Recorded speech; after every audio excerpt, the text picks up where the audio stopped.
we establish this because we've seen lots of messages flying everywhere. Oh boy, no worry yourself. If not to fight, we'll go fight you. That will not be problem. But you see, the one way happening in Edo State is a sign that even Edo people, they no one carry last. They no one see rubbish. They no one see rubbish. Already, if anything happened to you, we have already told you. Did you take permission from the governor? Is the governor aware? Those are the kind of questions. Those are the kind of questions we are going to be asking you. Do you take permission from the governor? Is the governor aware? Did the governor not give you guidelines, security guidelines? Did the governor not inform you when you should come to the state? You should inform him. You should let everybody know. You know, all those things will happen. But that is just to say. Already the governor has prepared our mind. You understand me? You understand me? The governor have already prepared our mind of what is happening. Are you getting me now? The governor has already prepared our mind of what is happening in Edo. Each time Obi comes to Edo, he wants to use Edo people to shine. Then go teach and lesson, oh. No talk, sir, I not tell you. Then go teach Obi lesson, oh. You understand me? Somebody say, OJC say we heard that they fire Ijele. Oh, you mean they fire Namdi or they fire or they fire who?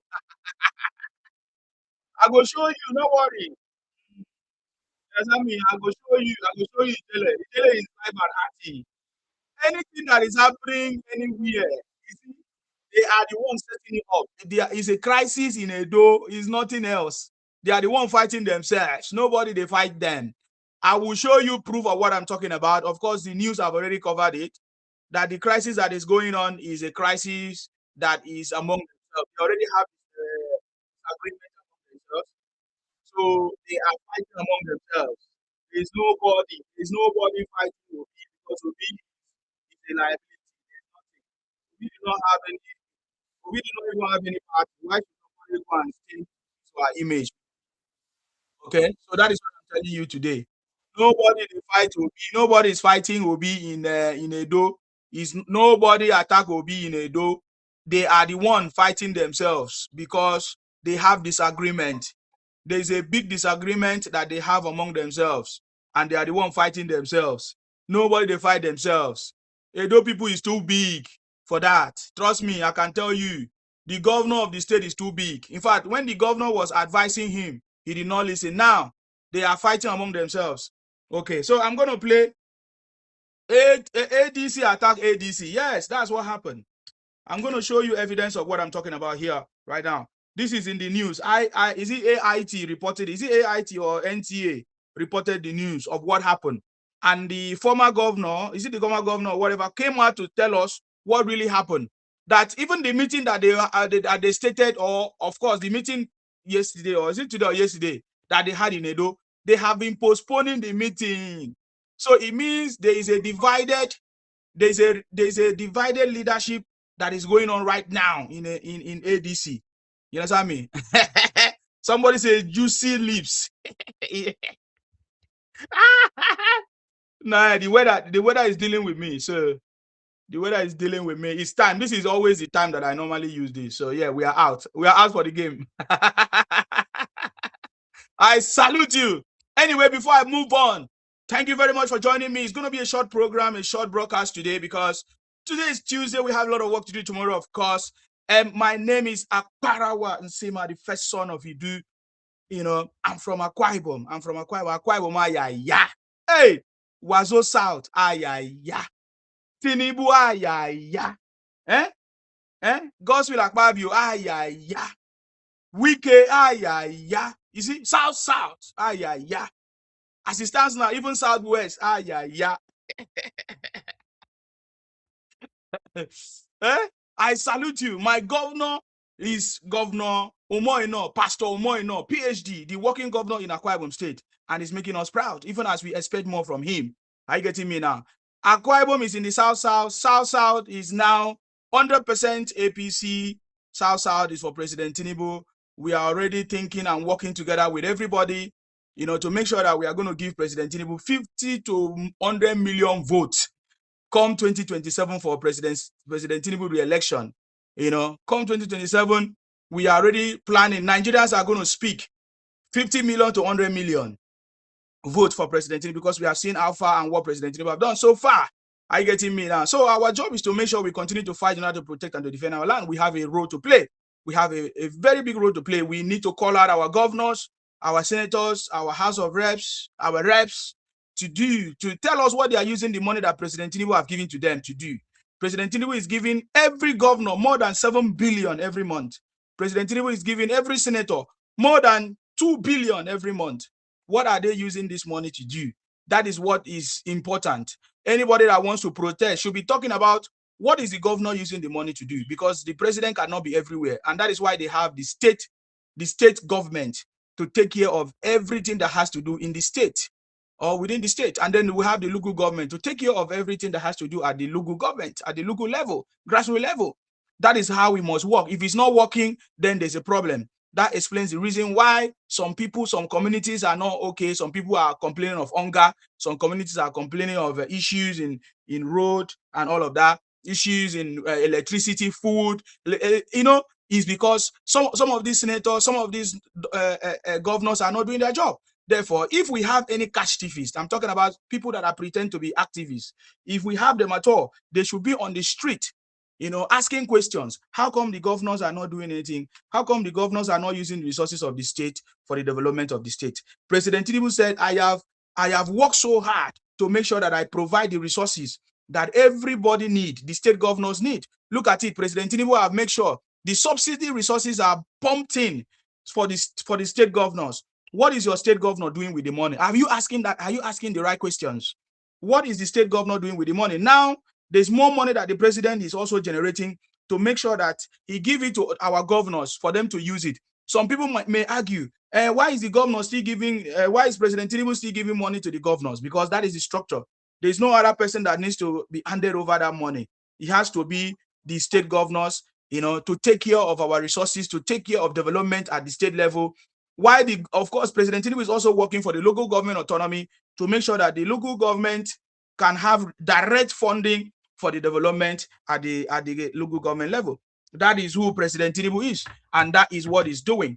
Okay, so yes. So if there is anybody that should ask questions, this is what we should be asking. If there is anybody that should protest, this is what we should protest about. Every other thing does not make sense. If anybody complain of electoral bill, that one is over. I told you, in this country, there are people who are like, they will just be opposing anything that the government is doing. But you see, there is nothing else they can do than to oppose what the government is doing, because they know that what the government is doing is the right thing. But they don't know how to, they don't know how to appreciate the government. They don't know how to appreciate the government for doing the right thing. Are you getting me now? The city boy is on the throne. So guys, if you want to tap on the screen so that people will know that we are here and we are live on this project, on this live, on this TikTok, we know that they are looking after us. They are looking for our pages to report and all of that because they are afraid of us. They know that we are going to expose them. Okay, so yes, that is what is happening now. President Tinubu have cracked the code to take Nigeria out of the third world status. Very big man. President Tinubu is a big man, the city boy. There's no stress. We're already winning. Every handwriting shows that we are winning, and that is why the opposition is crying. They are looking for stories to tell, just like the story that they are telling us right now. You understand me? The stories that they are telling us in Edo, they are the one that record it. They are the one that tell us that somebody attacked them, that somebody do this. Nobody attack anybody. Nobody attack Obi in Edo. Nobody is RNG. Is RNG. They are the one fighting themselves in Edo State because there's already current crisis in ADC, and they want to use it to get pity. Obi already had pity in 2023 now. Is it not pity that they used to vote Obi in 2023? Obi was using the sentiment of Muslim ticket. Obi was using the sentiment of tribal bigotry, tribal politics, ethnic politics, on sentiment and emotional sentiment. But Obi can no longer use sentiment as it stands now. Obi will never. Obi is a failure. ADC is a failure. We told you already. They have already failed even before they started. trust me, they have failed even before they started. President Tinubu is on the throne making things happen, and they don't know what to do. They want to raise false alarm to say, oh, they attack us, oh, nobody attack them. Oh, now let me give you the full news. You see, the governor have already warned Obi. He think that he was joking. So when the governor was talking, you see, when they do people, they talk, no, they take them, no, they joke with them. No, they joke with the Edo people. You see, they are the ancestors. In fact, they are the ancestors of the land. Trust me. It was Edo people that single-handedly promoted Obi. So Obi is trying to bank on it. Ask yourself, how come Obi is always going to Edo State? Because Obi understand the role that Edo people played in the last election. But Edo people are saying to him, oh, God, don't come our state anymore. You have to take permission. You see, you will never see Atiku's followers do all of that, or Atiku's supporters do all of that. If there's a problem, and Atiku call his supporters to order, the Atiku supporters will listen to Atiku. But when it comes to Obi, Obi cannot even call his supporters to order because they will not listen to him. They will be making noise, causing problems. Che, Obi, import and export. You see, Obi is taking us backward. Obi is taking us backward. You see, the politics that previous politicians used to play, you know, the politics of blame, the politics of attacking themselves and label it on others, is what Obi is trying to do right now.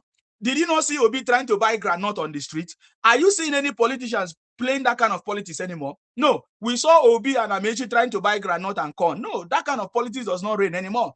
But Obi is taking us backward. What is happening to Obi? It's a mental case. So now Obi went to Edo State and now he's claiming that there's an attack. It's a lie. It's a lie. It's a very good. The questions we ask Obi: did you tell the governor that you are coming to Edo State? Obi, did you tell the governor that you are coming to Edo State? Oh my God! Hey, Obi. As Obi they cry, he they sweet me. As he they sweet us, he they pay them. As he they sweet us, he they pay them. As he they sweet us, he they pay them. Obi is looking for sympathy. See, Obi is looking for sympathy. That is what is going on. Obi is looking for sympathy. He will not get it. If you lie, fire yourself. If you lie, buy yourself. Obi will not get any sympathy. Now, we have a report from, I think we have a report from, I want to see the media house that reported that. This is the genuine news now. It's not the one that they shared. You know, I've seen all their bloggers, all the Yeyeb British and all their Obi supporters. They say, oh, the attack Obi. No, that is not the news. Stop spreading false information. That is not the news. This is the real news. The real news, I think this news is from AIT. I'm going to play it for you. This is the real news. I will play it. You listen. Listen to the real news. Edo people are excellent people. See, when they tell you something, they don't tell you. Nobody will support you. See, all those one that is gathering with Obi, they know now. They want to collect it. You understand me? They want to teach Obi lesson. Obi go learn lesson this time. You see, before Obi never learn lesson. This is the final burial of Obi. Politically. Are you getting me now? The real news have reported what really happened in Edo State. And I want you to pay attention. This news is from AIT. In fact, the news actually said crisis hit ADC in Edo State. No, it's not just in Edo State. What happened in Edo State is a proof that there is a crisis nationwide, crisis in ADC nationally, if at all they have any structure nationally. So there is crisis in ADC as we speak. And it's coming, more is coming. Now listen to the news. Listen to the news. So it's dramatic. The Benin residence of an ADC national leader and former governor of Edo State, John Odike Oyegun. Yes. Some party leaders claim the meeting is scheduled at the residence, but on arrival, they are shown a list of invited members and their names are reportedly missing. First of all, that is where the crisis started, the fight in Edo State, because they scheduled the meeting in one of the ex-governor of Edo State in his house. I can't pronounce his name right now. But when they got there, there are some other people, will I say, party supporters that came that were not invited. How come ADC is not inviting other people? You see, how come ADC is already having crisis among themselves? How come they invite some people and they don't invite some people? That is the crisis. That it has started. You see, they don't understand politics. That is why I tell them that President Tinubu is the master strategist. He's the master of the game. President Tinubu will never pursue anybody. It doesn't matter who you are. Remember, I was telling you about President Tinubu's strategy yesterday. They don't have it. Even if they try to copy it, they will not be able to copy it. President Tinubu is ready to welcome his enemies at any point in time. Anybody at all, you can join the party. But you see, these ones, they wanted to have a meeting and they invited some people and they did not invite others. Don't you think that is a problem? Don't you think that is a problem? I salute you guys. I salute you. Thank you very much for joining me. Let me recognize some people already. Odion Juliet is on Facebook right now. Guys, if you don't know, we're on Facebook. There's a new account we are using on Facebook. We don't use the normal account because they're always attacking me. I don't want them to attack that page and bring it down. So that is why I stopped using my main Facebook, because they have been attacking it. I want to save my main Facebook from the attackers. So yes, I created another one. He's in Sima. Something in Sima coaching as well. He's on there. He's on Facebook. Go there. You can watch on Facebook if you like Facebook. So I can see Odion Juliet on Facebook. Thank you very much, Odion. I can see Dasika on YouTube. On YouTube. Dasika said, Obi is looking for sympathy from gullible Nigerians. That story that he was attacked is what we call RNG. You see how Obi don't cast. He don't cast, yeah. He don't cast. He don't cast, yeah. He don't cast. Obi don't cast, yeah. He don't cast. Obi don't cast, yeah. He don't cast. Obi don't cast, yeah. In fact, I go do small video tomorrow. Obi seeking for sympathy. Obi don't cast, yeah. He don't cast. This is the same party fighting among themselves. ADC versus ADC. That is what happened. So they already crisis among themselves. How can you arrange a meeting and you did not invite some other people? And those people turn up because they don't want to be disenfranchised. They don't want to be, will I say, cheated. Obi, are you bringing money to share? Oh boy, Obi, he's going to learn politics. So, RNG, thank you very much, Dasika. That is very, very correct. Obi is seeking for sympathy, and I don't think he's going to get that sympathy this time around, because even Nigerians themselves and his followers, they don't catch him. He don't cast. Obi don't cast. So yes, thank you very much, Dasika, for that. I appreciate you. Good evening to you. Thank you very much. Olatunji said, good day, Mr. Nsima. The Abuja local government election victory is an example that APC will clinch the 2027 election. Of course, we have already said it. What happened in Abuja FCT is the tip of the iceberg. See, how many votes did they get? 0. How many votes did ADC get? 0. How many? My brother, don't worry yourself. We everything possible. We are going to deliver 50 million to 100 million. We must make a statement with our vote 2027. Somebody say, Nsima, you are not in Nigeria. How will you vote? You are, learn lesson. Do you know how many people I can influence? Do you know how many people I will be there as well, but just me is just one vote, right? But I can influence a lot of people. I've already influenced a lot of people. We influenced a lot of people last election, 2023. So why is your worry? You say, oh, Nsima, yeah, you are not in Nigeria now. Where are you? You don't know what we are suffering. What are you suffering? I'm not from your state. I'm from Akwa Ibom State. Go and find out from the Governor Moino, and see what is happening in Akwa Ibom State. You can't compare Akwa Ibom State to your state. It depends on where you are and where you're from. Okay, because Nigeria is a different setup. Where you come from is different from mine. My state is different from yours. My governor is working in my own state. Even as we are not happy with everything, Governor Moino is working. He's doing things. He's building hospitals. He's making sure that people are going to school. He's empowering the youth in Akwa Ibom. I'm going to tell you full story of Akwa Ibom, of what is going on in Akwa Ibom, and also criticize him of some things I want you to do. And we are going to be bringing report of what is going on right now in Akwa Ibom. Full report, live report, eyewitness report, proper investigative report, maybe across the nation, because we are launching very big time. I've told you before. I used to tell you sometimes I don't lay emphasis because it's already happening. I get me now. We are going to give you reports. You see, it is state by state. It is the governance in Nigeria is different. Different people are leading in different states, in different capacity. So is what is happening to you in your place, what you feel in your place is different from what another person is feeling in his own place. The prayer point in your state is different from prayer point in my state. For example, in my state, most of the prayer point is not about road. because the governors have already constructed roads. Is it the Julius Baker's style of road with proper? You need to see. That is why these Southeast people are running down to Akwa Ibom right now. I'm talking to you now. Ever since the Lagos people begin to question these guys, they are running down to Akwa Ibom. Trust me, these guys are running down to Akwa Ibom, buying houses, do all of that. You see, they are buying houses. They are but we want you to go and buy a house in Akwa Ibom, no problem. Southeast, come and buy a house in Akwa Ibom. You want to develop Akwa Ibom, come and develop Akwa Ibom, eh? But the moment you begin to display yourself, we will show you. You know how we do. You know how we roll. Look at what happened to your forefathers. We dealt with your forefathers, that want to Columbia us and Ebonize us. It did not work. So then that one is by the way. But I'm telling you, Nigeria today is different. It's different. Your state is different from mine. What is happening in your state is different from mine. Like somebody in Lagos cannot complain of, will I say, electricity, or it depends on, even in Lagos, it depends on where you live. There's electricity. There's a 24 hours electricity right now in Lagos, but it also depends on where you live. Okay, even in Akwa Ibom, we have electricity, but it depends on where you live. So that is why we're asking the governor to do all these things. Even in Edo State, there are areas that are well developed, look like more than London, anyways, in Edo.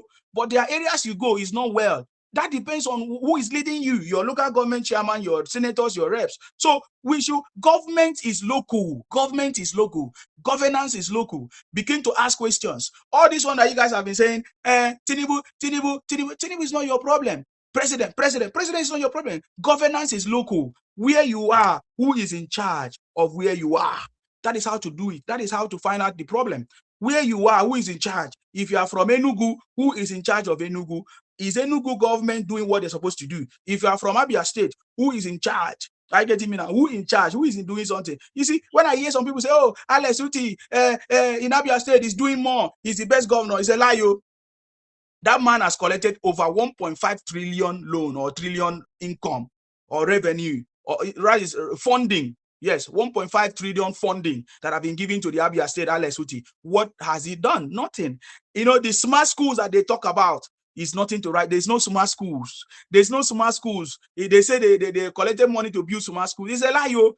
All those things, all those roads that they are using to celebrate Alex Uti. It's not Alex Uti that is doing it, it's the federal government. Yes, there are some things he's doing. Like what Jules Okalu say, he painted the road.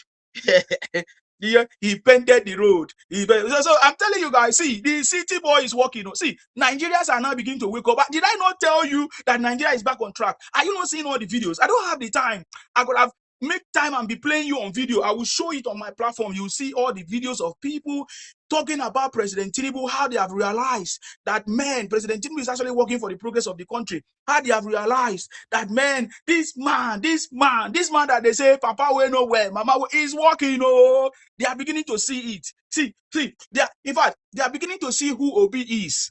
Because right now, look at, did you not listen to, oh my God, I did not record that video. I wanted to show you they're already speaking. People are speaking. They know that Obi is seeking for sympathy. Obi knows that, man, the popularity is gone. All this shouting is gone. Obi cannot use Muslim ticket to campaign anymore. Obi cannot use religion to campaign anymore, right? So what is he going to use to campaign? Hey, Obi don't cast. Hey, Obi don't cast. Finally, ADC in crisis. I thought this is a new coalition they said is going to bring salvation to Nigeria. How come the new coalition is in jeopardy, is in disarray? How many factions do we have in ADC currently? In fact, every state have different factions. If you go to ADC in Adamawa, there's a different faction. If you go to Kaduna, there's a different faction. So they just have crises everywhere in ADC. But this is a new coalition that just came. They say they have common interests. How come they don't have common interests? Amechi faction is there. L5 faction is there. Atiku faction is there. Obi faction is there. Of course, we know Obi brought in disobedient children from Labour Party, which means there's a lot of crisis among themselves. So what happened in Edo is a proof that there's a crisis, big crisis in Edo, in ADC. It was not any attack on Obi. It was their brothers, their sisters, the same party fighting among themselves. Nobody who attack Obi. Obi is nothing. Obi is too small. We need Obi to play the game of politics. Can you imagine that there's no Obi in this mix? How will he look alike? How will he look like? Sorry, how will he look like if there's no Obi? Can you think about it? Because President Tinubu don't talk. President Tinubu don't give us things to talk about. It's people like Obi that is giving us things to talk about. It's Obi that is giving us stories to talk about. Obi and Obingos, Biafra people, they just give us what to talk. If not, this country could have been so boring, guys. That's why we need them. You don't know how they do, for example, if they want to do interview, let me tell you how they do. That is why I know what I'm saying. This is how they do it. If they advertise a job, a vacancy, they will accept everybody. They don't care. They will choose. Then later they go and choose. They need to follow the process so that they will say there was a process. So they advertise a particular job vacancy and many people apply. Then when many people apply, they will go and sit down and based on their criteria, they will select the ones. After selecting the ones, they will invite those ones again. It doesn't mean that they don't know what they want to. Sometimes they even have somebody in-house that they want to employ, but they just want to put it in the mix to follow the process. That is what is happening. We need ADC, we need PDP, we need all the political parties so that they will not say it's a one-party system. You saw the way they wanted to accuse President Tinubu. Say Nigeria is turning into one-party system. That President Tinubu is collapsing all those other parties. The man, they fear the man. They say the man to get power. They say Tinubu to get power. Somebody shout power. Somebody shout power. President Tinubu to get power. The city boy is on the throne. Is there anything that they have not accused President Tinubu? Is there anything that they have not accused APC for? And all those accusations, all of them just fade away. Even President Tinubu did not even talk about it. Sometimes President Tinubu say, they accuse me of turning Nigeria into a one-party system. Who cares? President Tinubu actually say, who cares? But he loved the way that there's disagreement and crisis. That time it was PDP. Now there's also crisis in ADC. See, Obi have this trademark. Anywhere Obi go, there's a fight.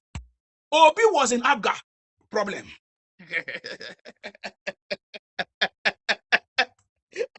I'm just giving you so that you understand what is happening. It's not a coincidence. We know. We already predicted it. We know that this is what's going to happen. Wait for the primaries now. Wait for the party primaries. You will see. You will see what is going to happen. You see, anywhere, any party that Obi joined becomes a problem. Historically, Abga, when Obi joined Abga, problem started. He couldn't stay there. He jumped to PDP. Problem started. Obi brought problem to PDP. From Abga to PDP. That is not enough. He couldn't stay there. He rushed to Labour Party. And when he got to Labour Party, problem. That is the trademark of Obi. Obi don't cast the Obi trademark is problem. Any party Obi join no problem. Obi scatter party every time. ADC can never be well as long as Obi is there.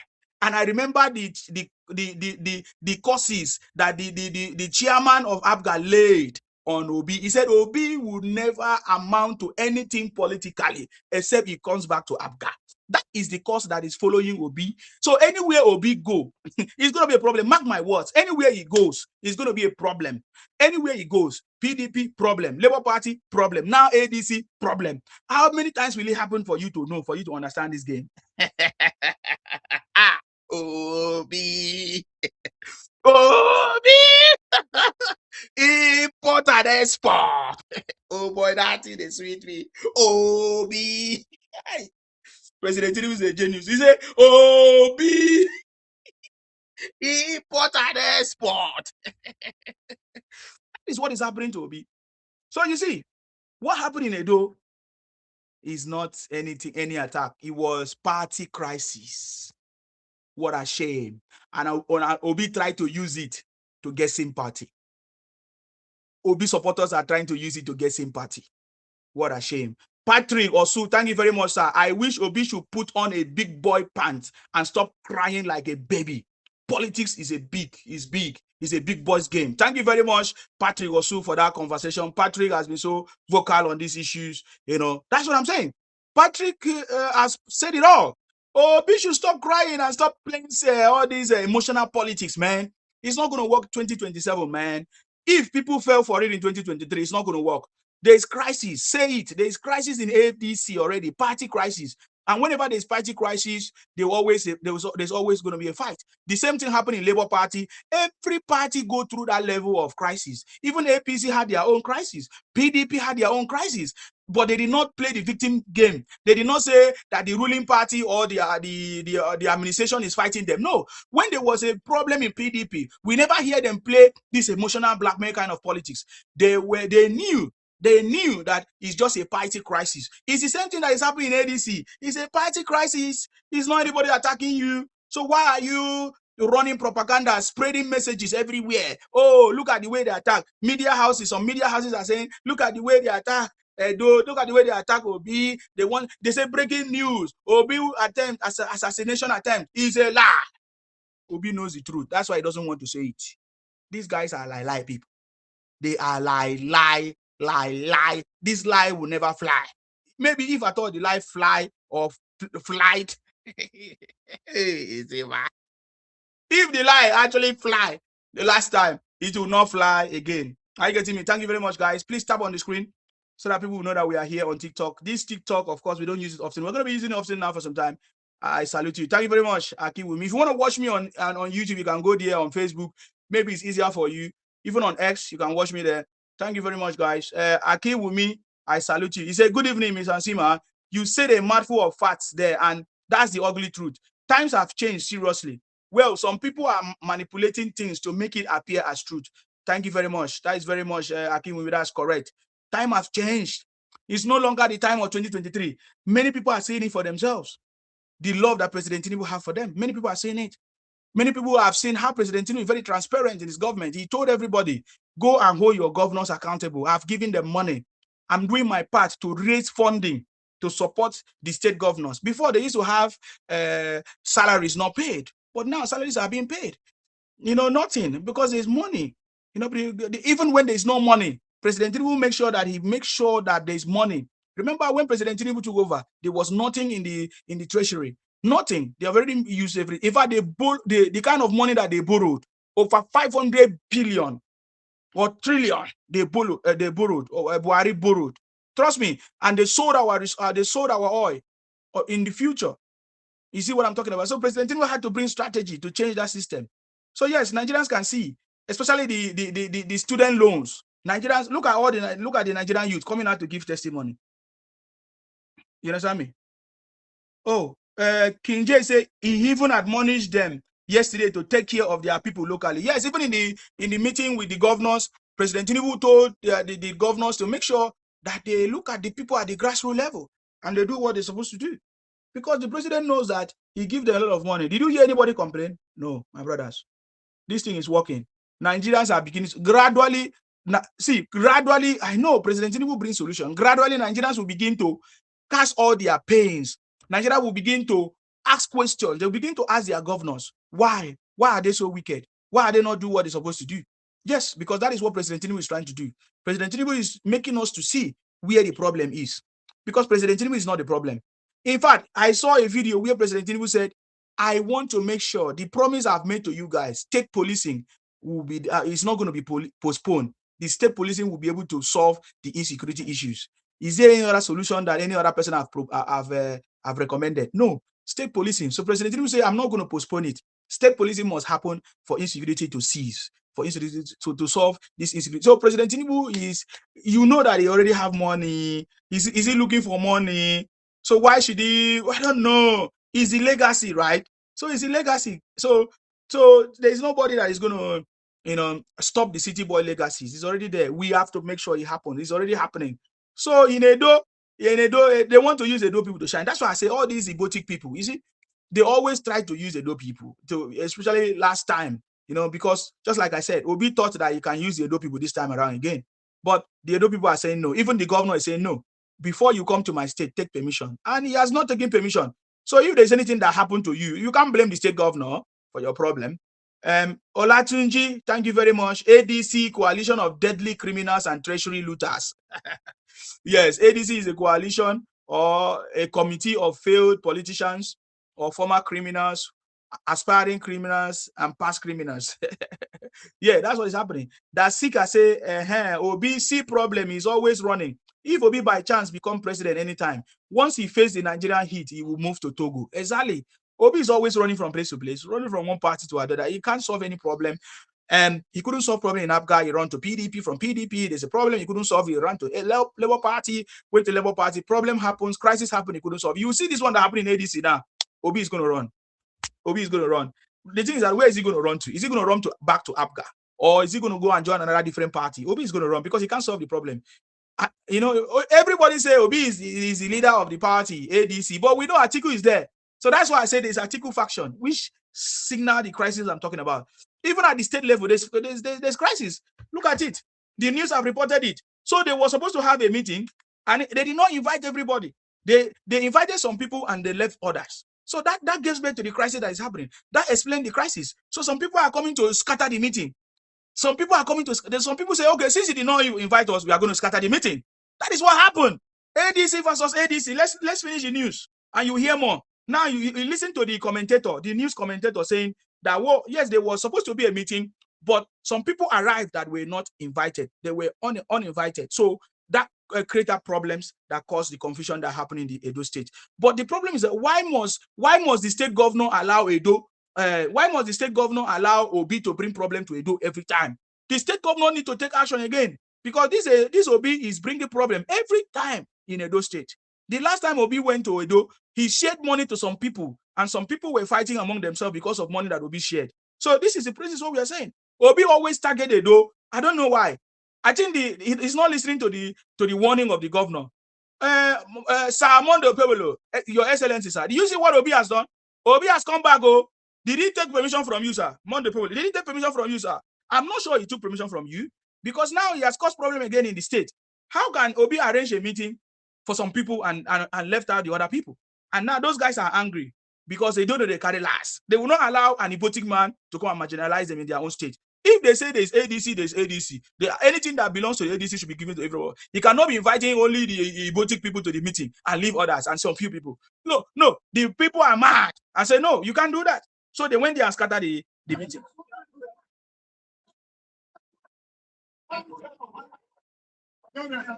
Situation sparks outrage as a great stalwarts gather at the entrance of the compound. So you see, they are saying that because some people were not invited. I'm debunking the lies so that they are sharing online that, oh, somebody, opposition attacked them or APC attacked them. It's a lie, yo. You can see from the video, the news that is released, they were already crises. As some people that was not invited, uninvited people, guests came and they had clashes. If you can see on the venue, they are already arguing among themselves. On the venue, they are already arguing. They are already fighting on the venue even before the meeting starts. That's what happened. You know, let's go. Insisting that they are founding and statutory members of the party in Edo State. Former Chief Whip of the Senate, Roland Obiye, accuses the party's national leader of allegedly sidelining loyal members. Did you hear that? Did you hear that? Did you hear that? Oh! There is crisis in ADC giving us joy. The crisis in ADC is giving us joy. The crisis in ADC giving us joy. The crisis in ADC is giving us joy. You see that? They are already founding members in Edo. And Obi wants to sideline them. Because, you know, Obi, anywhere he goes, he will use his Ibotic brothers to run things. Even in Adamawa, Obi appointed his Ibotic brother to be the head of the party. You see, that is what Obi is bringing problem to the Igbo people, to my Southeast people, my lovely Southeast people. The same way IPONG bring problem to the Southeast people. You see, all of us, we love them. We love people from the Southeast. We love people from the Igbos. But 99% of them are being allowed, are used, are nuisance. And we call them out every day. You see, look at it now. Obi is bringing shame to Igbo people again. No, look at Obi went to Edo State. Instead of him to talk to acknowledge the founding fathers of the party, of the ADC in Edo, he refused. He invited some people and left some people. He think that Edo State is a Akwa Ibom, where they will just leave you because they will say, oh, maybe Mari is our in-law. You know, Akwa Ibom people will say, he's our in-law, leave him. But Edo people will not recall last. How can you ignore the founding fathers of Edo, of ADC in Edo, Obi, and you expect that they are going to keep quiet. Now that the fight happened, you want to collect sympathy. You take it as emotional. You take it as opposition attacking you. It's a lie. Let Nigerians know the truth. Nobody attack Obi. Is a party crisis because Obi decided to ignore the founding fathers, the founding members of the party in Edo State, and those guys they came out in mass to show him Pepe. Pepe is coming. Listen, look at it. Listen to them. While engaging non-members. As a matter of fact, the central meeting was to be called 4 or 5 times. He will stop it. He will postpone it. As we are talking, what I'm talking to you today, see, we have been everywhere in Edo State. I mean, in Edo State, where we are raising members for the party. Ask John Oyegu, how many people he has attracted to this party? Nothing. Do you see that? Listen for yourself. You see, it not be everything on social media you go follow. You hear them? This man is telling us that how can Obi, because Obi, and of course there's another Edo person there that Obi is trying to use. Just like I told you how these guys behave. They will come to your place. They will try to use one person to try to cause problem. So there's somebody in Edo that they are trying to use right now to cause this confusion. And this is a former or still a founding member of the party saying many times they have scheduled meetings and they rejected it and they refuse. And now that they want to hold this meeting, they refuse to acknowledge us. They invite some people and they do not invite others. And they have not even contributed. The people that are trying to hold this meeting have not contributed anything to the party. Say hi, Mama. Mama say, you are looking for money. Don't worry, APC will give you money, Mugu. He said, I'm looking for money. Okay, first of all, I know you don't know where I am. I'm in the UK. We use pounds. How much do you think anybody can give to me? Say, let's convert 10 million. Do you know, if you convert 10 million to pounds, do you know how much it is? It's not up to 5,000 or maybe nearly 5,000 something pounds. So your 10 million is 5,000 pounds. So imagine 5,000 pounds is money that is made in just a week or maybe a month. So how much can you give me? Because when you talk about money, I'm just letting you know now because as like you don't know, and because you have not Googled my name. Try to Google people's name. Try to do a little bit of background about somebody before you talk. What I'm doing is not for money. I've been doing it since 2022 to date. Did you see me stop? 2022. Nobody funded me. I didn't even receive any call from anybody. I have been doing it because of my passion for President Tinubu. What will make me to be happy for the legacy of President Tinubu to be installed, to be the legacy to be achieved. That is what I'm doing. So when I hear you talk about money, of course, if I get money, I'm getting paid for my job. If you do your own job, you get paid. So people that promote Obi, do they pay them? People that promote Atiku, do they pay them? So if they pay them, do I not deserve to be paid? So, but the argument is every time I do something, you say, do you think it's easy for people to pay me from 2022 to date? I'm doing my job. This is 2026. So please, whenever I see such comment, I need to take time to address it because I've been ignoring it. I think because I've noticed that anytime we ignore something, lies grow, things grow, all kinds of things. So please, nobody has paid me to do anything. And this is the narrative of Igbos. They love money. So whenever they see somebody do something, they think that it's money. Because them money and Igbo and money is 5 and 6. Because them themselves cannot do without money. You always use money to chase people or deceive people or to entice people. No, my brother, it's not everybody. I'm from South. I'm not Ibotic. It's also, I'm just letting you know. You understand me? I'm asking you. If they say they give me 10 million, how much is 10 million? It's just 5,000 pounds in where I live. So for anybody to buy me, you need to give me like from 100 million. If you want to buy me, you're talking about 100 million. I'm not gonna just go stain myself with common money that tomorrow people will use and be talking. No, I have the capacity, just like my boss, President Tinubu, will have capacity. How many people did you hear say they funded President Tinubu campaign? No, people donate. People love President Tinubu. They do it. That's the same thing. So please, every time you talk about money, Nobody has given me. I've not even joined APC. I'm not even in APC. I'm just here to support President Tinubu and my country, Nigeria, for the progress of the country because I see the capacity that President Tinubu has. I'm not even a Yoruba person. So you see, because you have seen the beauty of what President Tinubu is doing. That even people that are not his tribe are supporting him. Wike is not Yoruba. He's supporting him. Akpabio is not Yoruba. Oshomole is not Yoruba. Many people are supporting President Tinubu. It's not money. They don't get money. It's the love that they have for the country. Then anything follows. If you work, you get paid. You get money. There are benefit that you get. If you work, that's what follows. So please, I needed to just take time to address this because I've seen so many of you every time you type. Man, you are forgetting where I live. I live in a developed world, man. 5,000 pounds is your 10 million. You know, so it's not easy.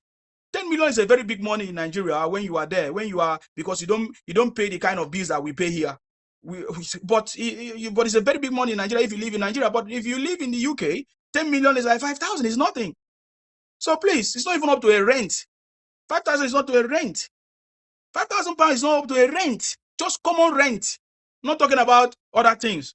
But if you live in Nigeria, it's a very big money because of the nature. You have your house, you have your car, you can have many things. So please, don't bring that here. So please, if you are looking for somebody to pay me, the person should be talking about 100 million. I have the capacity. I'm doing that. I'm not even seeking for anything. Have you ever heard them talk about me, stain my name with money? No, because I'm big. When during the last election, 2023, when people were saying, "Oh, Nsima, let's give you money, let's bring you account," I say no. But right now, if you want to support me, go and buy my book. NsimaBooks.com. Go on Amazon, type my name, you see the books. Go and buy it. Stop, be patriotic to your country. It's a very wonderful book. That's the way you can support me if at all you want to support me. Look at it. This book can be used in secondary school, university to educate people. Be patriotic to your country. That's my book. Go and get it. Be patriotic to your country, Nigeria. Stop demarcating Nigeria with lies, misinformation, and propaganda. You think somebody that is hungry do this? Can write a book? What are you talking about? So go and get it. I have many books, but this is the one that is relevant to you. There's another book on this thing. There are many books, but if it's not, I won't talk about it. There's another book here. The Ikwere, Ijo, and Ibom people are not Igbos or Biafrans. How the Biafra project failed to take over the Niger Delta and the coastal region of Nigeria since 1996 to date. Ikwere, Ijo, Ibibio rejected Ojukwu Biafra in 1967 and continuous rejection in 21st century. That's what I'm talking about, man. Big people write books. Go and find out. Otedola release books. Big people write books. Knowledge. You understand me? So go and get it. So whenever you talk about money, it shocks me. People talk about money. We have seen capacity since 2022. Most of you just join internet or social media. I've been doing this job since 2022. No time anybody have accused me that I collected money or show any receipt of me, even begging them for money or anything. No. In fact, we have seen monies come. I even say, no, they should take it. Use it because the money was nothing. You know, you should start, if you want to talk with me, start talking with 10 million. Even just like I said, 10 million is like 5,000. It's nothing. Should be looking at 100 million. So please, it's okay. It's not everybody that is hungry with you. It's not like you. It's not everybody that is looking for money. Man, some of us don't want all these things. We are okay because we know how to live a better life. Do you know the tax in the UK? Do you know what we pay? Do you know the life we live? So please, it's okay. And I see some people talking about my mother burial. My brother, go and find out now. I say do a background check.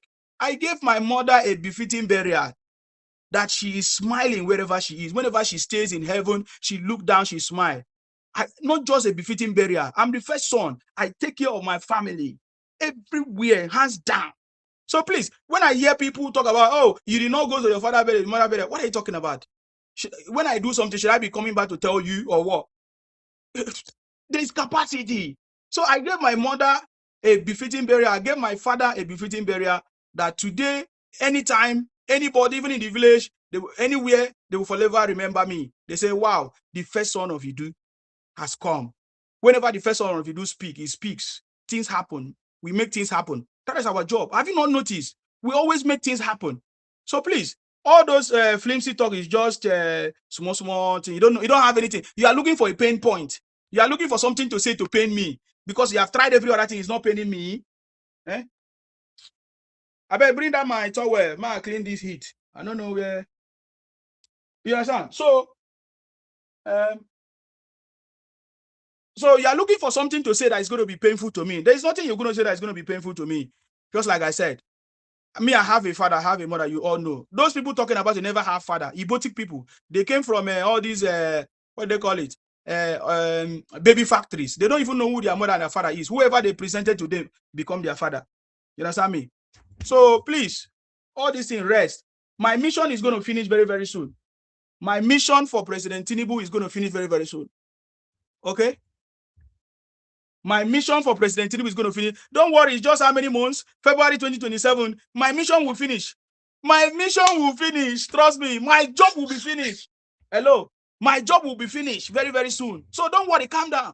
We delivered President Tinubu 2023 by, and we are going to deliver again in 2027. February is okay. So there's nothing. You guys are always in pain. You're looking for pain points. You're looking for things to use to make you to pay. Nothing is going to pay me.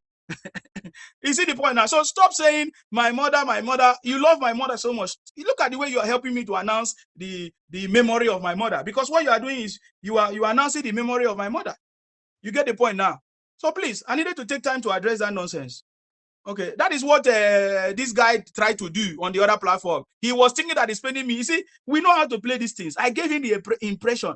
So he used it. He thought that anything is spending me. You understand me? So the city boy is on the throne. Money is everywhere. Money is plenty. Money in water. As long as the President Tinubu is on the throne, forget it. We have already benefited. You get the point now. So that's our job, guys. So please, money, this and that does not. This is campaign period. People are going to be paid to campaign, to talk, to do everything. And that is why people are rushing to identify. Even the city boy movement now, especially right now, they are rushing to identify with city boy. Somebody say, come to Nigeria. What is this? You'll come to Nigeria. If I come to Nigeria, will I come and tell you that I'm here in Nigeria? Will I come and meet you, or will I announce it? Especially that we know you people, Ibotic people. Nobody will tell you guys information. Because you guys are looking for who to kidnap.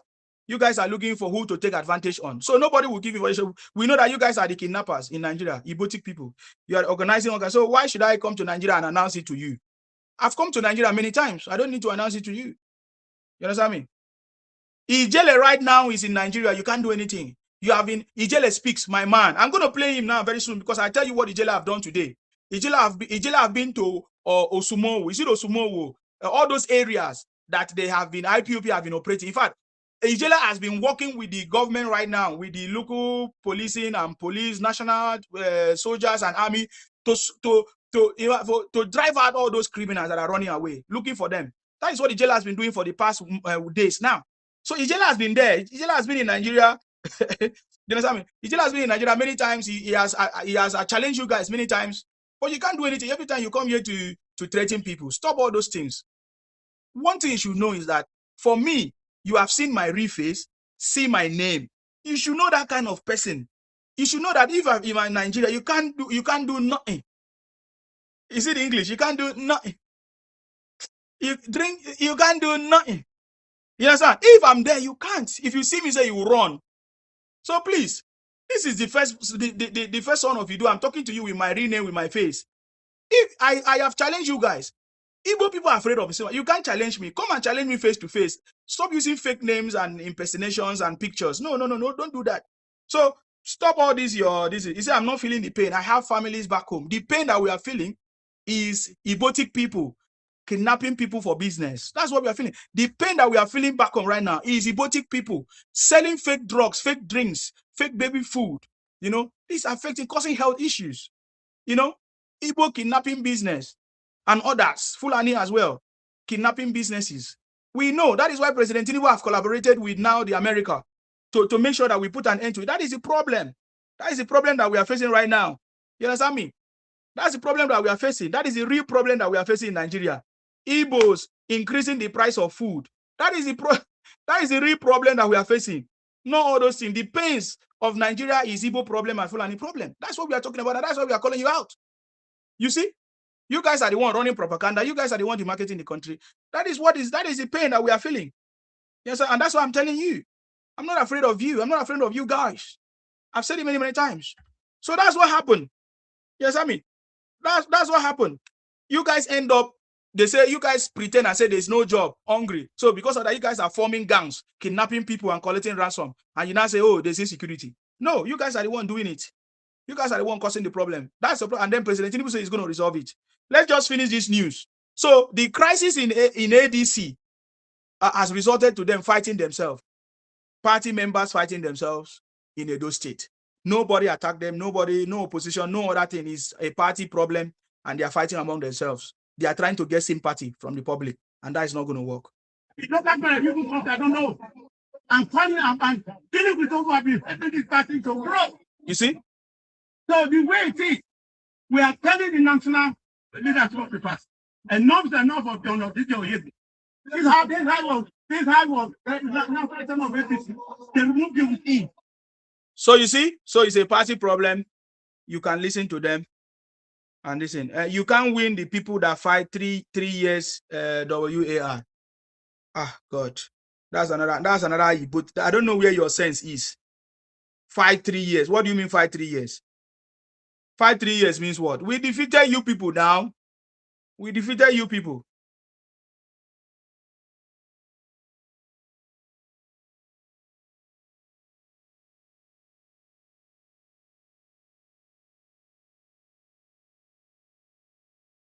We defeated you people. Hold on.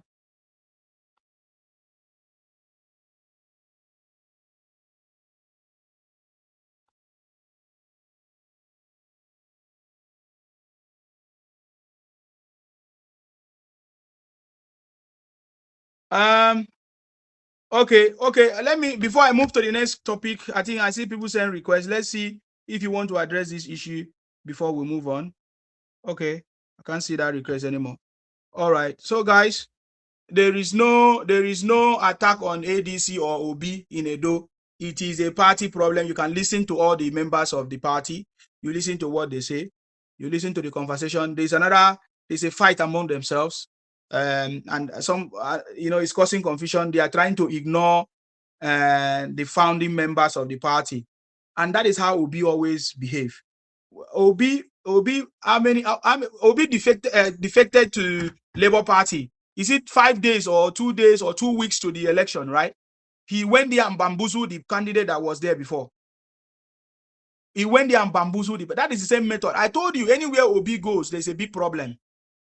Anywhere OB goes. So it's not new to us. We know that it's OB that is causing the problem. Are you getting me now? We know that OB that is causing the problem. When this thing in Labour Party, that's what happened. OB rushed 2 weeks to the election. There was a candidate already in Labour Party. OB went there, used transaction to quench and will I say belittle or subdue the other person. It's the same thing that they are trying to do in Edo State ADC. They already founding members there that were there. So OB is trying to go and bamboozle them or to push them out so that they can make decisions that will favor him. Remember, they are fighting for primaries. You understand me? So it's a fight between Senator Ovie and Chief Oyegun in Edo State. So that is what happened. So the other faction got mad, maybe try to, will I say, try to, what is the word now? Try to disturb the meeting or try to stop the meeting because they did not invite them to the meeting. So that is what happened. So it's not any opposition fighting. It's not Mondo Pebolo or anything. And Mondo Pebolo have already warned Obi, don't come to Edo anyhow because your security is very important. Which means even Mondo Pebolo love listen. Olatunji say, yes, open direct primary is the way forward. Yes, there's no delegate anymore. That's how they used to do before. They will go and lobby. Dollars will be flying. My brother, the electoral reforms have changed the election. Will I say the election politics, the game in Nigeria? They don't know how far. I love the fact that they have been distracted. You see, this Aisha Yusuf and Obi, they have distracted the people. They did not know that the electoral bill has brought a very bigger change. When they were arguing about real-time e-transmission, the National Assembly or Godswill Akpabio and others, the Senate, they were busy enacting the laws. they were busy amending the electoral bill that will affect every other thing. Why they are focused on real time? They don't know the impact of this electoral bill. They are talking about real time. Why this electoral bill that they passed in 2026 has brought solution to many problems, has answered so many questions or responded to many criticism of the last election or even in the past for many years. They don't know. So many things have changed. They would think that it's the same normal method. That's how they will catch them. The way they will catch these ADC or PDP people, it will be shocking. Did you see what happened in FCT? They caught all these ADC people doing all this their mago. OB, import and export. OB, import and export. They accommodate delegates in different hotels. This one is not going to work. Eagle of God say, I have love for the Igbos, 20 pounds, this and that. Talking rubbish, boy.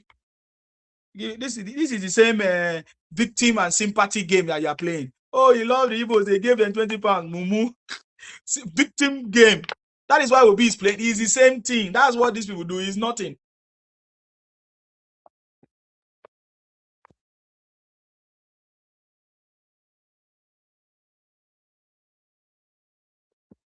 Yeah. So, Oga, stop showing off yourself. Rest. We have busted. Yes, I mean, we have busted your lies. Obi, we have busted your lies. LOP, we have busted your lies. Disobedient children, we have busted your lies. Obingos, we have busted your lies. You are trying to play sympathy game. Che, yeah. You have a fight between the founding members in Edo. Now you claim that it was APC that attacked you. You claim that it's Omondo people that attacked you. What a lie. Is it how you are going to win election? I love what the one was talking about. I saw a video of the one. I don't have it again. The one was saying, is it how Obi is going to win election by lying and playing the sympathy game? Because now everybody have known. You know, they are talking about it. You know, Gay talk about it the other day. These are your favorite celebrities or celebrities or people that you love. Oh. They are the ones saying the truth now to you. Because when we say it, you will say, oh, maybe we don't like you or we don't love you. You understand me? You know, but we are telling you to your face. Other people are not telling you. You know, I wanted to show you a video of there's one this thing telling them. The one was saying immediately they posted that they attacked them. The one said no, it's a sympathy game, it's a party problem. Go and resolve your party problem. Stop looking for sympathy, stop looking for stories to tell. By the way, guys, Nigerians are celebrating, especially our Muslim brothers who are doing their fasting right now. There's a lot of jubilation and celebrations. Even in fact, they are breaking their fasting. I see, in fact, this is a real moment of joy. No wonder the Muslim people really love this fasting time. I can see the way they break their fast right now, even in Nigeria. You understand me? As I'm talking to you now. Oh, Quincy, you can come up if you want to talk. If you want to talk about the topic, except you have something else. If you talk about something else, maybe it might not be important. But I'm saying something now. I just want to address this because I've seen so many celebrations by the Muslims. The Muslim brothers are celebrating for the fact that the food prices have not gone up. Usually, it used to go up when they do their Ramadan. Happy celebration, guys. I see that it is going on right now. I think today is the day 5 or the how many? I've made mistake now in the counting. But I see so many people celebrating what is going on. Even Tinubu is also sharing some relief packages to some people across 36 states. And there's a lot of smiles on people's faces this time around because the prices of food is not skyrocketing during Ramadan. Usually it used to be, they will increase the price of food and everything. So Nigerians are beginning to see a change in this government. There's a positive change that President Tinubu is driving, and is driving it sustainably. And Nigerians want it to be stable. Even in the Naira, we'll talk about the dollar. In fact, I saw the VP saying that the Naira is gaining value, but they have to reduce it. The CBN have to intervene a little bit, you know, so that to balance it. My brother, have you ever seen it before? Let's hear from Quincy Sam. What do you have to say? Go ahead. Steve, I know I can follow you. But how did you have this experience of talking the truth? You say you do what? How did you have this experience? I think you grew up with an elderly people. How do you have this sense of talking about the Wazobia, the country called Wazobia?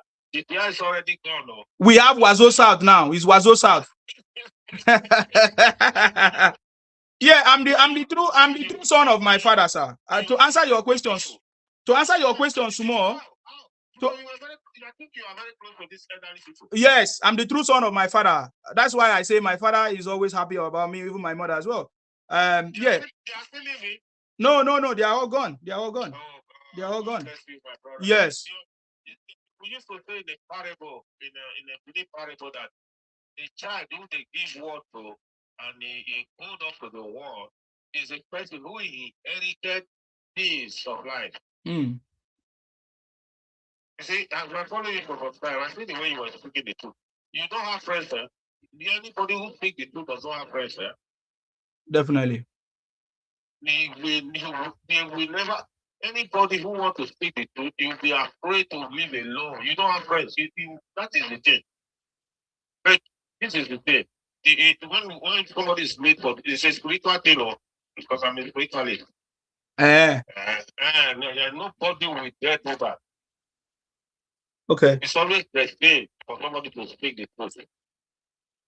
Anybody who want to stand behind the truth will always be alone. Powerful. It's a spiritual one. It does not have friends. It does not, because when you speak the truth, because they expect you to hide under the lie, so that you can gain anything from. You know this thing. One thing I love you for, you're a very young man. You know this thing about Wazobia, that country they call Wazobia. Before the beer gone. That's what they put in Naira now. Never allow ego to rule. That one is very strong. It's long time they have explained this. Why this kind of this generation? Why I'm speaking from the diaspora now. I know what they do with the diaspora. I travel all over the world. I know what they do.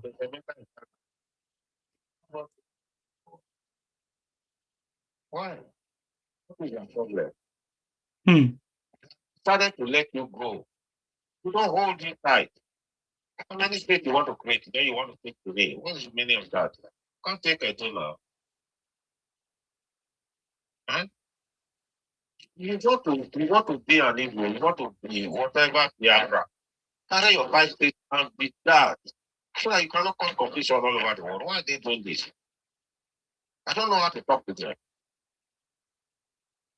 For peace to reign, for themselves, so not even for other people, for themselves. If you want to be alone, please break the Onitsha bridge or whatever Asaba bridge. Go to Lokoja, break it off. Go to Nimule, barricade that place. When you can be satisfied with the material of 4 states or 5 states you have. What is all this now? This thing made my father to die. And I don't like it. Because there was no hospital when my father was sick. I don't like this situation. I don't hate them. But they hate themselves. If you want to go, go. I mean, we they owe you. We want to go, we want to go, we want to go. What's the meaning of that? Please, I just beg them. If they can be able to organize themselves, they said they are industrialized people. Good enough. If you are fully state, you can industrialize it. I can take a visa and come there and do anything I want. Please. This is disturbing the country. This slogan, this shenanigans, please let them go. Look at this boy now. He's going around there now. Population. For those propaganda went to internet and begin to speak this way. Huh? And you know you are not going to survive it. Who was very you una forefather, we went to what they call it Abori convention. You go to Abori convention, go and draw a diagram so that you can create your own state. You went there now, you begin to carry people like Paul and begin to adopt people to make the country India. This is one thing you are regretting now, and you are refusing. You are not regretting, you are refusing it. It's the same thing, but I know where you think of God when you say it the other time. This thing I keep telling my friends here, which is the better. How can you be the better? Okay, we know they were like that. How can you be better now to be in your own state again? Because they have oh yeah, eh? Oh yeah, it's not my own grandfather. You want to look at it from God. It came from the ground. Yeah? I don't know how they will speak with these people so that they can understand. And they will promote this to another generation. And this is not good. Please, if they can, please, if the good one can even go to their people and talk to them so that they can, if not, they will grow this thing again. I can say, and this is what I mentioned now. Was written, and this and this another person is still for me. Why are you making this money now? Please, if they can be able to understand this thing so that the new generation will not temper with that. There is no way. If it is going to happen, it was already happened. The theater was never created. I was born in 1960. I know the secret there. Was never created. This guy was having a Tupoba. He was a corner. Was making in Pune. Was making Tupoba Parak. To draw your diagram, you can even this you people that you have faith. Hey, through faith you can create a nation. United what? United push it. Get your united. Please, I don't know how, my brother, you are trying, but I know what you are, the kind of bullet you are receiving. It doesn't care, it doesn't take anything from me. I know you, but I don't know you, but I feel you. I don't go to social media, I don't talk anyhow. Thank you for that. Go ahead with your issue. See, thank you very much for your contribution. May God bless you as well. Amen. Thank you very much for coming. Thank you. Yes, these guys are not going to stop. I think that's the message I've been trying to give.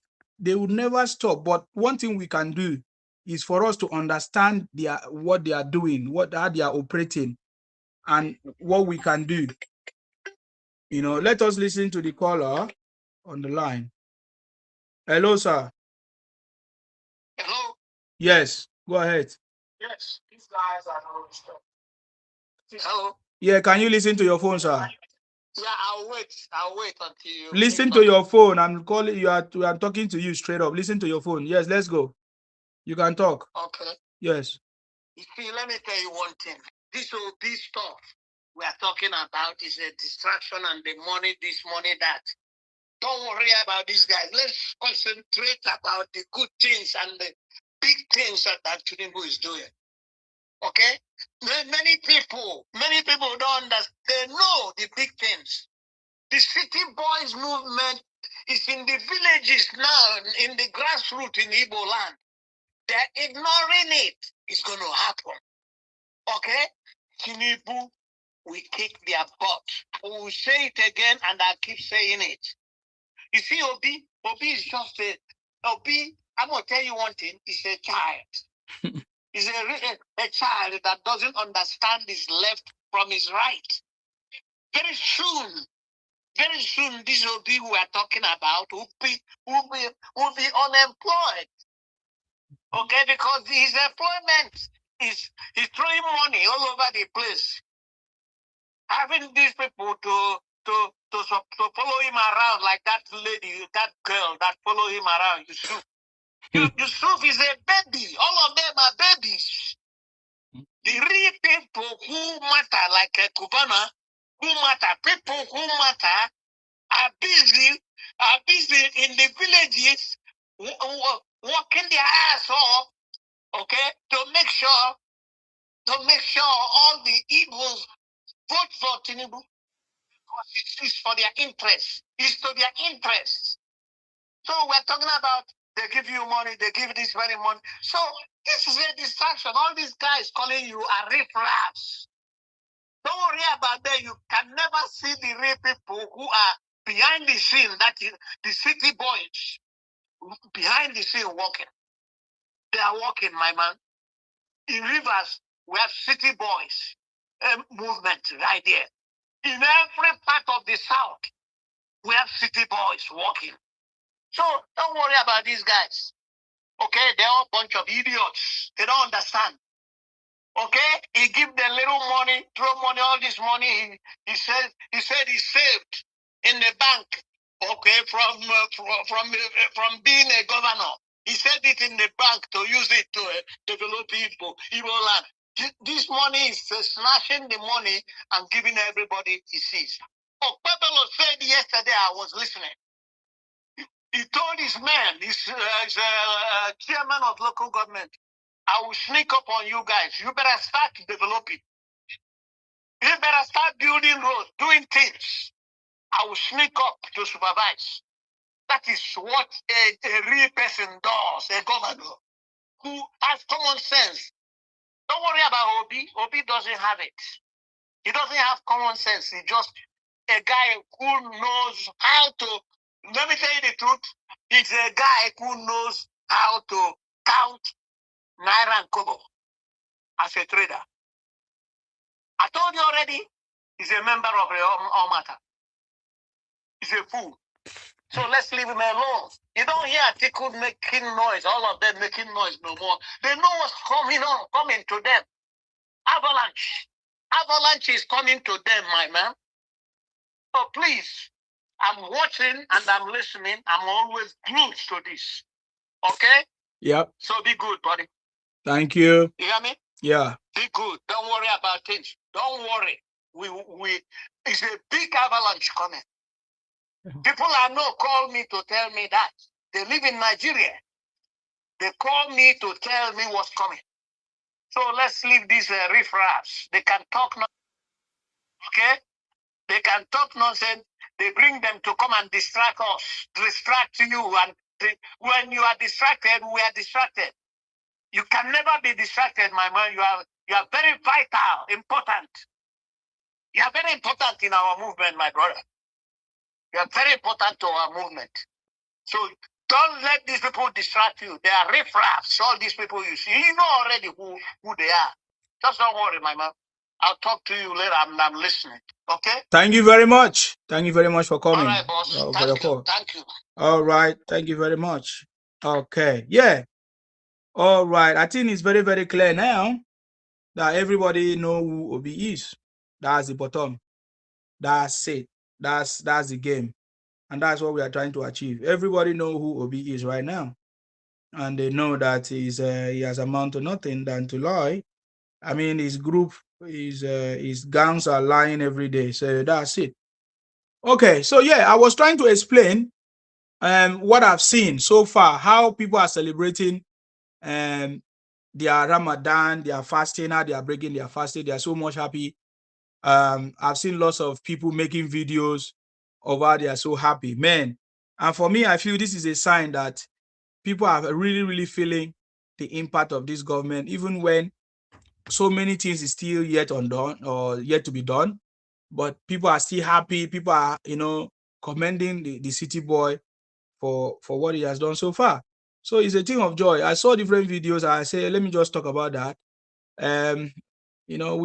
We know how Nigeria is every time. We know how they play their cards, how they do. They normally take advantage of situations. They normally take advantage of when people are actually in need. They will increase the price of food. They will do all kinds of things. But this year, under President Tinubu, even in this administration, we don't see that happening. We don't see that happening. Yeah. So the city boy is on the throne as always, and is making things happen, and there's nobody that can stop it. Nobody that can stop the city boy. The city boy is on the throne. Okay. The city boy is on the throne. I beg you, all of you, if you are part of the people benefiting from this government, well, if you can see any big change, please, you need to make videos. You need to talk about it without being afraid. I get me now. Let me show you a little bit of what this guy is doing right now in Igbo land. What's his name? Southeast. What Ijele Speak is doing. Ijele Speak. This is one of the Igbo brother who has been going from place to place, showing us what they are doing. If you see the videos, oh God, I can show you some of the video. You go to see dead body. You know Ijele now. You go to see dead body everywhere, everywhere. I wanted to show this one. Okay, wait, let me see. And criminals. So this is Ijele talking. Listen. This is Ijele. This is the front of Odumeje's house. See, today, 24th of February, 2020. Today, 24th of February, 2026. Udumeje house. Udumeje has abandoned his house and run away. That's the so-called powerful pastor. Udumeje, fake pastor, ran away from his town. You know, because of this iPong.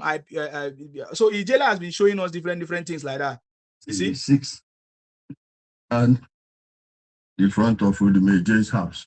Wow. See what they are using. See where they are making their useless IEDs. Udumeje's house is their IED depot. See it here. Inside of that.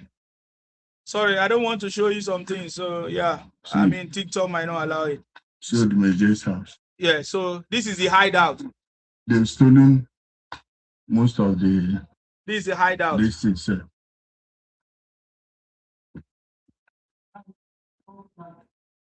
Edo.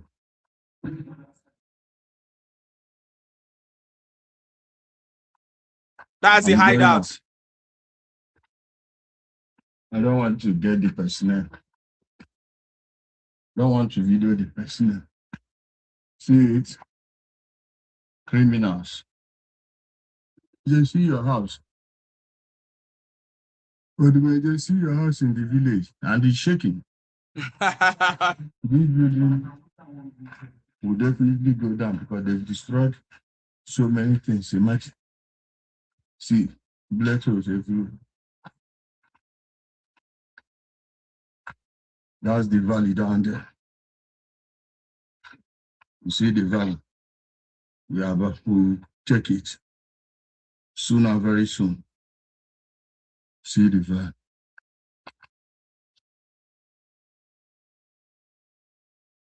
Imagine. Udumeje house. Where they have been hiding to commit all the crime. But this side there, that they pumped them. They decide they have like level anything that moves there. Magic palm grove. See the palm grove. You know how much these palm trees would have fetched. And criminals came here and decided to destroy the full community. Let me show you. See. Even the down is worse than the up. Odumeje. Odumeje, see. Bahose. Odumeje, remember your door. Your Chinese door. Remember your door. Odumeje, this is the work of the iPod BSN people you are supporting. And this house is literally shaking as I'm here. The wobble. It's wobbling. That's Ijele. See the Togos. See what they are even cooking inside here. No one of them know what they cook for them. See it here. That brown. As usual, you know they had them to run. This is Odumeje's father's house. Look at it. When this one will go down too. See how they destroyed the bath. Odumeje, see your property, Odumeje. Odumeje, see your house.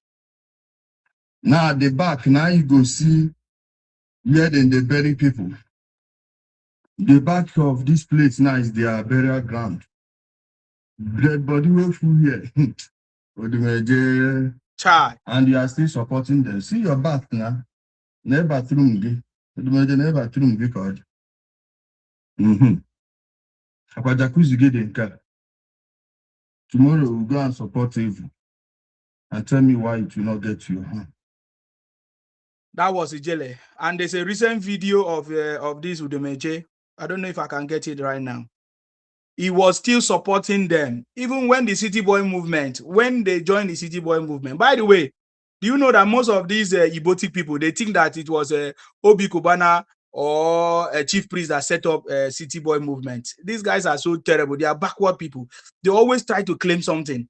I listened to one of them saying it on the other platform that they are the one that set up City Boy movement in the South. No, City Boy movement has already been there. You guys joined the City Boy movement.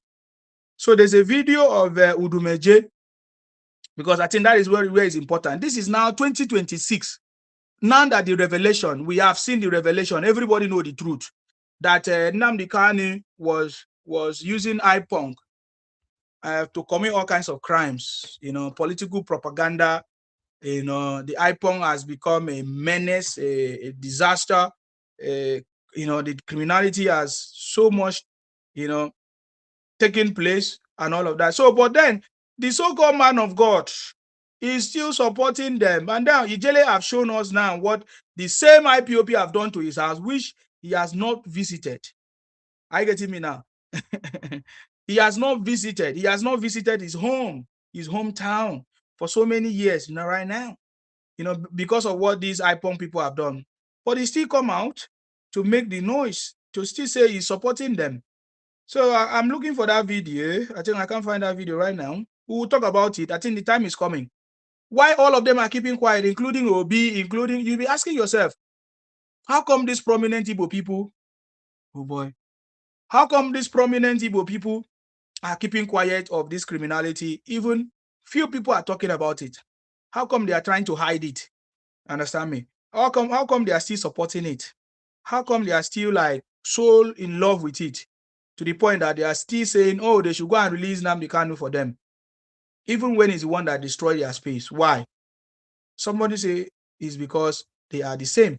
Somebody says because they are the one pushing him, sponsoring him. And so Olatunji say Obi is afraid. No, Obi is not afraid. Obi knows what they are doing. He's the one that are using Nnamdi Kanu to see if they can disrupt this country, if they can cause confusion. Are you getting me now? Yeah, I can't see that video right now. I just wanted to add it up to that conversation. Why Udumeje deceiving their brothers and sisters in the name of fake pastor, fake bishop, fake miracle, yet his hometown is being destroyed and he cannot do anything. He cannot stop it, and he's afraid to even call it out. He's afraid to even talk about it, and he's still deceiving them, deceiving people to say, oh, he's still going to join them. He's not going to. I think what happened is that Odumeje came out to say he's not going to join the City Boy movement, that they should go and release Nnamdi Kanu, this and that and that and that. That's the video I wanted to play, but I can't find it at this time. But you see, the truth is that we know all of them and we are watching them closely, because right now the City Boy have changed the City Boy have changed the game. They know that the game have changed. Every nook and cranny of Igbo land now, they are so much excited to join the City Boy, especially now that Obi Kubana is in force. I get me now. We saw the video of Obi Kubana in his hometown. We saw the crowd of people, the crowd that attended the launch of City Boy movement in his hometown. So many people. You understand me? So many people came out to welcome Obi Kubana, and even Chief Priest. Chief Priest was telling them, what he can do or what we'll be able to do. Well, even as I still have to give them that recognition, because it's something good. I get him in now, it's something good. So yeah, that's what is going on. He Oyi said Igbo support IPOP because average Igbo man. So yes, that is what is going on. That is what is going on. Anyways, the City Boy movement is taking over in the Southeast right now. because of the way that what do you call it? Cubana chief priest and Obi Cubana, all of them are doing it because I can see that they have their own agenda. I think Cubana chief priest wants to contest. I think he's going to contest for something. I think so. It's not just for he want to contest for something as well. So he's asking the people to support him. He was even telling them that he's not begging for their votes. He has done a lot of things. He has given them scholarship. He has given them money. Yeah, you understand me? So yes, that is something that is so good. Now let's I didn't see the video. Let's talk about this new development.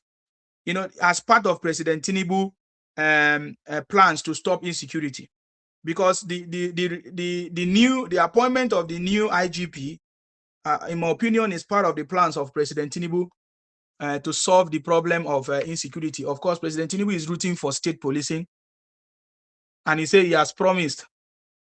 No.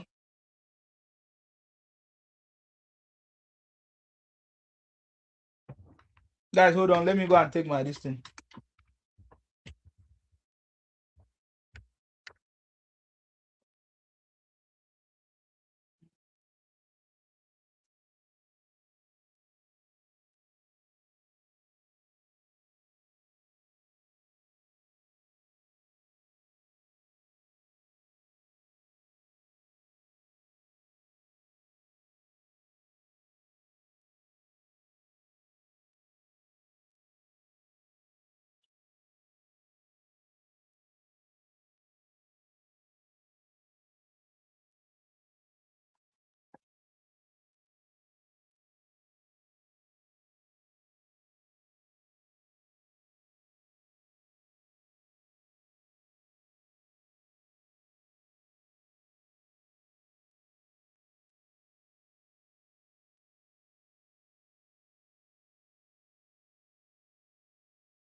Guys.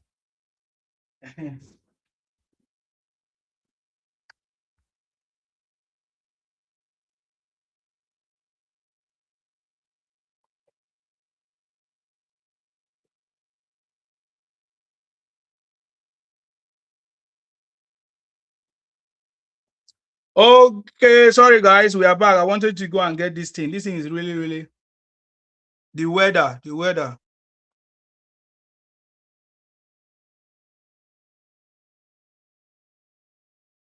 weather is very strong. Yes, the new IG. The new IG. The new IG is something now. They are also complaining of victim. What do you call it? Is it victim or marginalization, or I don't even know? Everlasting Wilson say you no really get sense, so you even wear in cap.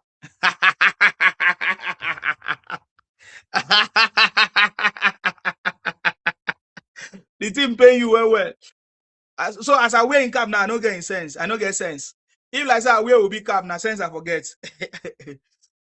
So this is part of President Akin Wumi said, it's not a question of money concerning Mr. Nsima program. He's a man of principle, integrity, wisdom, knowledge of understanding, and a soul with moral conscience and fearless, courageous, intelligent man. Wow, Akin Wumi, thank you for that characteristics. I really appreciate you. Thank you very much.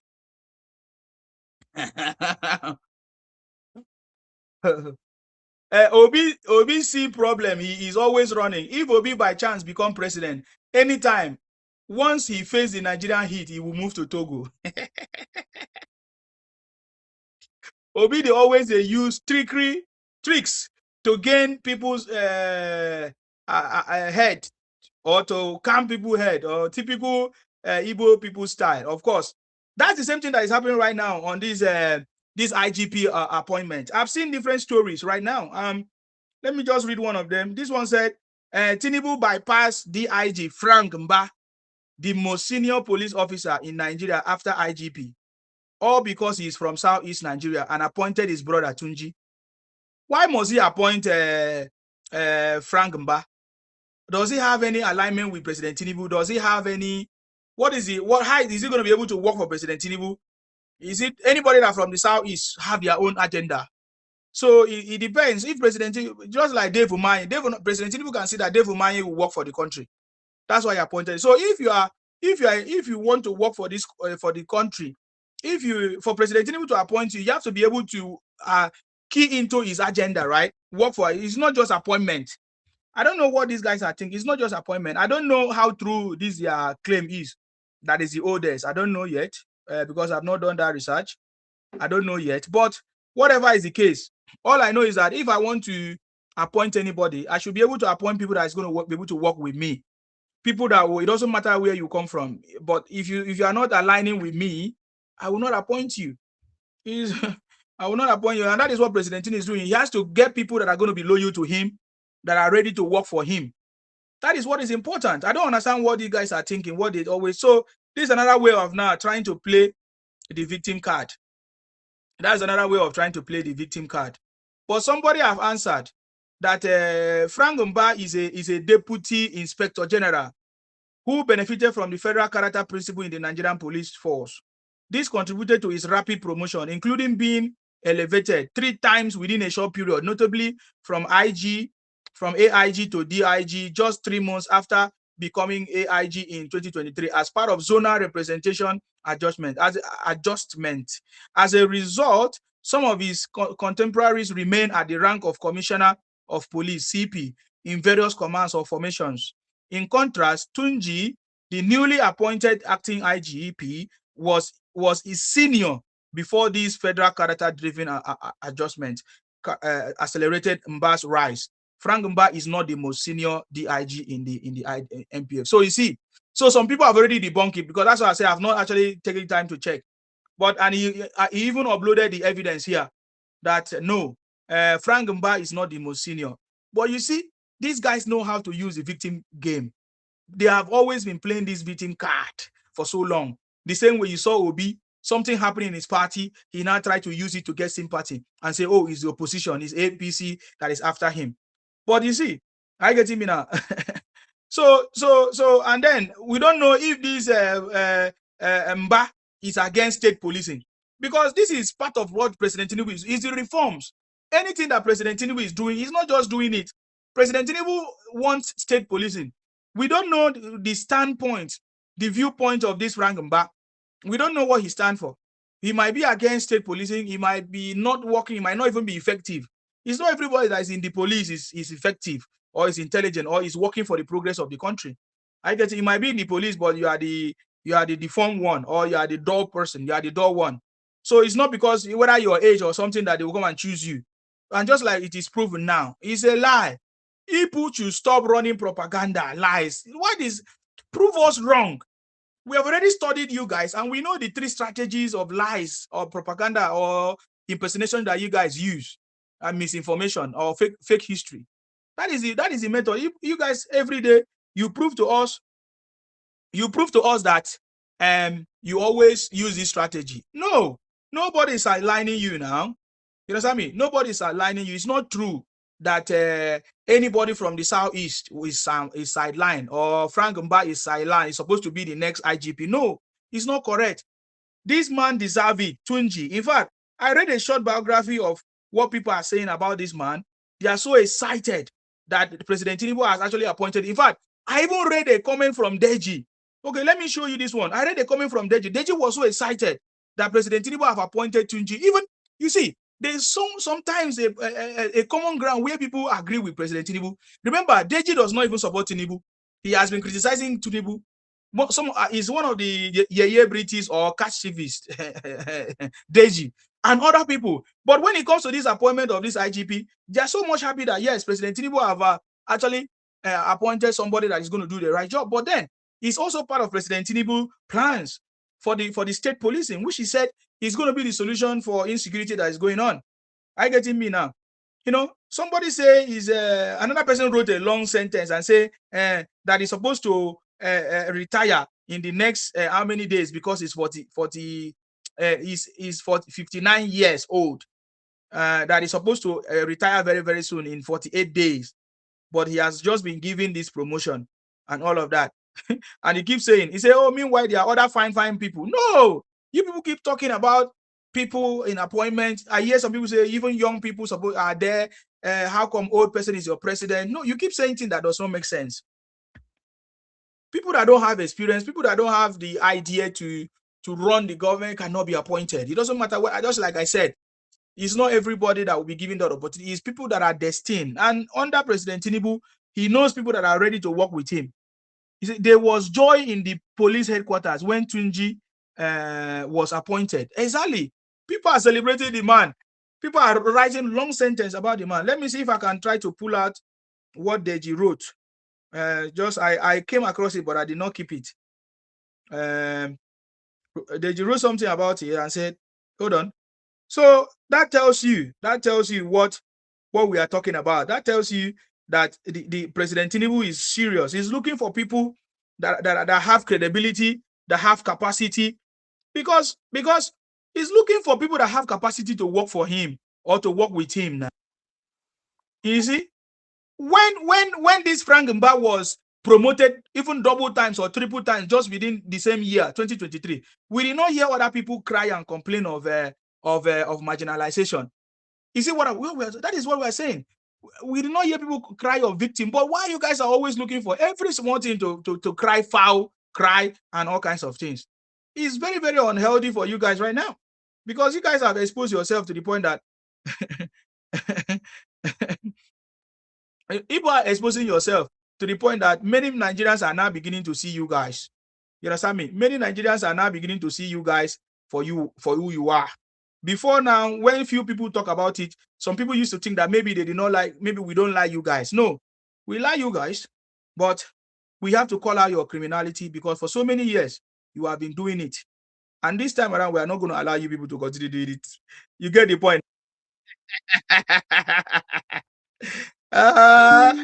So this is what we are talking about. Hold on, I'm trying to get that Deji video comment on the new IG. Is something to talk about. This is good. At least they always have, there's something that you'll be happy with. You agree with the president for doing, and I can see many people agree with President Tinubu for this appointment of IGP. The only people crying are those so-called people that we know them for. You're always crying foul. You're always shouting. You're always now. Look at the statement from Deji. Deji said, "Congratulations to my personal person. This is now an opportunity to right all the wrongs and evil the Nigerian police are known for. Besides, they don't like the other one that resigned, Egbon. If you don't, what is the name of that man that resigned? Egbe Tokun or something like that. They don't like that man. They don't like that man that resigned. I think even Showere is having problem with that man, Egbe Tokun or something like that. Tokun, I want to speak the Yoruba where I know fit.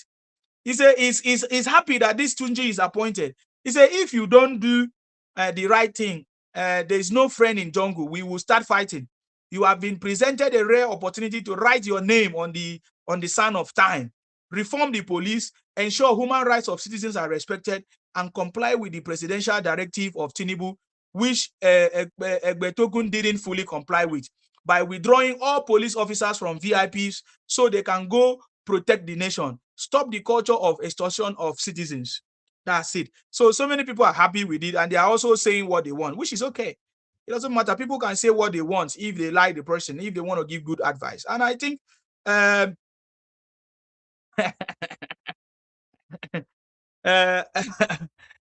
you understand me?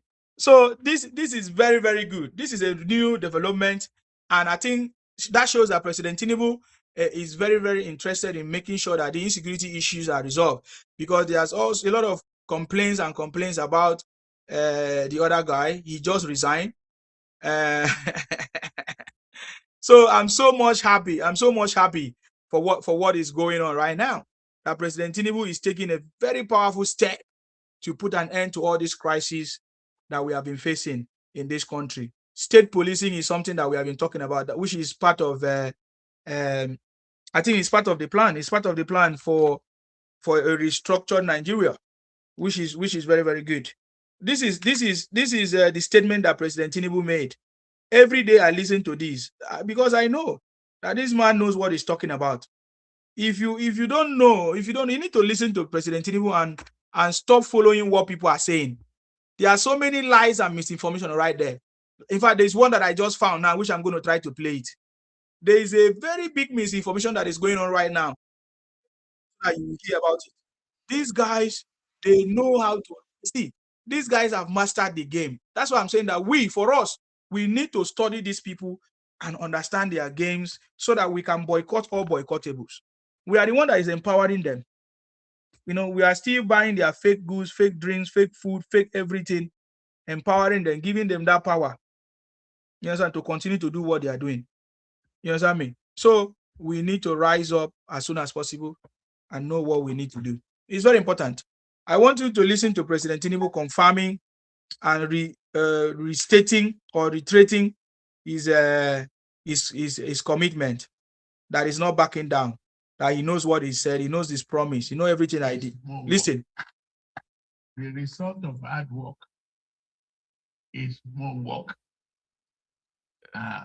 The result of hard work. Son, the farmer, Niger.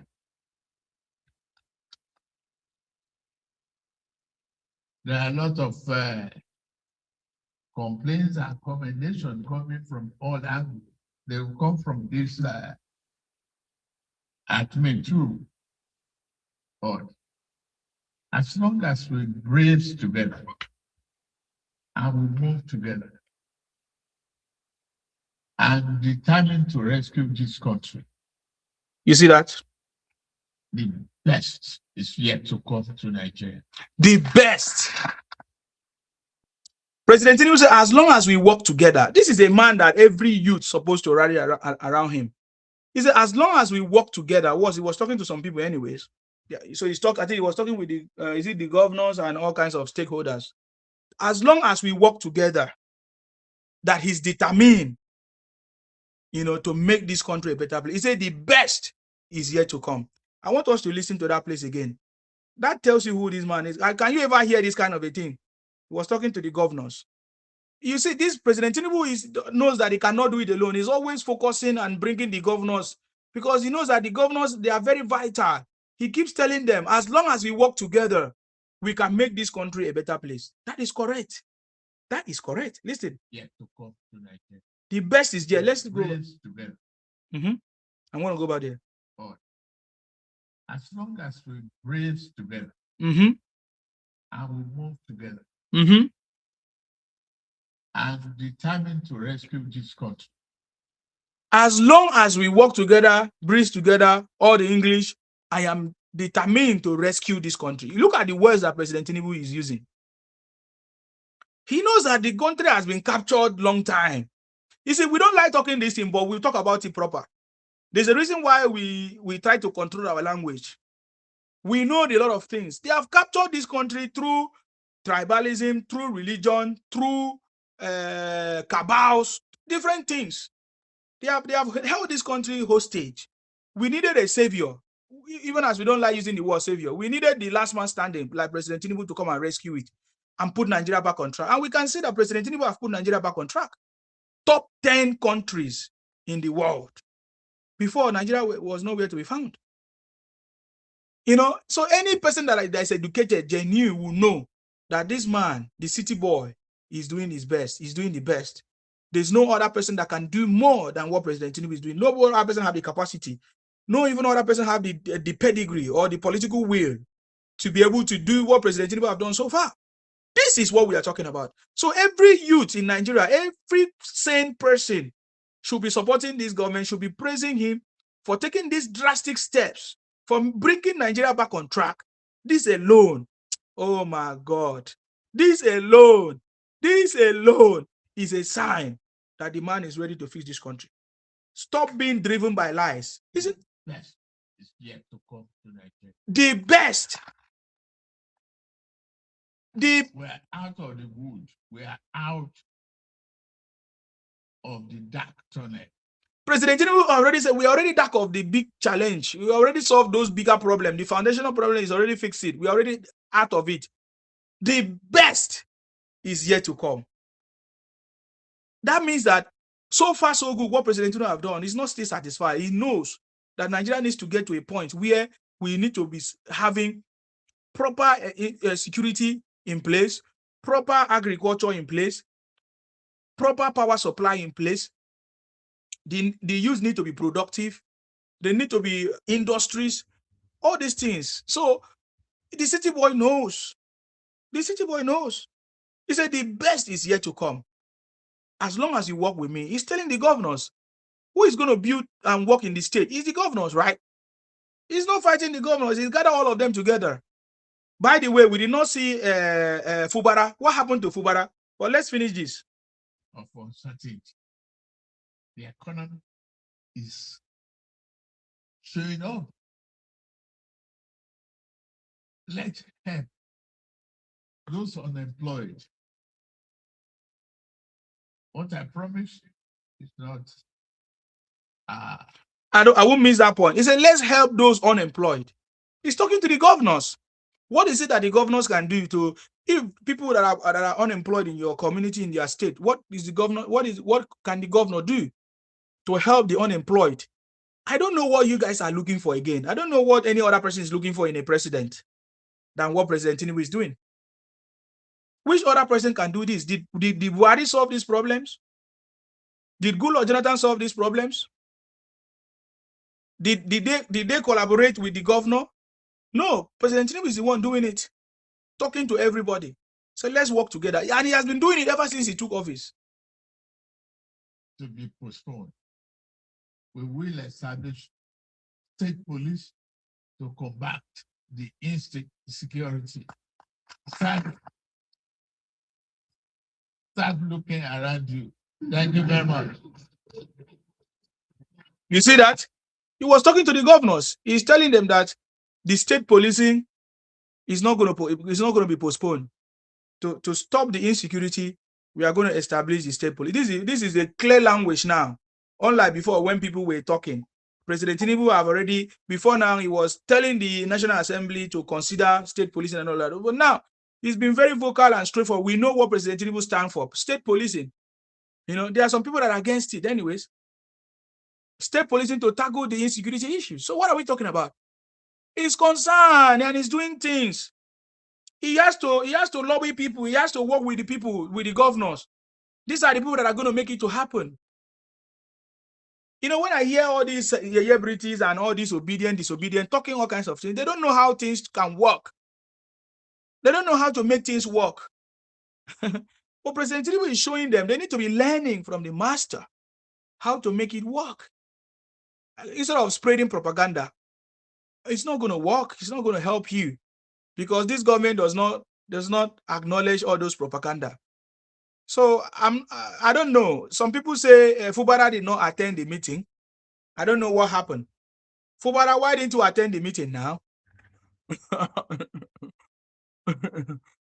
Fubara did not attend the meeting, oh chai.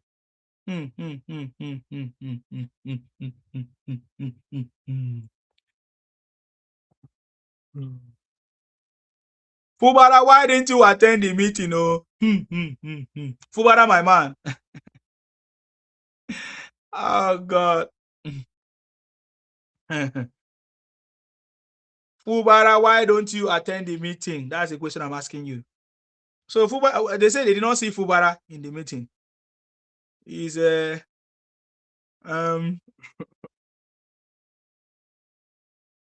So yes, that's it. I think that's it. We have addressed that issue. So people should stop lying that Frank Mba, that Tinubu abandoned Frank Mba. King say about 3 governors missing. Stop the lies. Stop the lies, please. Stop the lies. Stop the lies that Tinubu ignored or abandoned or is forcing Frank Mba to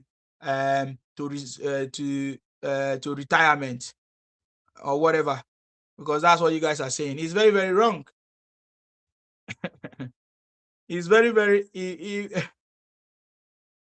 is very, very wrong for the lies that you guys are spreading. Every time you guys keep spreading lies, every day you guys keep spreading lies and all of that. And I love the response of one of their Igbo brothers, because they know how to run propaganda. He never voted for President Tinubu. You never supported President Tinubu. You have been bad-mouthing President Tinubu, even as he's doing his job. You never even recognize that he's doing anything. You keep sharing messages everywhere that, oh, President Tinubu have done nothing, this government have done nothing. Yet, you want him to favor you. It means that you guys don't like him. How can he go and appoint his enemies into a sensitive position? How is that possible? You see, I don't know. When you guys do things, you don't know that all these things have consequences. In politics, everything you do have consequences. They are watching you. They may not talk, they may not shout. But whatever you do have consequences. What you guys are saying have consequences. What you guys are doing against the president have consequences. Are you getting me now? Huh? These people should learn from these things. But you guys are not learning now. I wish you guys are learning. Because if you are learning, you will know that all the things that you are saying, all the things that you are doing is affecting you. It's affecting you politically, even in the future. But you guys are not learning now. I don't know when you guys will learn. If you learn, you will stop doing it. But I know you will never learn. It's in your nature. You will never learn. You will never learn. You guys will never learn. But I think I still see some of your people that still have sense more. And they are telling you to your face.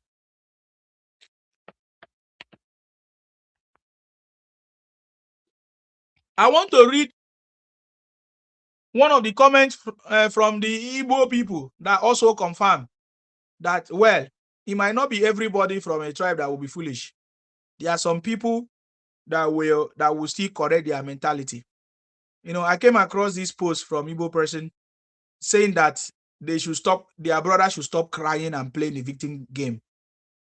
That every action have consequences. You know, every election have consequences. Let me read it for you. He said, Igbos, stop crying. The political choices we make have ripple effect in democracy. DIG Frank Mba has been forced to retire. That is their story. He brought that story.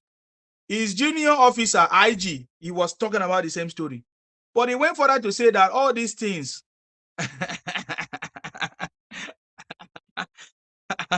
all these things, he said, what do we think we are? He said, and now you people are burning vehicles associated with the president re-election campaigns and insulting Igbo supporting the president. What do you think we are? He said, and when other regions are aligning politically, and all we do is to throw hatred to the president and the APC. I'm not reading all of them. I'm just choosing some of the things that I'm reading there. The arrow say most of the things Igbos are doing today will haunt them for the badly in 2039. Yeah, of course, we saw Gubada Chief Priest saying because they are a city boy, President Tinubu should make them president. All those stuff. But look at it now. All kinds of lies. You understand me? All kinds of lies that they are spreading here. He said, you should know that DIG is more senior officer to AIG in the police force. But they don't know. All over the internet, our people are crying. He said Igbos are crying and accusing the president of hating the Igbos. Well, what do you think we are? When other regions are aligning with politically, and we do, all we do is to throw hate straight to the president and the APC. What do we think we are? Even now, you people are burning the vehicles associated with the president's re-election campaigns. Oh, are they burning the vehicles? Oh, the city boy vehicles. Imagine that. So they are now burning the vehicles. Okay, that one is too small. So they are burning the campaign vehicles in Igbo land. Chai. He said, who do you think we are? You don't love Nigeria. And every day you are on every international pages and blogs asking for the dismantling of Nigeria. You see, this is Igbos talking. And this is what we are talking about. He said, you don't love Nigeria. And every day you are on every international pages and blogs asking for the dismantling of Nigeria. And yet you want to be entrusted with a sensitive office like the IG of police. Can you imagine? Can you imagine the people, the so-called Southeast people, Igbo people, IPOM, Biafra, Namdekano, that burnt down police stations, burnt down police cars. They now want DG, is it DIG position? What are we talking about? These guys are very, very myopic people. Very, very stupid people. Very, very criminally minded people. Egotic people. We remember very, very well how they burnt down police of stations. How they burnt down, even they burnt police. According to the report from the from Omotosho, how many police officers were buyed? Over 300 or 2, if I can remember. I can't remember the exact numbers now. By IPONG. Have they forgotten it? Why are these guys so stupid? Why are you people spreading misinformation everywhere on social media? Running propaganda, seeking for pity, seeking for sympathy. You understand me? Odingo 1, you are talking about Edo shooting today. Una cop, go soon fool. You don't know the Edo people. Your people are joking. You want to bring your stupidity to Edo land. Let me use that word. Or Benin land. You want to take your stupidity there. So you guys are burning down the city boy police, city boy movement campaign vehicles in the southeast. Hey, according to the is it Osun State governor? He said, hey, "I love you people. I love you people. Hey, I love you people. Bring it on, bring it on, Obingos. Bring it on, iPunk. Bring it on. Now you go cry now. Now you go come this place, come cry. You go cry, say they don't allow you. You go cry, say they don't allow you to vote in South. You the craze. Oh my God. Have you not heard them before? My job people will say, Asawana, you the craze. Now, wow, okay. I think I started to go is already. Don't worry now. Now you go. See this thing where they start now. You go cry, yo. Remember, when you start them, you go, now you go cry. Now you go. We know that you guys are everywhere. Now you go cry. So why are you guys burning down our campaign, this thing, vehicles, the city boy movement? Okay, that's okay. So upon that, you guys are burning down police cars, burning down police, destroying the police stations. How many police stations were destroyed by Igbos in the southeast and other places? The numbers are there. So you think that President Tinubu is stupid? Oh, you think when you join City Boy movement, President Tinubu will give you the DIG? A very sensitive position. How can we trust you? You guys have not shown any sign of patriotism. So nobody with his right senses will give you any sensitive position in Nigeria. Igbos have not shown any sign of patriotism. Over 60 years right now, we have been accommodating you upon all the problems that you have caused us in this country. And you want President Tinubu to give you a sensitive position like the DIG? Now that we are trying to resolve the issues of insecurity, the same insecurity that you guys are causing? Oh my God. Chai, what a shame. So the man keep asking them, this is an Igbo brother talking. You understand me? He keep asking them, who do you think Igbos are? Who do you think you people are? Eh? That you don't love Nigeria. Every day you are on international pages and blogs asking for dismantling of Nigeria, and yet you want to be entrusted with a sensitive position office like the IG of police. You know, every day is only the... Now listen, this is Igbo saying, this is Igbo talking. Because I'm now reporting the news. I think what I'm going to be doing now, I will be reporting the news. We are launching a very big media in Nigeria very soon. Like we are launching like proper on ground. I'm going to be reporting the news so that they will not be attacking, because they have been attacking me too much. They say, oh, I don't love them. But I've been advising them. All I've been doing is advising them. I've been advising Igbos for years now. I've been calling out the good Igbos to rise up and do something and speak up. Every day, the things we see, 99.9% population of Igbos abuse the country, do not highlight the country. They are not patriotic to the country. They are spreading lies, they marketing the country, including Obi. That is what we have been seeing. Just 1% of Igbos are trying to work together with President Tinubu or to talk anything good to the country. So now this is another Igbo person confirming that, you see, that every day is only the Igbos that are in America lobbying Republicans and accusing Nigeria of buying Christians, when you know that we are facing a terror organization that is not even affiliated to religion or anything. That's what he said. We saw the recent report. I think there was one, I don't know what his name. He said he has submitted the report of their visit to Nigeria to Trump. What's the name of that man? I saw the name of that man. And they are saying that, they say that Nigeria is a genocide for Christians and all those nonsense talk. You understand me? That is what they are doing. You know? So, and you want to be entrusted with the office of IG? Who do you think we are? Every day is only Igbos that call Nigeria a zoo and celebrate only misfortune against Nigeria. We saw that even with Obi on his platform X. Every day he doesn't say anything good about the country. He always looking for bad news. He always looking for things to talk about that is not positive. Only you guys calling Nigeria zoo and celebrate and only misfortune. Any bad news, you guys will spread it. And you want to be entrusted with a position that decides everyone's security. This is what we are talking about. This IDIG is a strategic position that President Tinubu have appointed the right person. And you want them to give it to an Igbo man? Now wow. Obi, import and export. He said, who do you think we are? Who do you think Igbos are? This is what happens when a whole region allows illiterate. It's confirmed that you guys are illiterate. And these illiterate are quick to call other people illiterate. These are Igbos. So you listen to them. I've worked with many other people. I've seen them many times. They are quick to call other people illiterate. IPONG people, Obingos people. They are quick to always say somebody is illiterate. Somebody don't know what he's doing.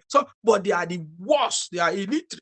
They are illiterate. Useless IPONG to control opinions. That's what the brother right here. Confusion and emotionalism everywhere.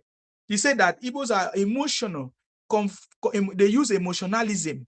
They use emotions and pity, sympathy, victim game, manipulations, the marginalizations to manipulate people. But it's no longer going to work. It's no longer going to work, guys. The city boy is on the throne. Come on there. If you don't want to join, you don't want go permit yourself, go hit yourself for war. You the craze.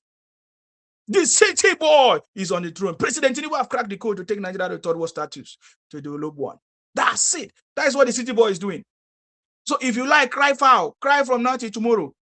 I love the fact that the good Igbo people are coming out to speak. I want to believe that they are good Igbo people because everywhere they are good and bad people. But then it's just 1%. You guys need to speak more. This is an Igbo person talking, addressing these issues squarely. Say, how can we be very foolish and useless?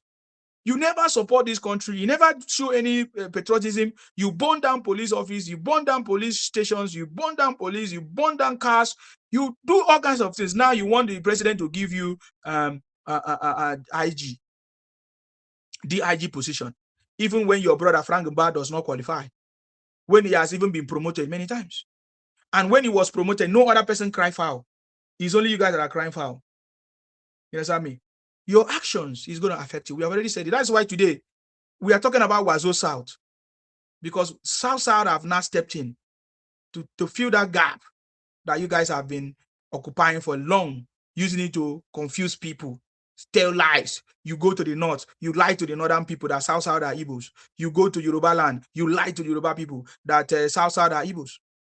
You have been busted. Lies. Everybody can see that South are not Igbos. They can see Wike. Wike doesn't speak Igbo. Wike speak Igwere. Yes, so Wike, Wike, our man, His Excellency, the Muraha Wike.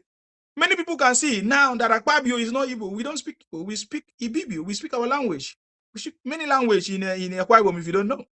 We have Ibibio, we have Anang, we have Efik. We have so many languages. And these languages are not Igbotic.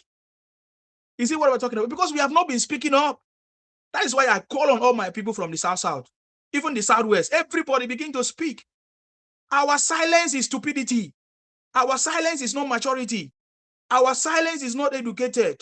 That we are educated, that we are mature, or that we want to show superiority. No, that we know more than them. No, our silence have now given birth to these miscreants all over the social media, talking rubbish against our country, demarketing our country. Our silence have become a weapon that they have used against us. So we begin to speak. Don't get tired of talking. Don't get tired of shouting. Did you not see the way I shouted the other day? I don't allow them to talk anyhow against me, man. I will never go anywhere and allow any boutique man to want to belittle my people or talk rubbish against my people. I will never go anywhere and keep quiet. I will shout. Shout. He said, raise your voice and shout for the victory, for your joy and salvation. That is what I will do. Join me to shout for the salvation of our land, the city boy, making sure it's happening. Come online. Let us promote our people. Come online. Start live. Start TikTok. I don't care. We don't mind. We promote people. Come and do your TikTok. Everybody go live. Don't allow these other people to take over the social media. That is what I said. Come live. Even if you don't have, come. We can show you how to do it. Even if you don't have follower, you can come live, guys. What are we talking about? Spread the message. Don't allow these other negative people to take over the narrative. That is what we must do. We have already subdued it. I want to give kudos to the Yorubas. Let me clap hands. Let me clap. Where is this thing? It's not easy for what the Yorubas have done. They delivered it. They did not allow Igbo criminals to take over just like they did in Buhari government. The Fulanis did not say anything. But I want to clap for the Yorubas because this is not a small thing. Do you know what it means? The Yorubas have responded massively. Let me clap for the Yorubas. The Yorubas did not just respond massively on social media. They are also working on ground in Yoruba land, making sure that policies are tilted towards to promoting indigenous people in their land. I want to clap for the Yorubas. See, we are learning. We are learning from you guys. And before you know it, every other part of the country will do it. The South side, of course, will be the next. We are learning from the Yorubas. Look at the Yorubas did not allow the boutique, punk, Biafra criminality, propaganda to spread, or did not allow them to attack their own brother Tinubu. Because that is what they did. Because before now, they were attacking, when Buhari was there, they were attacking the Fulanis, right? But right now, they suddenly turn against the Yorubas. And then the Yorubas step up. I'm so shocked the way Yorubas step up. Because before I was even afraid that thinking that due to the liberal nature of the Yorubas and their way of being silent and not too outspoken, I mean, they are soft, or the what they say, what do they call it? The issue of being patient or that kind of stuff. That will be the loophole where the IPONG people will take over Lagos and everywhere. Now it's Yoruba land. The IPONG people are not just after Lagos. I think the Yorubas know right now. They are not just after Lagos, so they are after Yoruba land. Yoruba land is already being invaded by the IPONG, by the Igbo Biafra. They are already invaded. That is the truth. Why did I say use the word invaded? Because they are coming there to carry out criminal activities like kidnapping. Look at what is happening in Kwara. You think what is happening in Kwara is a coincidence? I've said it many times. It's not a coincidence. It is the work of these IPONG people. They are the one doing it to prove a point. They buy people to prove a point, and they record it.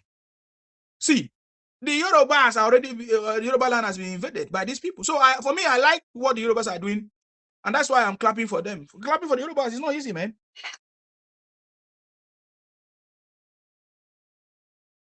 For the fact that just how many years, just 2023, the Yorubas started coming live to speak up strongly. The IPONG people have been doing it for many years, over 60 years. If I want to look at the era of Nnamdi Kanu, for more than 10 years, they have already perfected the techniques, the strategy of lying, propaganda, misinformation, using social media, fake account, double account, 20 account, 50 account. They have already perfected it. So for the Yorubas, within the space of less than 2 years or 3 years to overcome this IPONG propaganda, we must give it to the Yorubas. See, it's not a joke. I'm telling you what I'm telling you.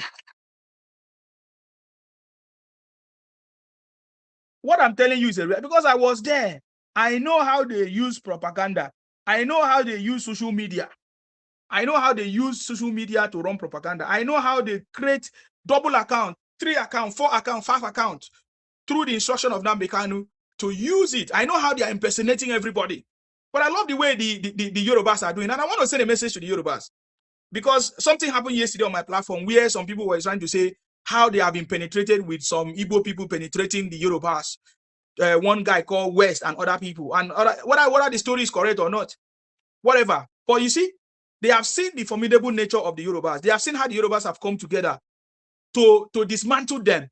They have seen how the Yorubas have come together to stop their lies and propaganda. Do you see that the IPOP, Biafra lies, Igbo lies are no longer flying on social media because of the Yorubas? They are speaking up every day.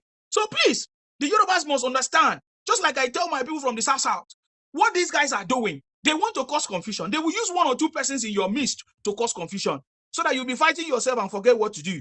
Please, listen to what I've said. Listen to me. Listen to me. Listen to me.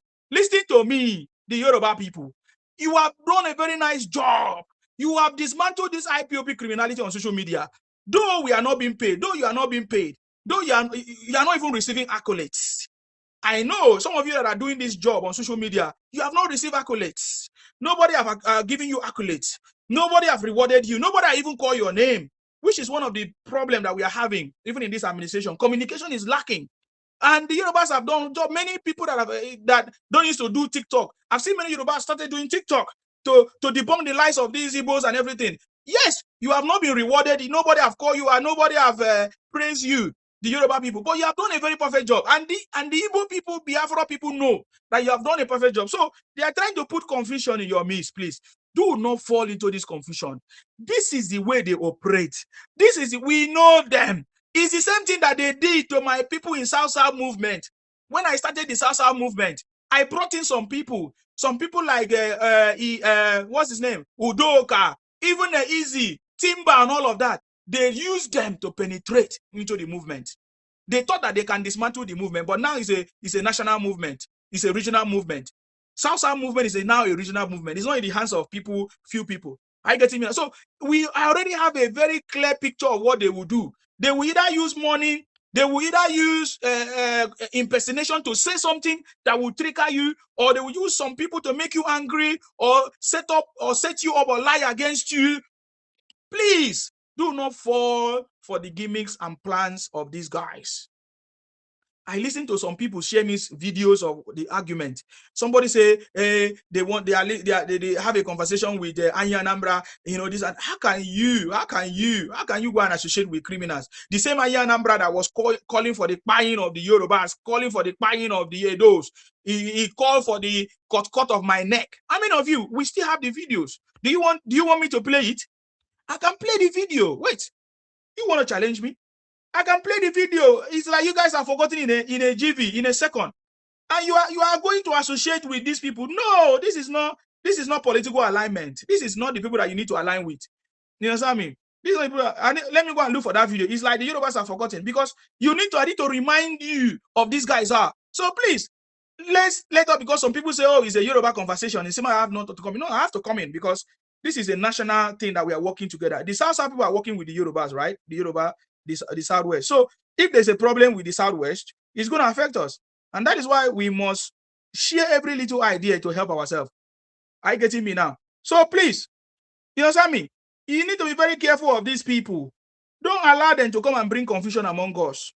Bring confusion among you people, so that you guys will, because for the past 2 days now, they have shared video of what is going on online now to me, that some people are fighting. You are forgotten. You are no longer talking about Tinubu. You are not talking about the lies. You are no longer debunking. That is what they want. They want the attention to be off them. Please, Yorubas, don't fall for these lies and propaganda of these guys. They will use somebody or whoever that you know. It will be usually somebody that you know to try to infiltrate, to make you fight, so that you will stop talking about them. You will stop exposing them. Look at it now. For the past 2 days now, the attention is on the Yoruba. The attention is on people. Your attention is no longer on the people that is causing problem in our land. So that is how they work. And they will make sure they will be putting fire. They will be putting fire. They will be putting fire.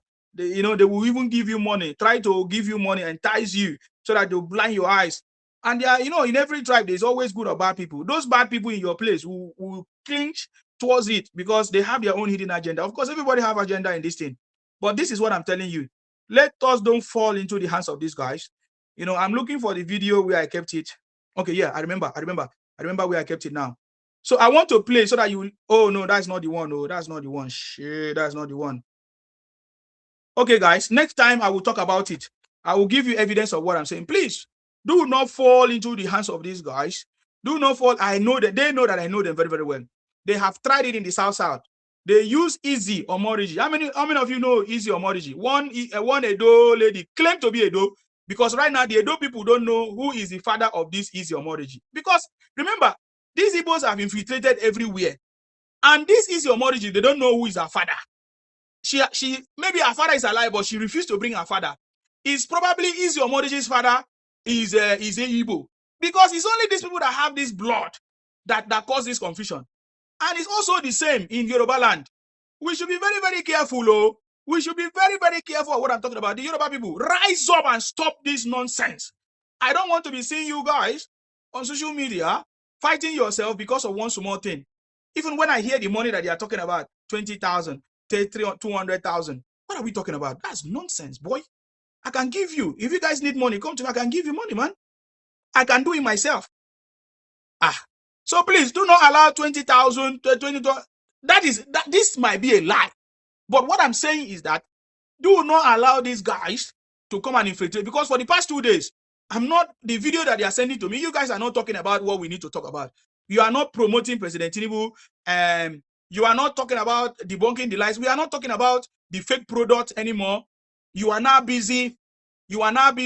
Trying to defend yourself, trying to expose somebody, trying to say, oh, look at how I feed this person. Look at how I fed this person. Now, wow. I think this is not the perfect time for this. Let us wait. February 2027 is already on the corner. Let us focus on the fight against these guys.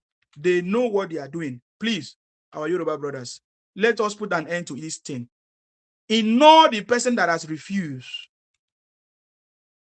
Ignore the person that have refused to take advice, to ignore the person that have refused to cease fire. The more you go there and talk, you are empowering, but ignore the person that have refused to cease fire. That is the only way to resolve this issue. Please ignore the person that has refused to cease fire, because I've listened. Somebody sent a video to me how they have been trying to advise some people to stop, but they refuse. Please, you guys should ignore anybody that refused to cease fire, and let us focus on what is important. Focus. Focus on Tinubu. Focus on the city boy. Focus on the ball. That is what President Tinubu has been doing. He has been focusing on the ball. Are we not learning from our master, our father, President Tinubu? He did not allow any distraction. He knows that if he gets distracted, his job is going to be delayed, or he might lose guard. He might make a mistake. President Tinubu is not allowing any side talk, any distraction to stop him. You understand, from doing what he's doing. So let us learn from our father, the city boy himself, Jakaban. He doesn't allow any side talk or any small confusion to stop him. Please, let us focus. I'm taking time to say this because I don't want to be talking about it every time. Let us don't allow this bunch of criminals to infiltrate into our movement and cause confusion. Please, my people, let us fight against anybody coming to cause confusion. That is the same thing I told my people in the South. These guys are going to be causing confusion because now they see that the South people are coming together. We are talking about Wazo South today. So they want to cause confusion. They will use impersonation. They will use all kinds of language to cause confusion so that we will not focus and to deal with them and to continue to expose them. So please, I want to clap for the Yorubas again for how far you have gone, to dismantle the lies and propaganda of Igbos. You know, you did not allow Tinubu to be at the mercy of IPOP. They could not useless Buhari the way they could not useless Tinubu the way they useless Buhari.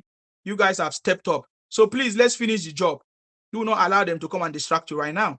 So this is the reason why I'm talking about it, so that you understand that they know that this is the game. They know that you have done a lot. You have spoken. You have debunked every lies. You have stepped up. You have enacted policies in your homeland, in your Yoruba land. You have taken steps. So they want to see how they can derail the movement by sowing a seed of anger or will I say fight among ourselves. Please understand the way they work. That's why, you know, this my broadcast has always been focusing on.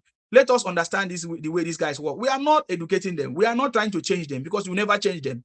We are not forcing them to support us, but We need to study them. We need to share the knowledge. We need to continue to speak up so that other people will know what we know, so that they can be able to know how to deal with these guys. These guys are very dangerous people, guys. Very, very dangerous. Don't take it for granted.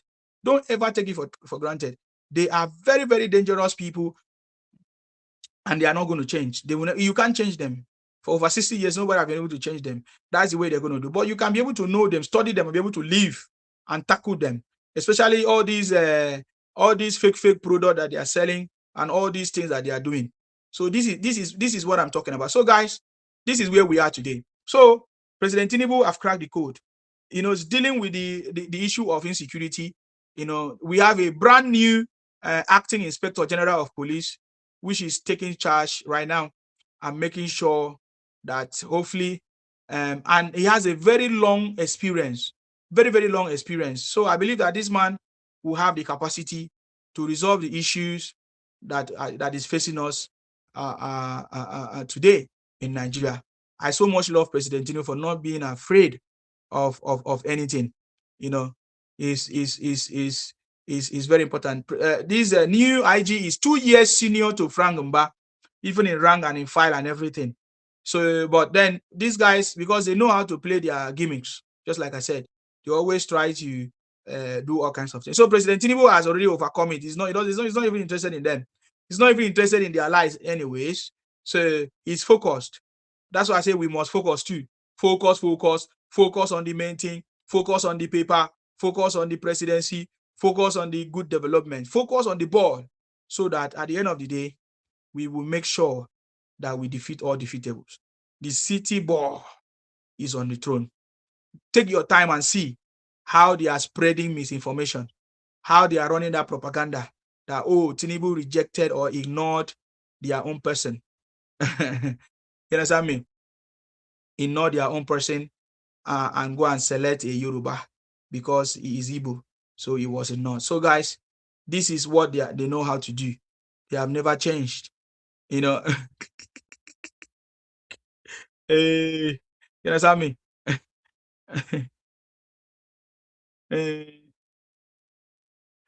I love what those are doing right now. Those are stepping up as well. I think there's a new trending information. Those are not the Benin people. Those are not telling the boutique people, this market is not Biafra market. I don't know what they went there to do, because they always know. They always go anywhere they go. They want to go and put their mark. They want to go and put their mark there. So I don't know what they have gone to do now in Edo. Maybe they are putting flag. So they are calling Edo market Biafra market or something.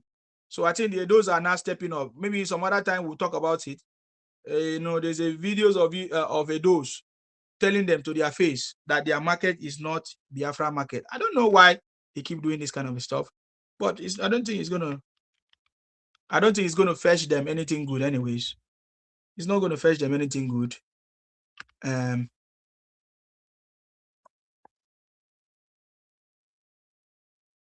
on. It's not going to fetch them anything good. But before then, let us talk about this Edo stuff as well.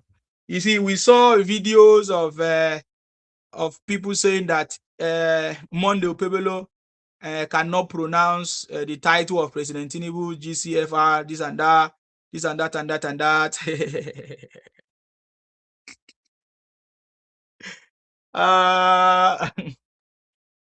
Oh my God. You see, these guys know how to, like, as in,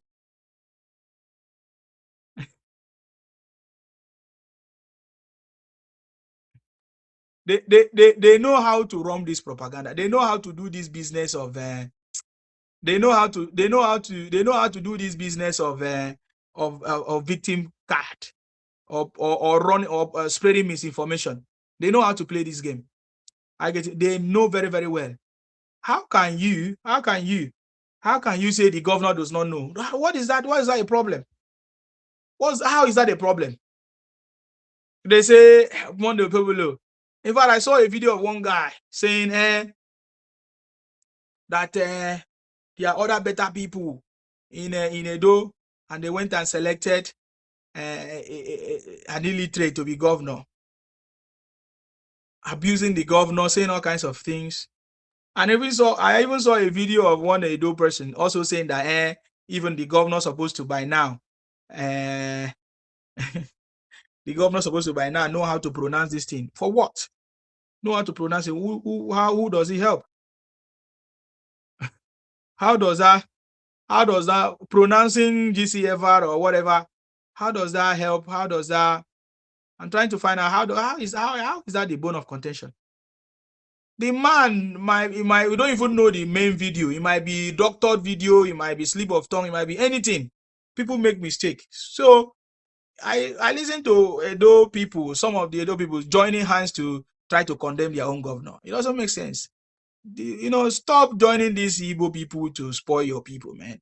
Because they will use it and push it. See, Monday Pueblo is the best governor that has ever happened. He's one of the best governors that has ever happened to Nigeria, contributing to the success of President Tinubu, making sure that he's working very hard. So I saw that video and they were using it to mock the man. That was how they have been mocking him.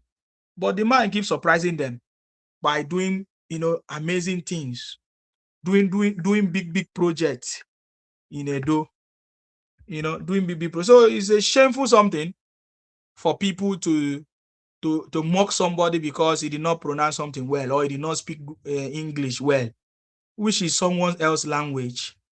And that is not what determines. That's what I mean. It's not what determines if that person is doing his job properly. Because so far, so good.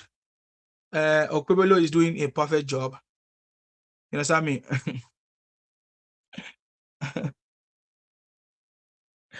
Are you getting me now? No English that will give us food. Obasege was speaking English.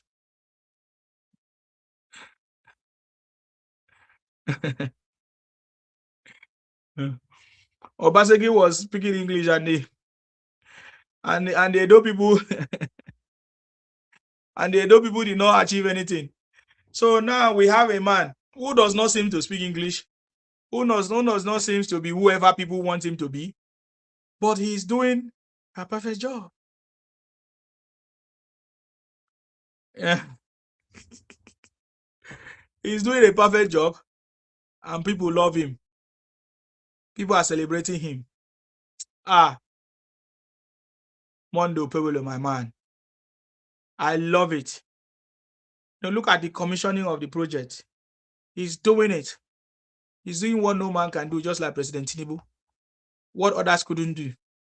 And he has a very clear agenda to make sure that the Edo people are happy or back on track for so many years. This is what we are talking about. We need leaders that has vision, that has a trajectory where they are going. They know where they are going. That is a vision. And I can see that Okwebelo knows where he's going. And he's actually doing it without being afraid, without being intimidated. Look at the boldness. Do you know what it means to have the boldness of Mondo Pueblo? He has a very powerful boldness that I've never seen in any other person before. I love that man. I love him. I love him. I love you. According to Osun State Governor, I love you. I love you. I love you. I love you. I love you, Mondo Pueblo, for making us happy. I remember when we campaigned for you. God. Others were shouting, Akpakpa, Akpakpa, this, that. But we know that you are the man of the job, the man for the job. And we never support any Akpakpa. But today, I think they say Akpakpa have defected to ADC. They're just moving from place to place. The same thing, the same threat of Obi. Anyway, they say the man married Igbo. I say, anytime you associate with these Igbotic Ipong Biafra people, you'll be carried away. If you don't have the real Igbo blood, if you're Osu, you'll be confused. Look at the way they confuse this Akpakpa. Is it Akpakpa or who they call him? Yes, so he has defected from Labour Party. He just joined Labour Party. He has defected to now ADC. What a shame. So that is what they do. They are not consistent. Nobody can trust them. Why should you trust inconsistent people? Now you are in tomorrow. Today you are in Labour Party. Tomorrow you will be ADC. All of that. So it's a failure. You understand me? So yeah, we saw how Omondo Pebolo gave so much interested in agriculture. He gave tractors and trucks and some kind of thing to the local government. Of course, that man is working. He has a vision, and he wants his state, Edo State, to be number one as well. And I so much love it. I so much love what Mondo Pebolo is doing. All their plans like Akpakpa and all those stuff. Whether you defect from Labour Party to ADC, even to anything, it will not stop Mondo Pebolo. Mondo Pebolo is a very wise man. You understand me? I love it. People will use what his mistakes and use whatever against him, but he's going to fly. That is what is going to keep him flying. Today, everywhere, they are calling out Akpakpa. They are calling out Mondo Pebolo. But you see, which is making him more solid and focused to deliver his job. We also saw Atiku. Atiku is now speaking up for Erufai because they say Erufai have is it cough? Is it cough or what? So Atiku said Atiku, according to what they say, Punch newspaper say Atiku voices concern as ex-governor challenges DSS in court. Files a lawsuit against DSS challenging the cybercrime charge as unconstitutional. Atiku warns the government over detention of who? Of Erufai. I think let me yeah. Now wow.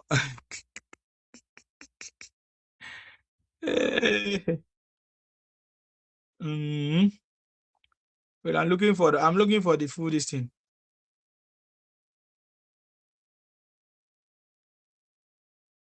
I beg go, which Oshogbo is where? Oshogbo is where? Which state? Because Oshogbo people are coming out to say they are going to vote Tinubu 100% for 2027. Just like I said. He said this is not 2023. You know, where is Oshogbo?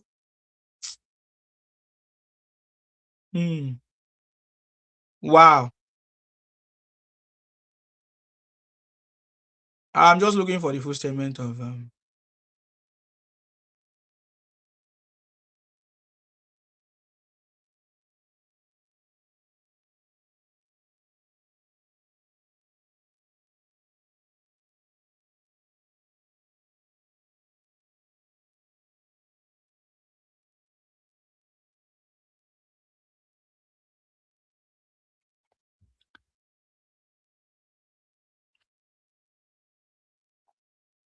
hold on, guys.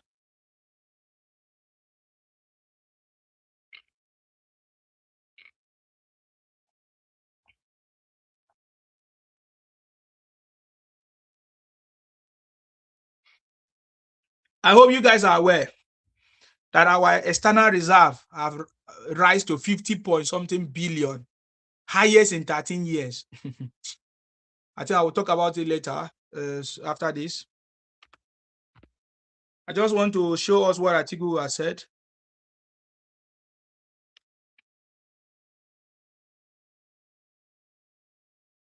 about Erufai. And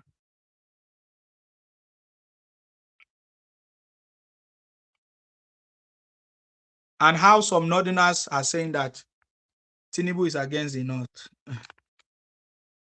I think that is what Atiku is trying to say. So we'll talk about that right now. But I just want to show you. I don't know if you have seen it. Many of you may not have seen it.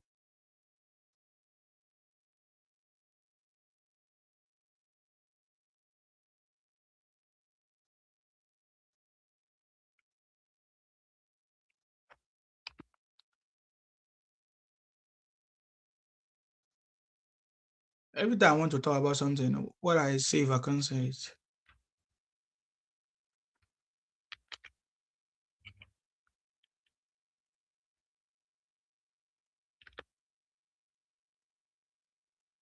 Aha.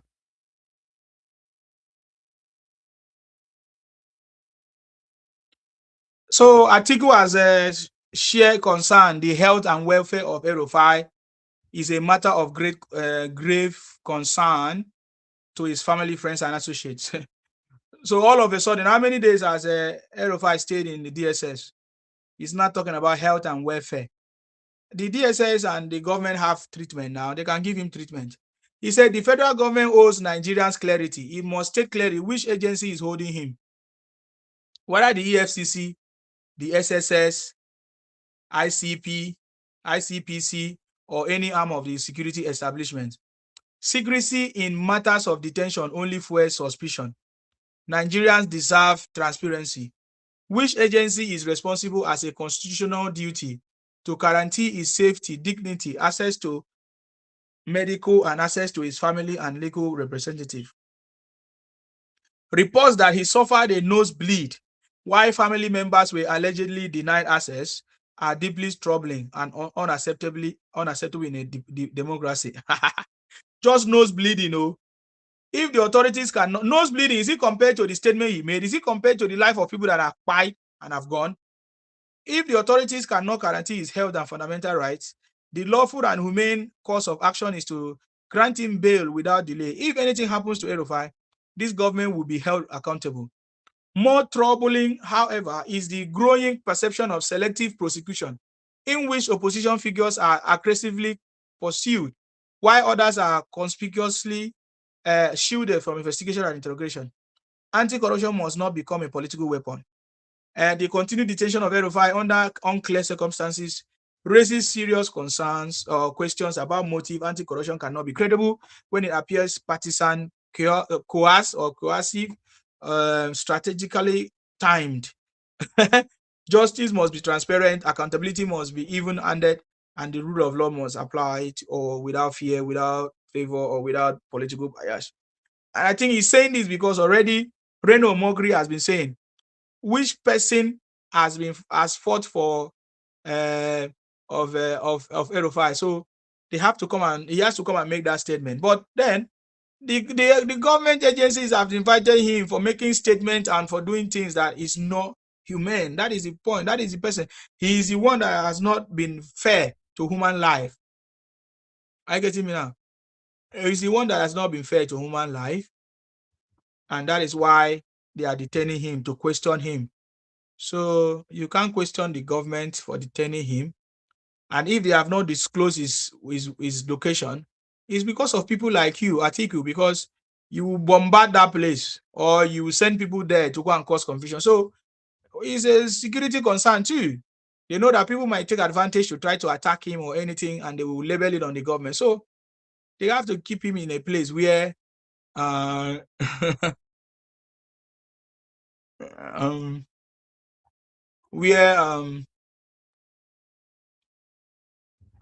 where all those things cannot work.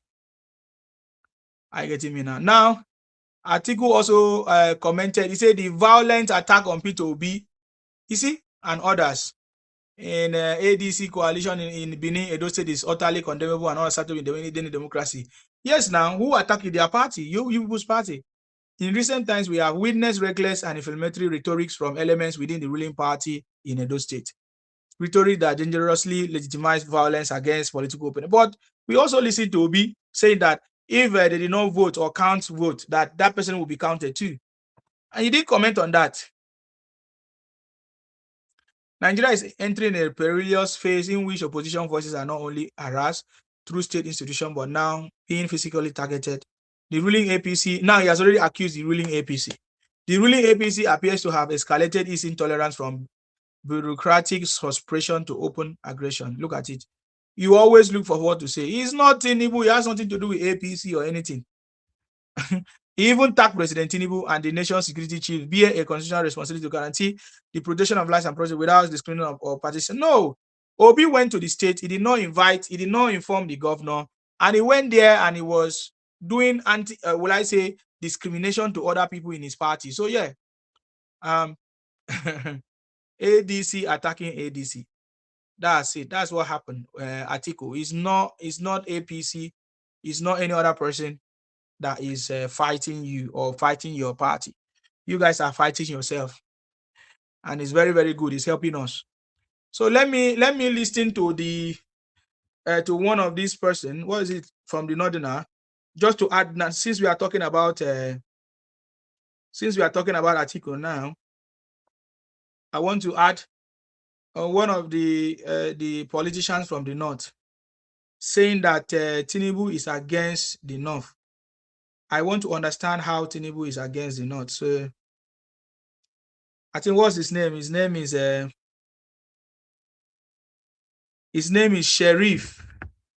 Sheikh Sharif.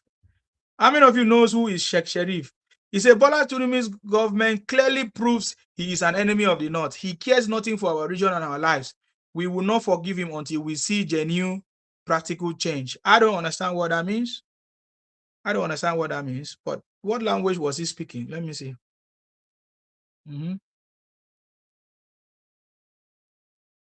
Ba ka yin abin da ya kamata a gare ku.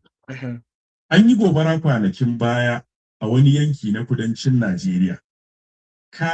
They always speak in their language, but this is interpretation. And the interpretation is that he thinks that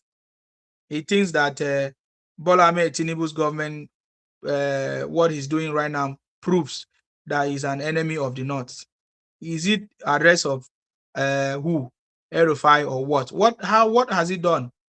Is it the handling of the insecurity issues? So since I couldn't understand Hausa and there's nobody to interpret, maybe sort of understand why he made that statement that Tinubu does not care about the North and that they are not going to forgive him until he take a genuine practical change. So I don't know what that means, but I don't speak Hausa or Fulani, so I don't understand. But it's just a sign to show you that there are some people already trying to fight President Tinubu in the North, which is normal, especially the gang of these Atiku and others that don't like President Tinubu. Oh wow, we have done a lot of things already. Time is gone already. Okay, let me go to some good news right now. Many people are now coming out to confirm to us that they are going to be there for President Tinubu just because of the good work that President Tinubu have done. Look at the latest statistics right now. The latest statistics right now shows that our foreign reserve has skyrocketed. Our foreign reserve, external reserve, rise to 50.45 billion, which is the highest in 13 years. This is from the governor of CBN and Governor Cardoso. Please, can we just listen to him a little bit so that we know that this is a sign? Yes. Let's go back there. External reserves rose significantly to $50.45 billion as of February 16, 2026, the highest in 13 years. Wow. So who are those that are saying Tinubu have not done anything? Who are those? Is that not something that our foreign reserve has increased to that amount? Oh boy, 50 point something, $45 billion. Wonderful.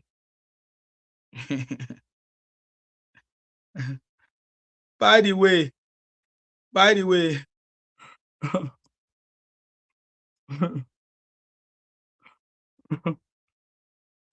there are other people. Odingo say they can fabricate any amount. What has it to do with poverty in Nigeria? Poverty in Nigeria has nothing to do with the government.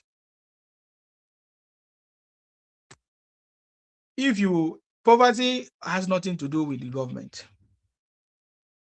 I tell you. We live in the developed world. How many of us are rich? Ask yourself, you that is living abroad. Most of you Igbos, are you not living abroad? Are you rich? Have you escaped poverty? Poverty is a mindset. You need to take drastic steps. It has nothing to do with the government. So if you are poor, you are poor. President Tinubu is not going to come and save you in your family problem, because it might be a hereditary transfer of poverty from one family to another. It's not the government that is going to make you rich. Because if you are waiting for the government to make you rich, it means you are doing the same thing that like politicians are doing now. Do you guys not complain that I listen to some of you say Dangote was made rich through government intervention, government giving him money to go and start Dangote or supporting him to do Dangote. Meanwhile, they say Dangote father was rich. So when you say poverty, I don't understand which poverty are you talking about? You are poor. You are poor. If you are poor under this government, you will remain poor forever. Because as you are talking about poverty, many people, over 5 million people already coming out of poverty. Many people have become millionaires. We know more than 5,000 people that have become millionaires under this government. I'm telling you facts. As you are saying that people are poor, many people are becoming millionaires. You understand me? So, and Igbos have traveled for so many years living abroad. I've never heard that they are now billionaires. Because if you say it's because of Nigeria that makes you poor, so what about those that have traveled out of Nigeria? Are they now rich? So your conversation is very stupid. It shows how ignorant you are. And just like I said, you will remain poor forever. It is not the country that is making you poor. It is you that have refused to use your skill, use your opportunity, learn a new skill, change your situation. It is you that is lazy. If you want to be free from poverty, it is you that will determine, make your decision and plan. Look at the plan. Look at what you are going to do. Look at what you are going to do to be out of it. You can only get support from the government by maybe getting business grant or getting loans and all of that. So please, it's not President Tinubu that is making you poor. You understand me? It's not the government of Nigeria that is making you poor. Poverty is not tied to any governance. Poverty is not tied to any government, because most of us now, we are in the UK. We are not rich. Igbos they say they have been traveling for many years all over the world. I'm not aware you guys are rich. I'm not. You understand me? I'm not. I've not seen it. I've not seen it. So please, and you can't do fake products in abroad. Thank you very much for that. So I don't know what you are saying. It's because you can't do fake products. So that's why you are not rich in abroad. So please, it's wrong. When you say all those stuff, it shows that you don't know what you are saying. It shows that is why you are so backward. Because in the same Nigeria, many people are becoming billionaires now. Where did Obi make his money? Where did Obi Kumana make his money? Where did E-Money make his money? I don't know why you guys are stupid. You are just looking for things to complain, man. Guys, we have done a lot. I didn't want to spend a lot of time. I just want to go and rest. I have a lot of things that I'm doing.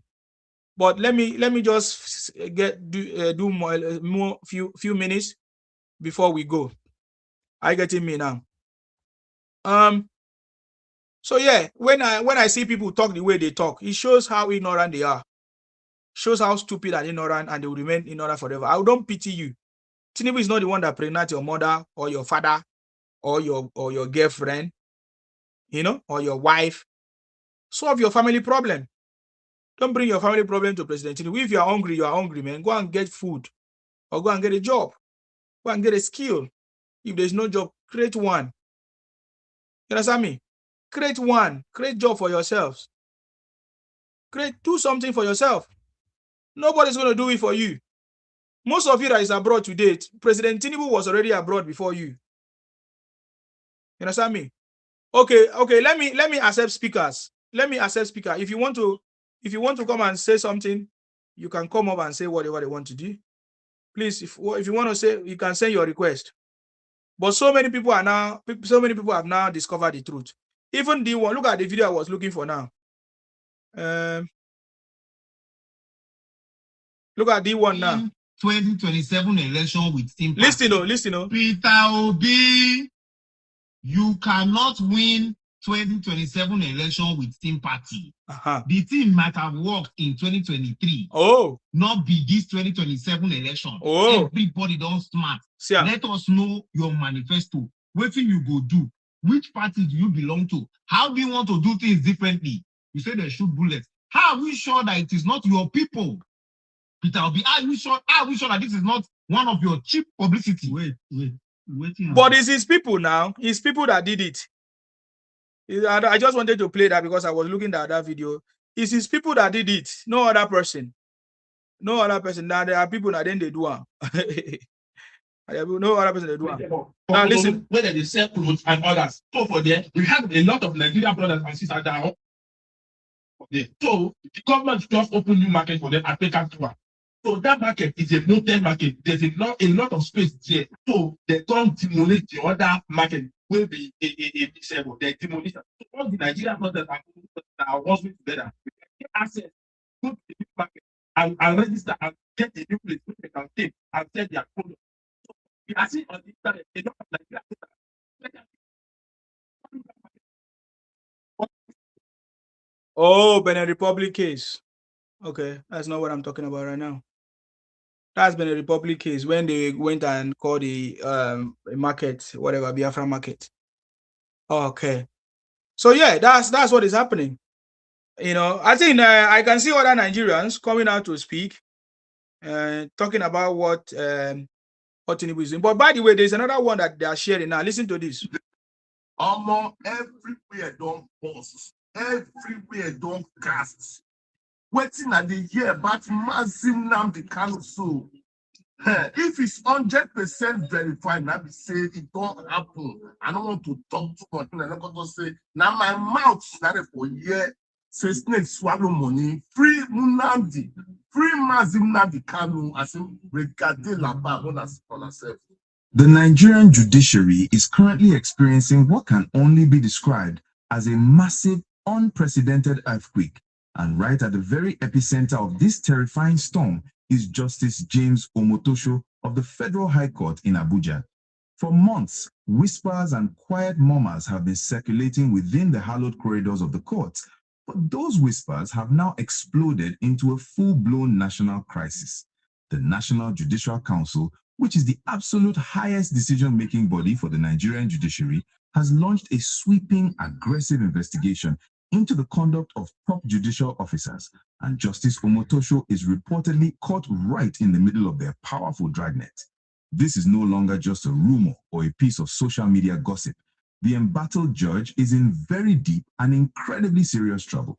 The entire capital city is buzzing with tension because the new Chief Justice of Nigeria has promised a ruthless cleanup of the judicial system, and it appears the very first major casualty of this strict reform might be the man who handled one of the most explosive and heavily scrutinized political trials in the history of the country. The massive trouble surrounding Justice Omotosho is directly tied to the historic and deeply controversial judgment he delivered late last year involving the leader of the indigenous people of Biafra, Mazi Nnamdi Kanu.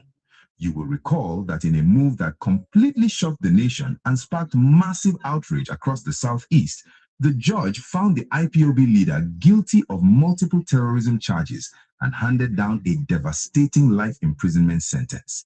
However, the dust from that explosive court's... So before I continue playing this is the misinformation that they are spreading now. So if the new chief judge is trying to fix the judicial system and whatever, how does that going to be that they will now release Nnamdi Kanu or they will now do something to Omotosho?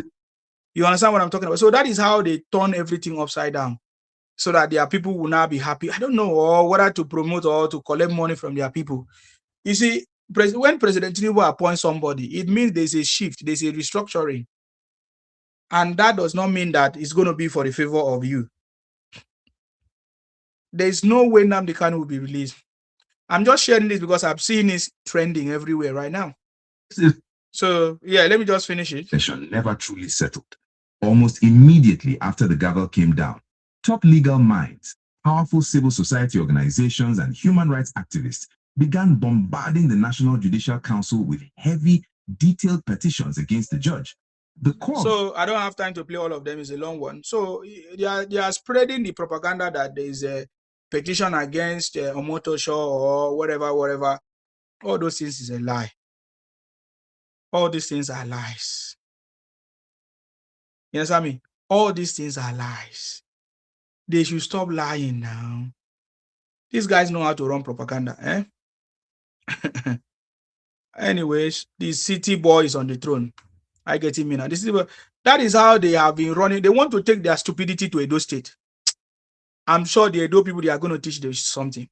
In fact, I listened to when Omondo Gbebolo was saying that, oh, that they are bringing activities of courtism in Edo, you know, and that the ADC is promoting courtism in Edo State.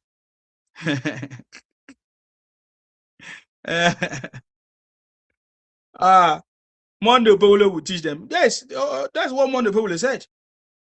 That they are the one promoting courtism, and they are the one fighting among themselves. They are looking for what to say. They want to, you know, they are, instead of them to focus on what Mondo Gbebolo said, they are now using stupid this thing to be talking rubbish. This is what Mondo Gbebolo said. Now is the truth. He said they are using ADC to promote courtism.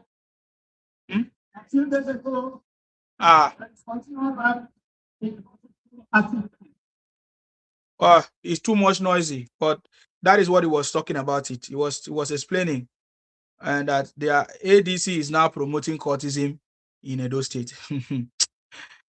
You guys should get ready. ADC, how can you expect to have anything? How can you expect to have any vote in Edo? Joking. I'm going to teach you something. So ADC is now promoting courtism in Edo State. Wow. I'm happy if the governor has identified this. You guys are a gunner.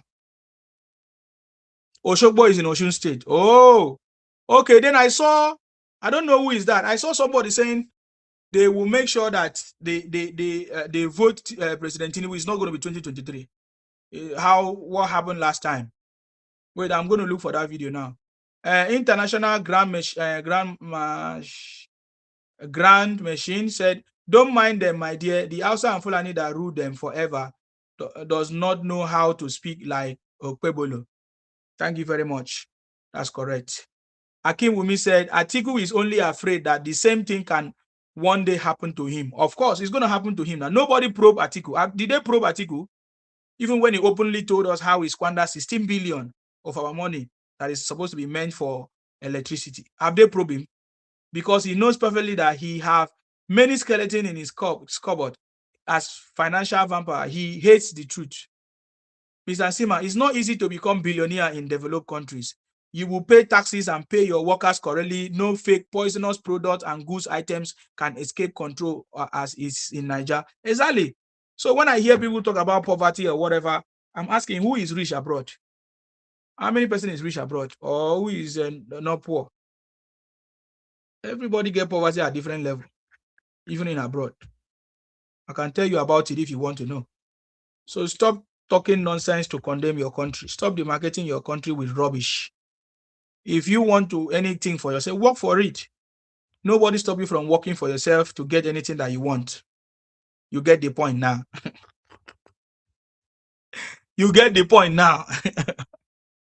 The city boy is on the throne. You get the point now. So yes, I think we have debunked all those lies. Somebody is poor. So if you tell me that you're poor, I say yes, you're poor. If you say Nigerians are poor or people are poor, who are those? Tell us. Are you poor yourself? That is the way to handle the matter. So yes, the matter between factions in ADC is internal affairs. That one we have trashed that one.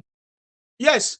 Okay. Some people say, "Oh, what is President Tinubu doing? What is President Tinubu?" And I want to show you that Nigerians are now beginning to speak up. It's not just about us.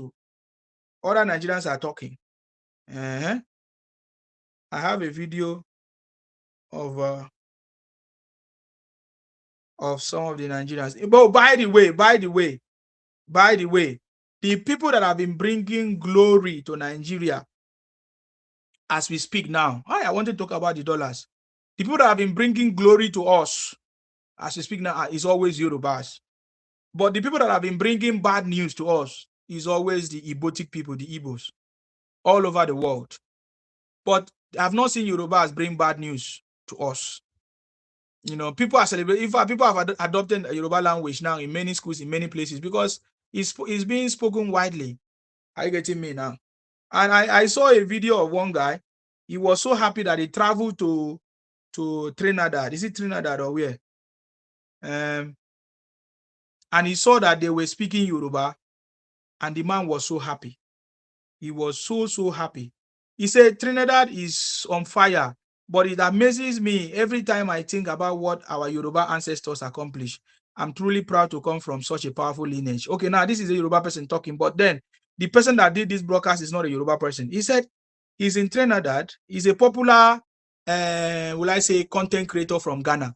He went to Trinidad and he discovered that people are celebrating and jubilating with the Yoruba language. And he's shocked. But it's the other opposite, the other way around.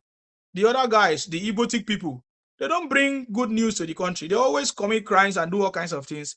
And they try to bring bad news to Nigeria. But look at this man. He was so happy. You need to listen to him because I think I need to tell you before I move. He says something that is very, I love it. That's why I kept the video. Pay attention to this.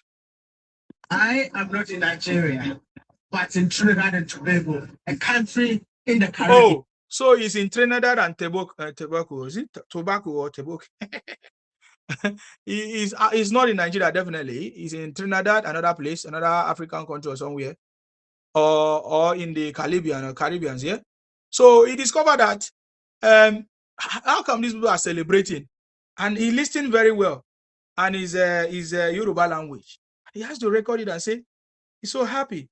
Yes, you know him. Listen, no. I am not in Nigeria, but in Trinidad and Tobago, a country in the Caribbean. But you know what?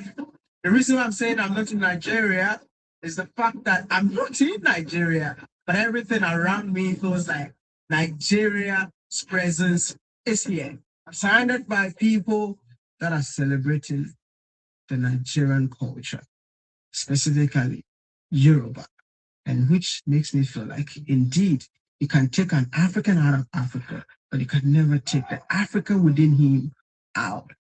I don't know if you can see my surroundings. So yeah, that's what I wanted to share. Somebody said I did not have anything to talk about dollar. What are you talking about? Dollar, everybody is talking about dollar right now. Just like I said before, I just told you how we are already top 10 of the global economy. And now our foreign reserve is over 50 million, the highest in 13 years. I know when I say all these things, it will enter your ear, come out. And now we saw our vice president, of course, already warning people. He said, sell your dollars, so stop hoarding your dollars. So, you know, that is our vice president, Kashim Shettima, GCON.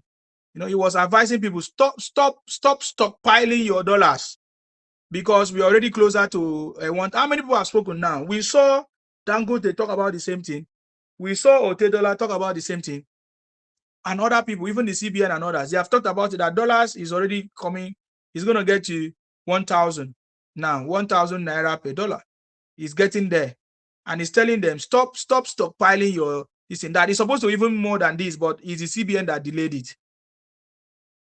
You don't know, you don't understand all these things. And whenever you talk dollar, what is an iPhone Biafra person doing with dollar? Because you just follow the narrative. You just told me now that you are poor, and all of a sudden you are talking about dollars. Poor people, do they handle dollars? So and we don't use dollars, we use naira. So I don't understand you guys. It's just because you are just looking for bad thing to do or say against the country. If it's not working, the vice president will not be telling them to stop stockpiling and stop stockpiling dollars. Because as you are stockpiling dollars, you are doing yourself a disadvantage. Very soon, the dollars is going to be 1,000 for $1. 1,000 naira per $1, which is maybe at that point might be stable. We'll leave it there. And this government is trying to make it stable and all of that, which is something good. I want you to listen to the VP. Since you don't know, you say I did not have anything to say about. There are a lot of things I have to say, man. The city boy is on the throne. We have pursued. Yeah. The sacrifices made and the responsibility we share to translate vision into measurable impact for our people. That's our advice. From the start, our administration chose the path of honesty and discipline. Yes, boss. We confronted deep-seated structural distortions. In so doing, We have restored fiscal credibility, stabilized the economy, and set the foundation for long-term economic growth. Yes. Today, we are seeing clear signs that our reforms have begun to yield results. Yes, boss. Inflationary pressures are moderating, fuel prices are easing, our currency is strong and stable. In part, if not for the interventions by the central bank of Nigeria yesterday. Listen, the intervention of CBN yesterday. Listen, Let me go back. Obingos, ADCs, Obingos. Listen, the intervention of the central bank. Listen, Central Bank of Nigeria yesterday. The 1,000 naira to a dollar. We are going to attain in weeks, not in months. But for the purpose of market stability, the CBN generously intervened yesterday. For the purpose of market stability, the CBN actually have to intervene. By now, we would have been talking about 1,000 naira to $1. But for market stability, people that invested and things like that, they need to be able to form stability and all of that. So definitely it's getting there. It's getting there. Listen, these are the people that understand the instrument of money, finance, market, and all of that. And they know how to work. See, I told you already. Do you know that in 2012, thereabout, President Tinubu published a book about finances? Oh my God, we are already in a very good hand. Go and Google it. Go and find out what I'm telling you.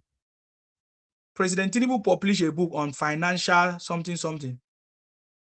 Financials or whatever. I can't remember now. 2012. That tells you that we're in the right place. We are in a very good place. And nothing can stop us. Somebody say voodoo economy. Why will dollar fall like that? Exactly, because you don't know. You don't fall. Okay, how much is it now, if you know? How much is it now? We have pursued. Let's go back there. In fact, if not for the interventions by the central bank. Yes. Of Nigeria yesterday. The 1,000 naira to a dollar. We are going to attain in weeks, not in months. Oh. But for the purpose of market stability, the CBN generously intervened yesterday. So for some of my friends, especially one of our party leaders who take delight in stockpiling dollars, it's a wake-up call. Our economy is picking up. So he even said to one of his friends that always stockpiling dollars. It's a wake-up call, oh. Stop stockpiling dollars. Stop stockpiling dollars. So there's a wake-up call that is going to go down again. So you see, you that is telling me what is on, go and check now. Go and check. Nigeria is back on track. That is why all the naysayers are crying. Because Nigeria is back on track. And they know. They know that it's not business as usual. It's not going to be business as usual. So what else are you looking for? Okay. Do you want to hear? Do you want to hear from another person?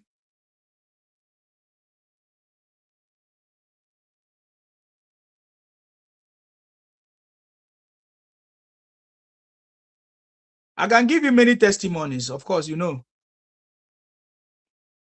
Odingo once said the naira value to dollar is 1,500 naira.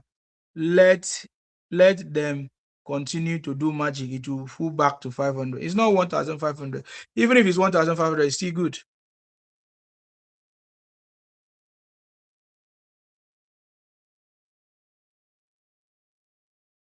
I'm saying even if it's 1,500, it's still good.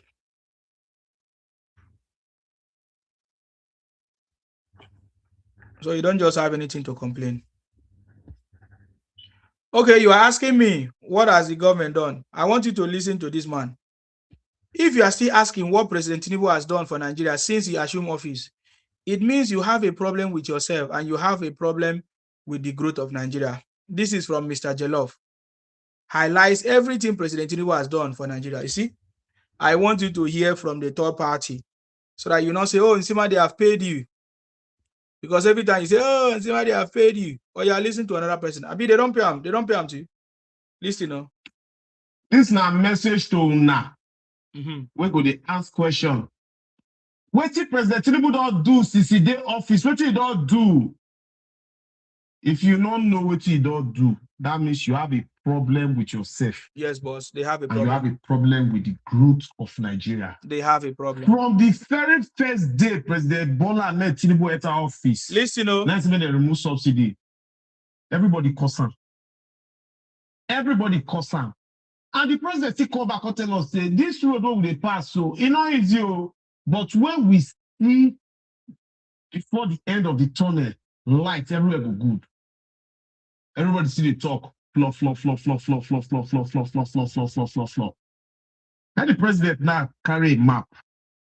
Because that person will already know where they go. Because if you don't know where you come from, you don't know where you go. States, maybe when they get more money, maybe when they develop on states. Local government, which is the top tier of government, because we get federal, we get state, and we get local government. Make the people for the grassroots, they feel waiting on the control. Make una get now autonomy. Delta state local government, each, they collect 7 billion. As I speak to you, every local government in Delta today has 7 billion dedicated to just that local government. Oh, wow. And when you put 7 billion and you times it by the 25 local government area, you are talking about 175 billion. Wow. Dedicated to just issues in the local government. That is, of course, without prejudice to the many other projects that will run across the different local governments. Oh, my God. Before, people, they also to be commissioner of House of Assembly members. Now, people, they die to be local government chairman. Why? Because the president don't give them autonomy, make the grassroots feel the fee, true governance, true democracy. And I see the answer what Tinubu do. Students, they collect loan to feed the assist their education. Some students they school where they get entrepreneurship skill,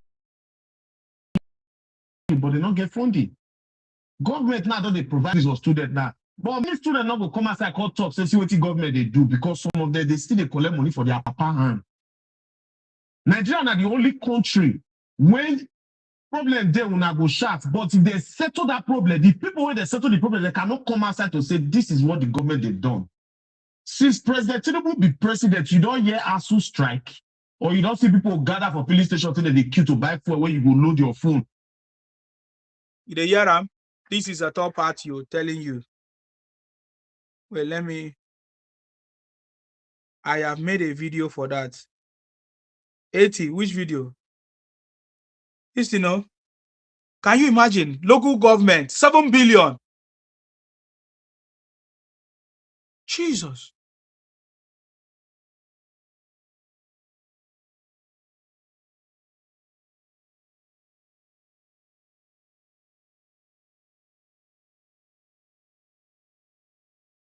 Oh boy, yeah.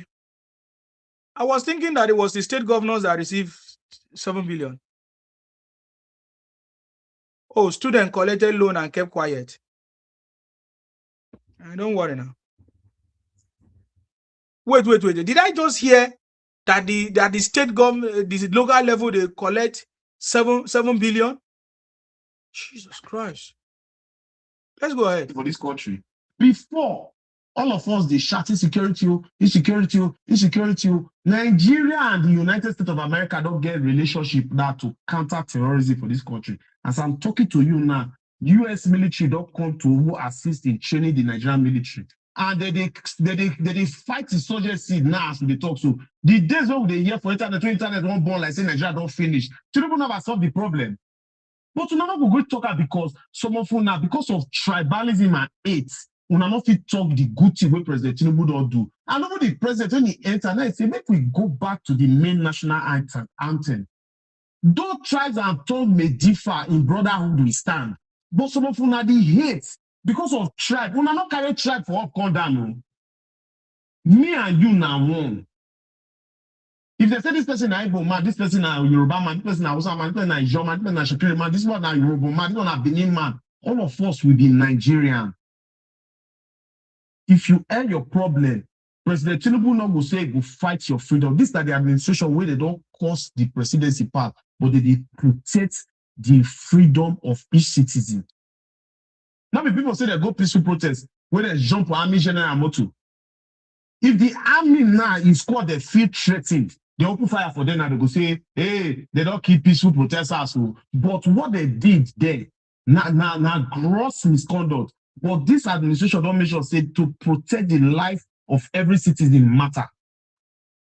If your state not they work, not blame federal government, blame your governor, or blame your House of Assembly member, or blame your House of Rep, or blame your senator.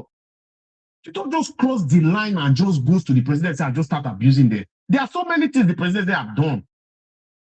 For sports development today, no administration for the history of Nigeria don't appreciate sports.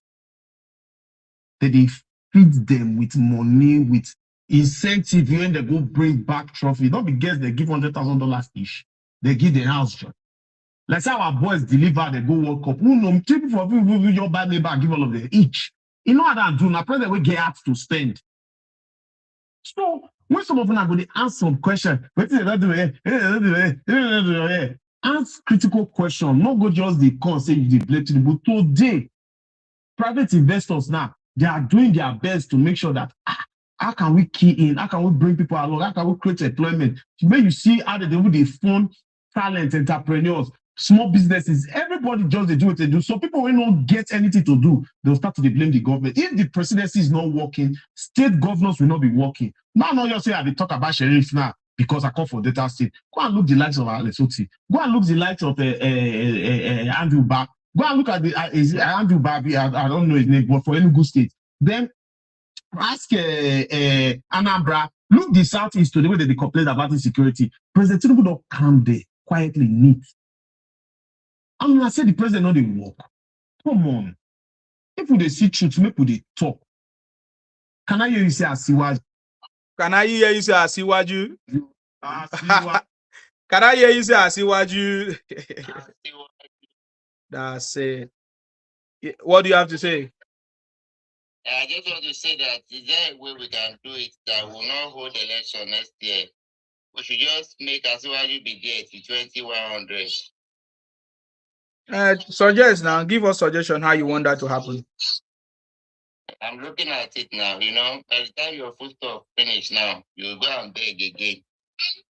You get it. So I'm thinking that instead of you to vote that you will be guessing whether you will win or not, let's just let him remain in power. Let him remain in power so that you will remain slave and your children. So when you are slave, he will become power, and then his son, say, will become a governor in Lagos. So you get. So you just continue being slave, just like your father. So you get. Yeah, I love it. I love it. I want to be slave for Tinubu. I love it. Now your child now they make you slave now, sir. You need to hear your child. You're already a slave to that child, that small child. You know, if you talk, you have to unmute yourself. Oh God. So I mean, now your wife, now your wife, now even leave the child for you. I'm just thinking, I'm suggesting. I say now your wife now leave the child for you. You're already a slave to your wife. If you don't think about I say you're already a slave to your wife. How about that? How about that? How come now? I mean, a man they carry begin. If you are not a slave, if you are not a slave, if you are a slave, you are a slave to your wife. That's why I think that's why you know more about slave talk. Because every time you come to this platform, you talk about slave because your wife has already turned you to slave. Your wife will go out and sleep with others and leave the child for you to carry. And you are so I know that is what is paining you. You want to make everybody slave like you, just like your wife has made you a slave. He's so sweet. He's so sweet. He's so sweet. It's your life. You are already using your life now. Look at where you are. Look at the position. Look at the position that your wife has put you. Which one is more? Which one is more humiliating? Which one is more humiliating that you are babysitting for your wife? You are now a slave. You are a big slave. Before you know it, your wife is partying. Your wife they suck dick somewhere there. Is here they babysit. Yeah, so you want to turn somebody else to be like you. Every time you come here, you talk about slaves. And I'm wondering where did you learn it from, if not for your father and your wife? You understand? Because you will not be, there is no way you will talk about something that you did not learn from your people. You understand me? You understand me? So that is what I'm talking about. So it's a shameful something. Yeah, that is shameful. Oh boy, Tinubu. You understand me? So don't worry about President Tinubu. He's already on the throne. Fight for yourself. Fight for yourself. Fight on how you are going to be free from your wife. The money that they are paying, you understand me? Aware that it's still your money. I say fight for your wife so that you'll be free from the punishment. Soon your wife will pursue you out of the house. Any day you refuse to babysit that your child, your wife will pursue you out. Look at the way your wife is controlling you. Look at the way your wife is controlling you, making you to be a slave. Look at the way your wife is controlling you. Yeah. He's spending you. Look at the way your wife has made you to sit at home. You sit at home in Nigeria, now you sit at home where you are. Babysitter. Hey, look at those. If others are giving me advice, babysitter will come and give me advice. Baby, if others are giving advice, a babysitter will come and give advice. God, oh, come and hear, oh, a babysitter trying to give somebody advice. Baba God, oh. How can a babysitter want to come and give us advice? Babysitter. Hey, babysitter. Babies, are you not tired? Can you challenge your wife? Soon she will drive you out of your house. Babysitter.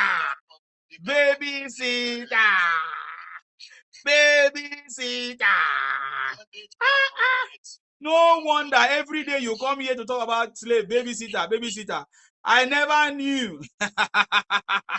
Babysitter. Hey, babysitter. Babysitter cannot have any important thing to say. Babysitter can never say something that makes sense. Babysitter always talk about father, people's father, but yet you don't have a father. Babysitter, a product of organ harvesting. A babysitter, a product of baby factory. Babysitter. Hey, I've seen you people finish. I don't see when I finish. I tell you, babysitter. It's a shame. Look at you. Now your wife, now they punish you. Only your wife, now they punish you. Shame on you. Babysitter. Others are busy. Other men are busy working, doing something tangible. You are there sitting down, doing babysitter. You are doing babysitter. You don't even have opportunity to even travel anywhere in this world. You are just there. Your wife they use your head. They go your wife they use your head. They go collect money. They do POS. Okay, now you are telling us about POS. Tell us about POS. Is that what you do? Is that what your wife do? Yes, is that what you do? Is that what you do? At least you get it. Yes, is that what you do? Is that what you do? Shame on you. Is that what you do? If you don't do babysitting, you do child minding or you do POS. Wow. Yes. Very good job for you. Shame on you. Shame on you. Shame on you. Babysitter. Shame on you. Babysitter. Shame on you. Now your wife now in the country. You marry your wife or now your wife now marry you? Now your wife now marry you? Now your wife, because now your wife now they control you now because I know your wife no day. Your wife give you baby to carry. You're a babysitter. Thank you very much, AT. We are welcome. Yeah, it's this person now your childhood friend. This guy here. Childhood friend. I know him very well. I take be my childhood friend. Tinubu. Wait. That's why you guys will be useless yourself. You are useless in yourself. After you say you are a madman. No, wait. You know, you two, you are born slave. Yeah, one.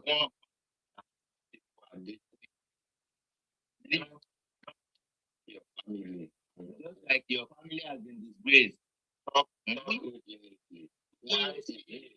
Another big slave.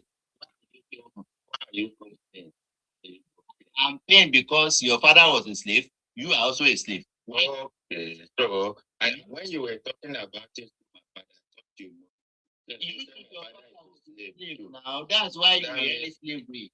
You are in slavery now. That means you are a Lulu. See the cap that you are putting up. Slavery. I was just thinking it's somebody that is I'm not reasonable. Your father was a student. Your father died out of slavery in Lagos. Now you as a child, you are now Agbero. You are Agbero, so you have to work for Tinubu before you can feed your family. But this is my Nigeria go to regional government so that we can know it is difficult now. Regional now. That's why your father. That is what we are saying now. We have been telling our president, so we don't know. Sure, your president cannot do regional. He can do subsidy remover. He cannot do regional. He's a madman like you. All the lunatic people that we share country with. That somebody that come on live with 184 people listening. I told you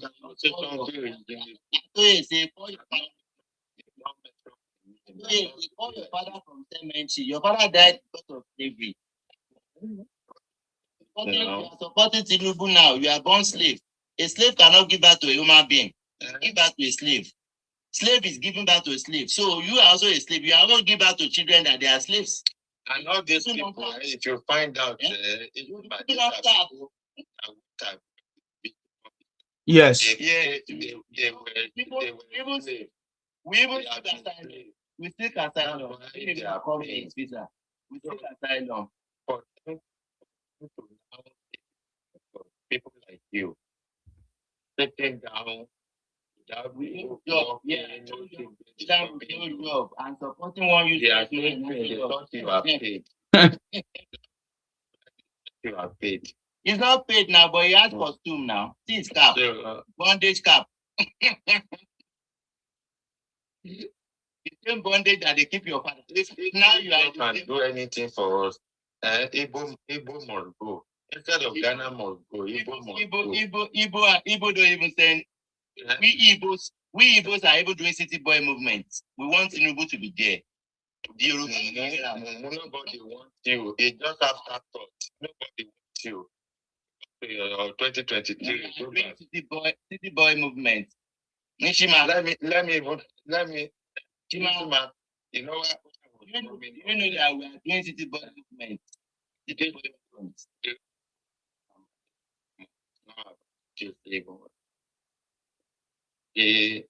About the issue of this dollar rate. Okay. You know, most people. The dollar that you made at 40 to a naira. Oh my God. You are taking it to 1,400. Hold on. Let me mute him. Oh, I remove him. Don't worry. I remove him. Go ahead, sir. So, you know, most people don't really know what is going on. They don't know that policy is very, very important in life of a country. Policy is the one that shapes the nation. So they are getting it right. And I believe if not that Nigeria are so hypocrite, some of Nigerians, after we have gotten a refinery now, we don't really depend on dollar again. Nigeria don't really need dollar. So whoever has gotten dollar got, especially those people that have it and those that use it for business, they should go and look for how to get away with it or invest with it. If not, the dollar is going to, because it's not even about dollar going down. Because somebody that has gotten dollar for 1,007, 1,008, you know those kind that it was 1,000 or 1,009. A lot of people want to buy more. That is thinking it will drop to 2,000 plus. If you now they waited, jump to 1,007. And even if they sold it at that 1,007, they will still lose. They were praying for it to go back. And now it's coming down. Somebody that got dollar for 1,009. And now dollar has down to 1,003. That is maybe they are losing almost how much? 200 naira each dollar. So that's why it's difficult for them to sell it. I feel for them. For those that we want them. We want them. This thing don't take Nigeria, this policy that Tinubu is going to. It's not going to. Don't get bad. Don't get worse. It's going to be getting better. It's another thing. Now, what is it about asking them more? What is it about them? You need to think we jump back. I have people that even have spend the money, use it for reasonable things. They were thinking that would be more than 2,000. That time it was 2,000. Get to 3,000. How those people will never know. And when they get to be so fine, they don't go pay for them. They intentionally start the money. They start the money there. Thinking that Nigeria will get worse. And Nigeria will get worse. And they do know that the man that we have the army promise, ages, and you are still with his policy. He's not an accidental president. And anybody can toy with his policy. So let them continue to put themselves. The end of the day, Nigerian will lose. And then Nigerian will lose. Whoever is in Nigeria to war, that person will use his blood to stop.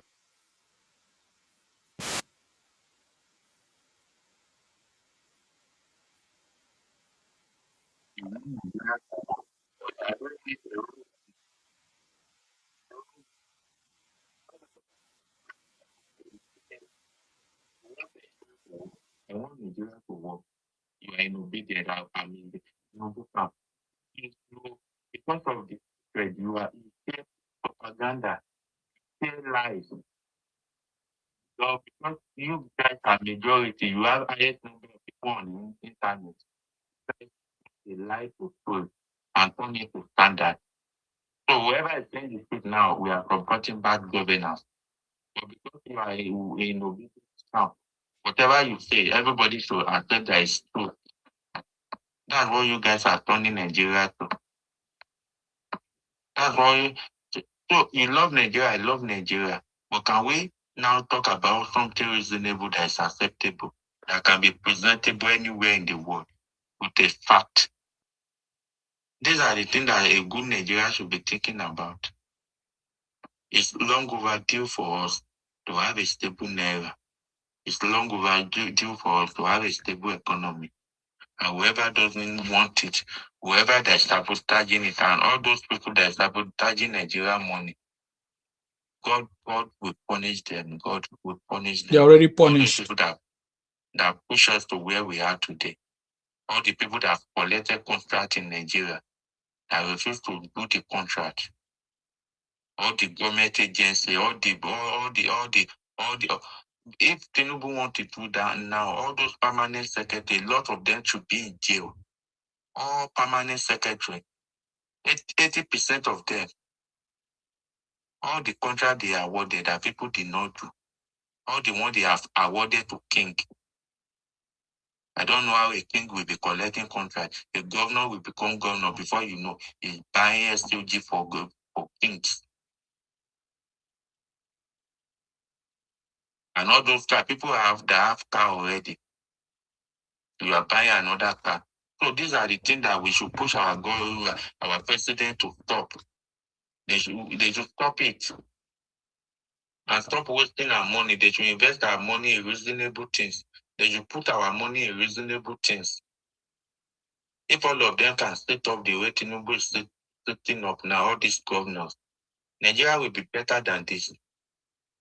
It will be better. Everybody is praising that Delta State governor now.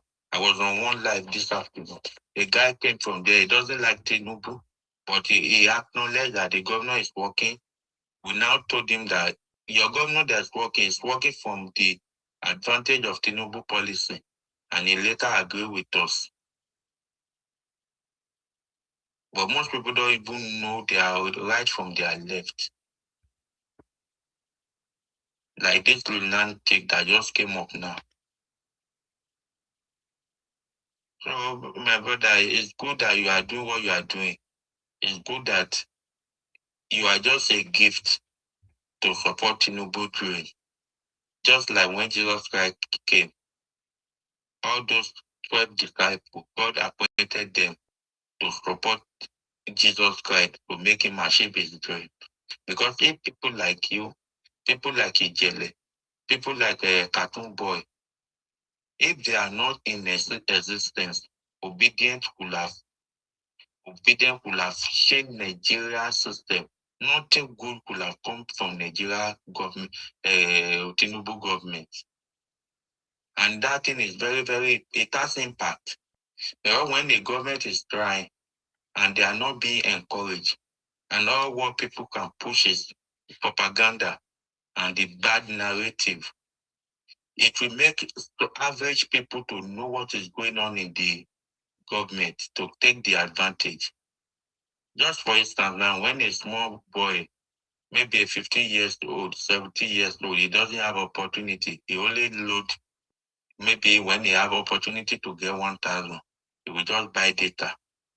And by the time he will open his Facebook, all what he will see is message, a thing from very dark man, into the head note. All those posts, that's all he will see before he will just say, oh, there's bomb blast. Oh, there's something happening in Abuja. There's somebody that was raped. Before he finish watching all those videos, data has finished. He won't say anything good about the government. It might be until 1 week before he will load data again. But now that you guys are coming up to, when we say after 5 videos of bad thing about Nigeria, we will still see one from you guys. We will see one from you.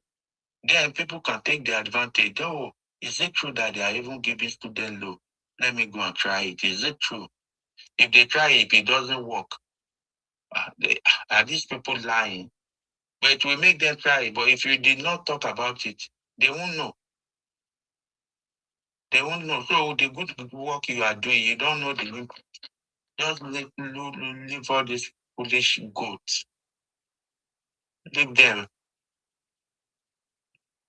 And God will bless you, brother. Thank you very much, sir. Thank you very much. Yeah, I mean, I want to leave now soon. Thank you very much, sir. I appreciate you. Stay blessed. Thank you for coming. You know, easy. We have defeated all defeatable. That is why they are panicking. They know it. Everybody's coming out now to disgrace them. Okay. I will bring you back now, please. Let me hear your rubbish. I think you don't have any other thing to say. I get it. We have lots of things to say, but okay. Let me. Okay. Look at what they know. Look at what everybody is now saying. Lagos, Lagos. I salute you, Lagos, Lagos. Look at what they are now saying about Obi. Pay attention, no, so that you will know that say Obi don't cast. Pay attention. Obedient movement is a movement that was strong before and not now again. Okay, why is it not strong now again? Because the person whom we were looking up to, Peter Obi himself, is now confused. He's confused. The day he left Labour Party, which all of us, the obedient, I was obedient, but now I'm no longer obedient because the party he migrates to at the moment is a party I don't believe in their ideology. Peter Obi made a mistake leaving Labour Party, and Peter Obi will not be the president of Nigeria come 2027. Save this video so that you can put oh Lord, I pray on it. I love you. Did you hear that? No, me talk amo. Oya, Chuku, Oya, is your turn. What do you want to say? I agree to. I salute you. To me, with all this whole thing happening, is it that APC are trembling, or what is happening to them at this moment? Because to me, that's the only thing I am seeing. Because if you people cannot come out and say that, yes, we know that all the whole thing happening with Obi changing party from Labour Party to ADC and all that.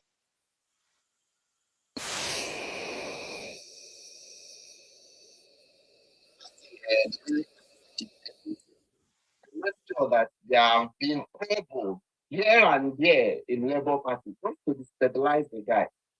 Because 2023 election was they never expected what happened. So are you saying that? Excuse me. Are you saying that we are the one that asked him to leave Labour Party?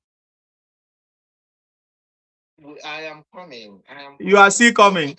I am coming. I am coming. I am coming. I am coming. I am coming. The Labour Party, he didn't have any strong political stronghold. Is that our fault? Now we cause him. I don't understand what I'm trying to answer that question you said. No, Oga, no, you are just talking too much. I've given you time. You're just I say you are just talking too much. You are just talking too much. Why are you the person that the problem is? You are talking too much. You say what problem? You guys, APC is actually shaking right now. Their worst nightmare is they don't know who is picking the ticket for ADC at this point in time. So therefore, they are shaking. They are among themselves. They can actually tell themselves one truth, and that one truth they can actually tell themselves is: we don't know these people's next line of action. We don't know this because if this guy can pull this crowd without having some political strongholds beside him, what will happen now? That he has the likes of. That's why APC government have successfully arrested El-Rufai, because they know that El-Rufai will definitely work for ADC, and what will happen to the votes coming up from the Kaduna side of El-Rufai? Now they have actually hold El-Rufai. ICPC is verified. So now they are shaking because now he has the likes of Atiku. He has the likes of so many people now backing him, and they don't know who is actually picking the tickets. We are talking about what happened in Edo State of recent, which happened yesterday and the day before yesterday. Now, all these things are everything orchestrated by APC. We cannot deny the fact, because Edo State is an APC state. And the man in Edo State have actually declared that if this guy enters, that anything happens to him, and then they are shooting opposition. Is this what democracy is? This is what democracy is. That's why most people, they will come out and they will say, the article cannot, who told you that article cannot actually leave the seat for him? What is politics? Politics is about negotiation. Politics is about, oh, okay, if you go there 4 years, the remaining is for me. Is that just how politics are? People are saying that people cannot keep side for Obi to go. Who said so? I think we have not come out to actually say anything like that. So we have to actually be on. Opposition is always good in democracy. And we have to, in as much as, yes, a whole lot of people, they say APC is working, in which we know that they are not doing anything, absolutely nothing. This is the worst government we have ever had in the history of Nigeria. In every side, So opposition coming to state what they want for the future of Nigerians. It's not acceptable. It's not acceptable. And people are coming out to make it look like, oh, Obi is confused. Obi, yes, the ruling party can actually see things where Obi come out from that Labour Party. We don't hear any troubles coming from there. No. The whole aim of APC is to destabilize every opposition from every angle, destabilize them. Because I'm even talking about Labour Party. PDP is history. They are gone. That one is history. So this is one thing we are actually avoiding one party state in Nigeria. And every meaningful Nigerian is supposed to stand strong on it. This is not democracy. Not democracy. It's democracy to us. If you cannot actually make all the whole governments, if you have work, why is this APC government even scared of a whole lot of things happening? They are scared of even upcoming elections. If you are a governor, you have work. Don't worry, we will revoke you. You want to go there. We don't need all these many. If you are the president, you have work. We will vote you again and again. But what about Tinubu? What about Tinubu that you did not vote? Did you vote for Tinubu? Everybody from the onset will not support. Listen, I did not vote for Tinubu. So why do we need your vote?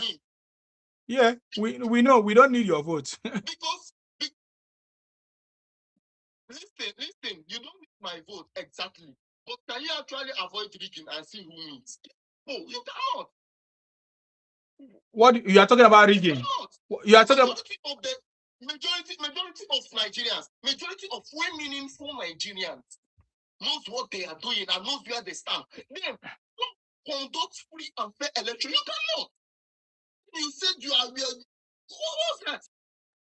You are just making. You don't know. You are showing your ignorance. That's why you will continue to cry. Yes. You are showing your ignorance. Why should I argue with you? I'm showing you. Because you don't really. The funny thing is that you yourself know that. You yourself, if you sit down, you will know that and articulate that this man have not been doing anything in Nigeria. Honestly speaking, which sector are we actually talking about? We have given you 4 years. Yes, you have run for 4 years already, and we are not seeing anything. The common Nigerians are suffering, are dying. Where are they? Where are these common Nigerians? Where are they? This one thing. This one thing with you people that support. I'm asking you now. No, they. I ask you, where are these common Nigerians? Where are they? You guys tend to keep blind eyes to the tears of the common Nigerians. Where are they? I've not seen their tears. Where are their tears? Where is it? When we talk common Nigerians, when you go to the major cities of Nigeria, both Kaduna, both Kano, both Lagos. Oga, are you hungry? Are you hungry? I am talking about See, come out. Are you hungry? Drive to local places and see how people are suffering. I'm not seeing it. We have not seen it. We have not seen it. In a nation where policies are choking. Oh God, we are not seeing it. You are just making noise. We are not seeing it. If there is anybody hungry, they have been hungry before Tinubu came. It's not Tinubu that made them hungry. Tinubu is trying to help them. Oga, you need to listen to me. You need to listen because I've listened to you. You are just using emotions to disgrace yourself. See, let me tell you something. Let me tell you something. Let me tell you something. You say that Tinubu did not do anything. Were you in this? Listen now. Were you in this country when fuel subsidy was removed? Yes, I am in this country and I supported fuel subsidy to be removed. So why did you say that Tinubu have not done anything then? No, Oga, I'm asking you. Listen. Oh, I'm asking you now. No, removing the fuel subsidy on the first day of office on his inauguration speech. How did it affect the economy and the lives of common people? Because immediately everything skyrocketed. Is that how? That is not what we are talking about. That is not what we are talking about. No. That is what he's supposed to do, and he did it. I'm asking. Oga, stop shouting on my platform now. Stop shouting. You said the Tinubu have not done something, and I asked you, were you in this country where Tinubu removed first subsidy? And you say yes. And you said Tinubu have not done something. Yes. So can you correct yourself? At least you know that Tinubu removed first subsidy. That is something. Okay. That is, and then you can talk about. How does that correlate to the livelihood of Nigerians? Because Nigerians are going to enjoy it long term. That is what he's doing. And now, Nigerians are already enjoying it long term because as we speak now, the resources of the state is increasing. The state is now receiving big amount of money to use it for the development of the state. Are you getting me now? So that is how we know. That is how we know that the governors are having a lot of money. They are paying tax. They are paying their salaries, which they don't used to pay before. There's a lot of now focus on grassroots development. Long term, President Tinubu saw it long term, and that is what he's trying to do right now. Okay, it's long term. It's about long term. Let me tell you. Let me tell you. Any policy of a government that doesn't affect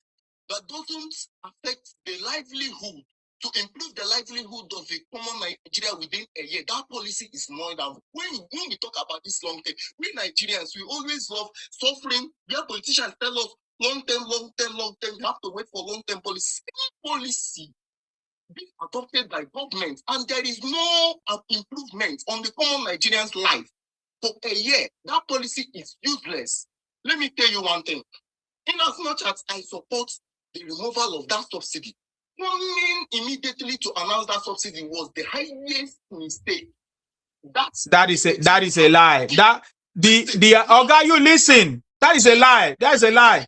That's a lie. No, that is a lie. I want to correct you. In fact, the announcement of that subsidy from the what made it a success. Is what actually made it a success. Because when you look at Oga, listen now. When you look at the history of the person that tried it before and failed, that tells you what we are talking about. Goodluck Jonathan tried it, he failed. It did not work. So Goodluck Jonathan tried to remove subsidy. Who was crying? Goodluck Jonathan, you forgot? Who was shouting and crying when that is not the point. That is why I'm saying that all your talk is just sentiment. You are just talking sentiment. You are the one that is funny. Look at the way you are laughing. No. I've answered you now. I said it doesn't matter. It doesn't matter. But he couldn't remove it. It doesn't matter. But what? Oga, that is what I'm telling you. Oga, listen. No, they do. Me, I know they do sentiment. Yes, stop. Oga, stop talking nonsense. Stop. I will remove you now. You are talking nonsense. You are. I say, Goodluck Jonathan couldn't. You can remove me. Oh God, I will remove you now. Now, wow, what is it? You can remove me? You are talking nonsense. Good Lord Jonathan couldn't remove subsidy. Did he remove it? And you are here talking nonsense. You are saying who stopped him? He couldn't remove subsidy. It doesn't matter. It doesn't matter. It doesn't matter. It doesn't matter. But he did not. Did he remove? Did he remove subsidy? Question. Answer me. Did Good Lord Jonathan remove subsidy? Listen. You are not answering. Should I? I have not even planted. You are not answering. Then you are not supposed to. I said, did Good Lord? The question is, did Good Lord Jonathan remove it? Did Good Lord Jonathan remove it? You are not answering the question. Did Good Lord Jonathan remove it? Did Good Lord Jonathan remove it? Was he able to remove it? Yeah, ask him if he can answer. He can't answer any question anyway. You said this government is the worst government, right? In the history of Nigeria. Practicing democracy. All right. Okay. So now, my question is, if I believe you are an obedient or obedient person. So if it was, I am not an obedient. I'm not an obedient. Okay. So let's assume your candidate wins. What are the things you would have done differently?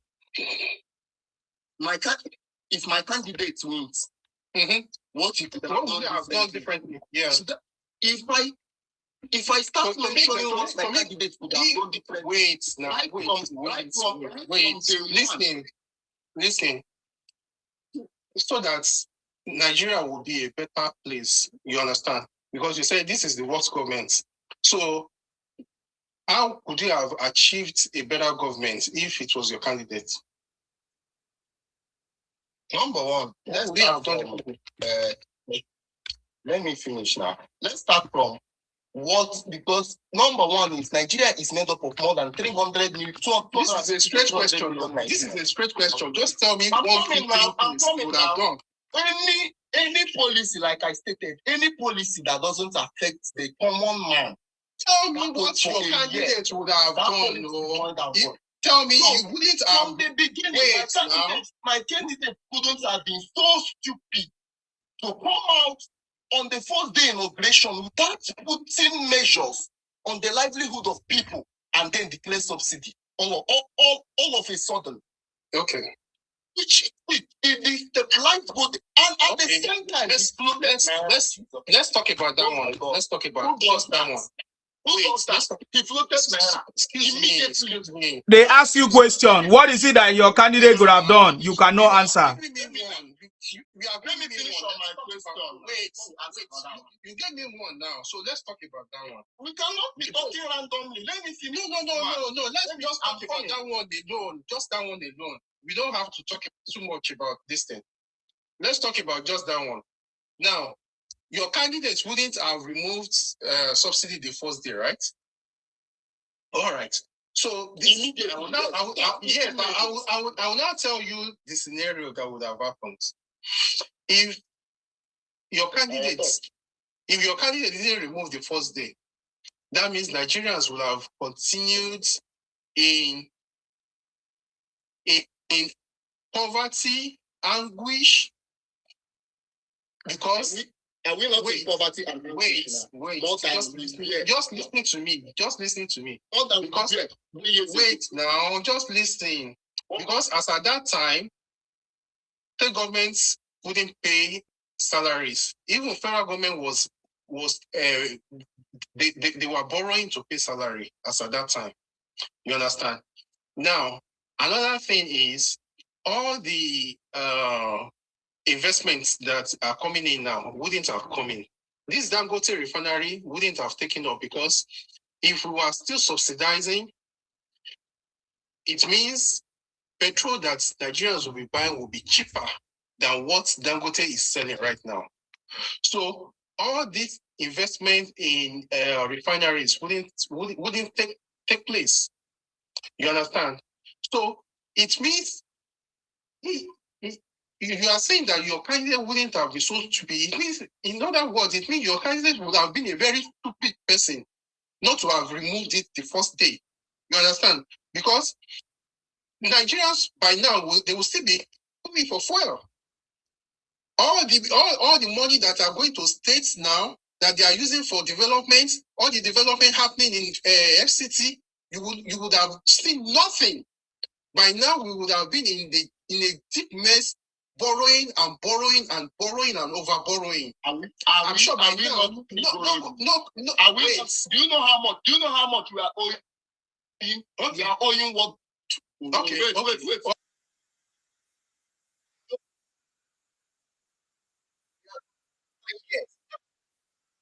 Not even 3 years. 3 years. Only, yes. Do you know how much this man has borrowed? Oh, yes, he's borrowed. Like, you guys are talking every nation. See, let me tell you guys what you don't know. Every nation in this world subsidizes in one way or the other, either through energy or through a whole lot of things, at least for the citizens. Wait, now, let me come. I'm coming. When they talk about the Naira flotation, they said we are actually paying so that dollar will not rise and all those stuffs. Not gas. And he did it immediately. He allowed fuel subsidy. You cannot implement two wrong policies on people. Do you actually think the livelihood of these people? And you are telling me that government doesn't subsidize.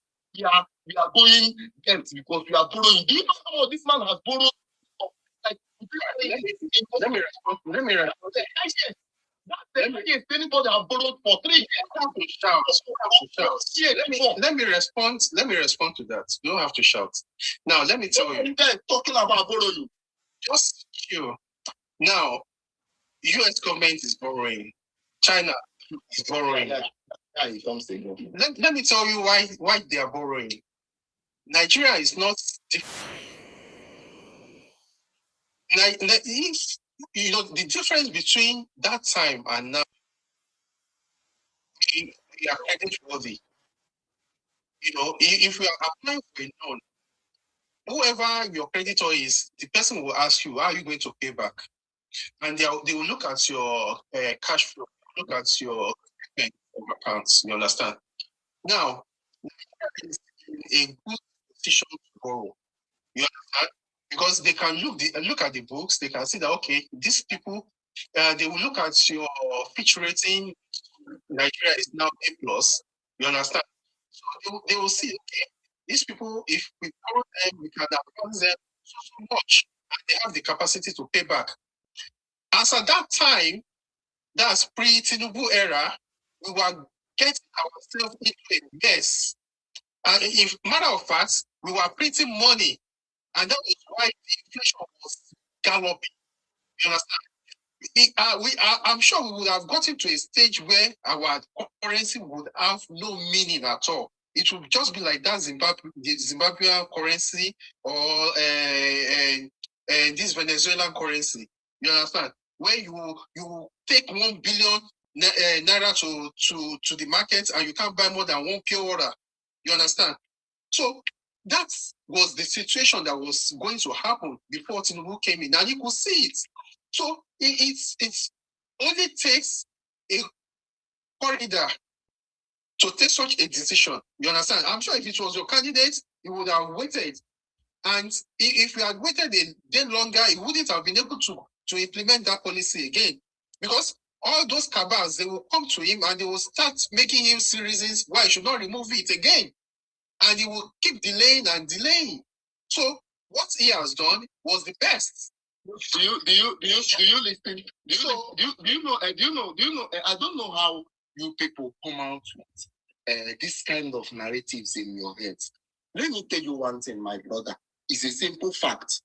The day of inauguration, there comes a heavy statement in your mouth.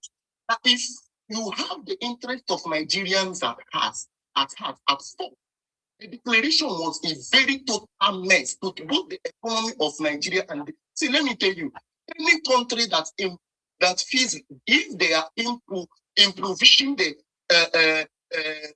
livelihood of a common Nigeria, just to make them look. That was he said. Instead, credit worthy. You said credit worthy. We have been collecting debt. We have been with the borrow outside. Yes, now you have to borrow because let me finish now. Let me finish now. Because we are still borrowing till now. Because we are still borrowing. It's a leader who doesn't know what he's doing that will not borrow now. If you don't know what you are doing, that's why you will not borrow. Just like you said, you are trying money in an account. You are trying. You don't know what you are doing. You are trying to credit Tinubu that before we are borrowing to pay for fuel, to subsidize fuel and other things, right? Now we are not subsidizing fuel and other things. What is happening? Because it doesn't affect the livelihood of a common Nigerians. Upon that, okay. I didn't say the whole stuff and not true. Anyway, let's talk about it. And then you are implementing taxes. Let's talk about how many when we talk, they said we always believe say Nigeria is a poor country, right? Let's talk about wait, I'm coming now. Do you are concerned about ordinary Nigeria? Let's talk about that. No, everything is about ordinary. If you are not talking about ordinary Nigerians, hey, now let's talk about that. Then, since you are concerned about that, let's talk about that. So you see, Tinubu is a visionary leader. How is he a visionary? Just chill. You could see that if I implement this thing from day one, I need to gain time so that things will start easing out before 4 years. You understand? So it started from day one, and 2 years into his government, you could see that by 2024, prices were high, inflation was high. But now you can see that everything has started easing up. Where it is now, has it meet? Listen, when you talk about everything has started easing up, so I needed to give this money on time. You guys play this. So I could work towards bringing this thing down. You understand? And he started working from day one. He hit the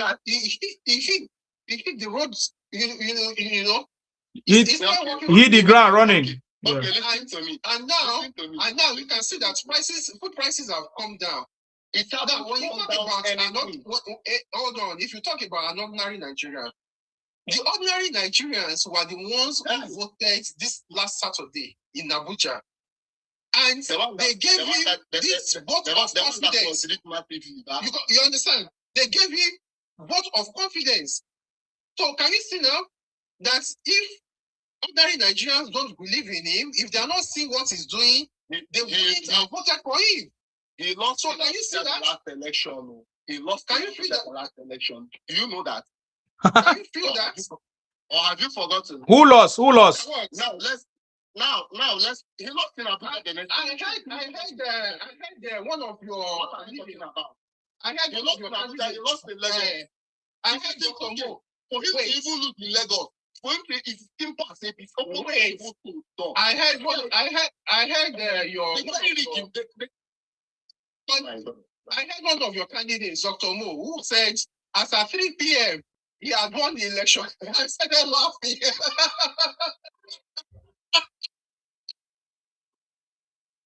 There's this candidate. As at 3 p.m. he had won. Somebody that had 11 votes in his polling booth. For him, election was rigged because they did not win. You know, you people are just jokers. So you concentrated in Ama. Who was your candidate? Can we find out from him? Who was his candidate? Who was your candidate? Listen, I am not going to those. Oga, who was your candidate? Who was your candidate? Talking about all those small elections that are. Who was your candidate, Oga? You are not answering question. Who was your candidate for FCT? Everything I'm talking here, anything that we improve the lives of a common Nigerian. One of the things that you guys are. Oga, who was your candidate in the FCT? Who was the candidate? Let me finish now. Oga, just answer simple question. Who was your candidate? Okay, since you are not listening, I have to. I asked you a question, you are not answering me. You are just talking cho. Who was your candidate in the FCT? That's all I want to hear. No, don't open your mouth too wide. He couldn't answer now. He can't answer. So, Oga, answer my question first. Answer my question. Then you are not serious. Then I will mute you. I will mute you. If you are ready to answer my question, you answer my question first. You have been talking anyhow. I left you. I'm asking you a specific question. Who was your candidate in FCT? Simple. Nonsense. Go ahead. Okay. Thank you, Sima. You don't run. You don't run. You just they talk cho. Now so then they talk. They don't allow another person to talk because they just want to keep talking rubbish. They are full of propaganda. Yes. You know, they believe. You see now everybody's eyes are clear. Even obedience, they are beginning to see clearly that look, there's no pathway to winning for them. I heard one of them today, Gege. He gave some reasons why Obi will not win the election. One of the reasons that resonates very well with me was that his popularity has gone way down. He said before the last election, 2023, that he boarded the plane with him. That if you see, you know, the popularity, how people were milling around him and all that was then. He said then this last December, he boarded a plane with him again. And nobody even noticed him. You understand? Yeah. So you can see that even he himself, he's saying federal government doesn't want him to contest. Is it federal government that will take him to the party where he was going to contest? If people lack leadership, you started putting everything on APC. You having leadership crisis in Labour Party, having leadership crisis in ADC. Is it APC that caused all that? So now they are talking about the police that they bypassed Frank Umba. Frank Umba was a PPRO, a police relationship, public relation officer. It does not align with President Tinubu's goal. What President Tinubu wants now is a police that is competent. And Tuji Disu once headed RRS in Lagos. That was a squad that frontally faced robbery in Lagos, and they brought robbery in Lagos to stand still. They brought them to stand still in Lagos. So that's the kind of man he needs at this time that we are confronted with insecurity. And that's what he wants to face, not somebody who will come and he's not looking for a spokesperson. You understand? Apart from that, he was he was a TIG, and Tuji Disu is an AIG.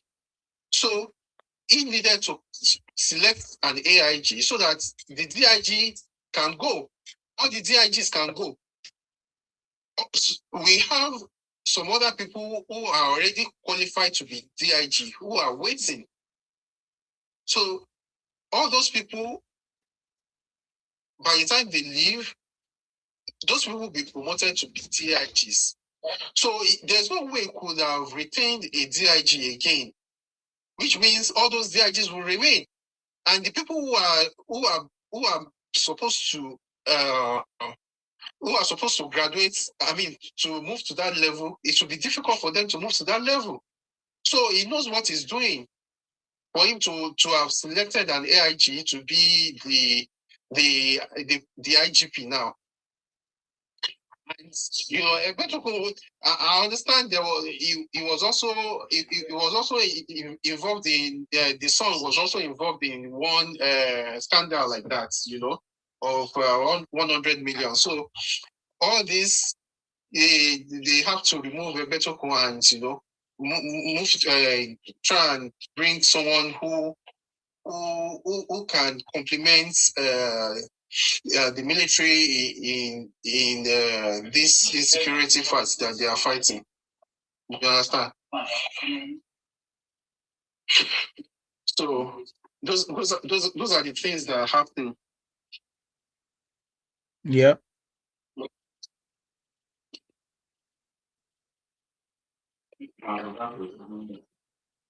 Okay, are you done? I can't hear you. There's a lot of noise where you are. Prince.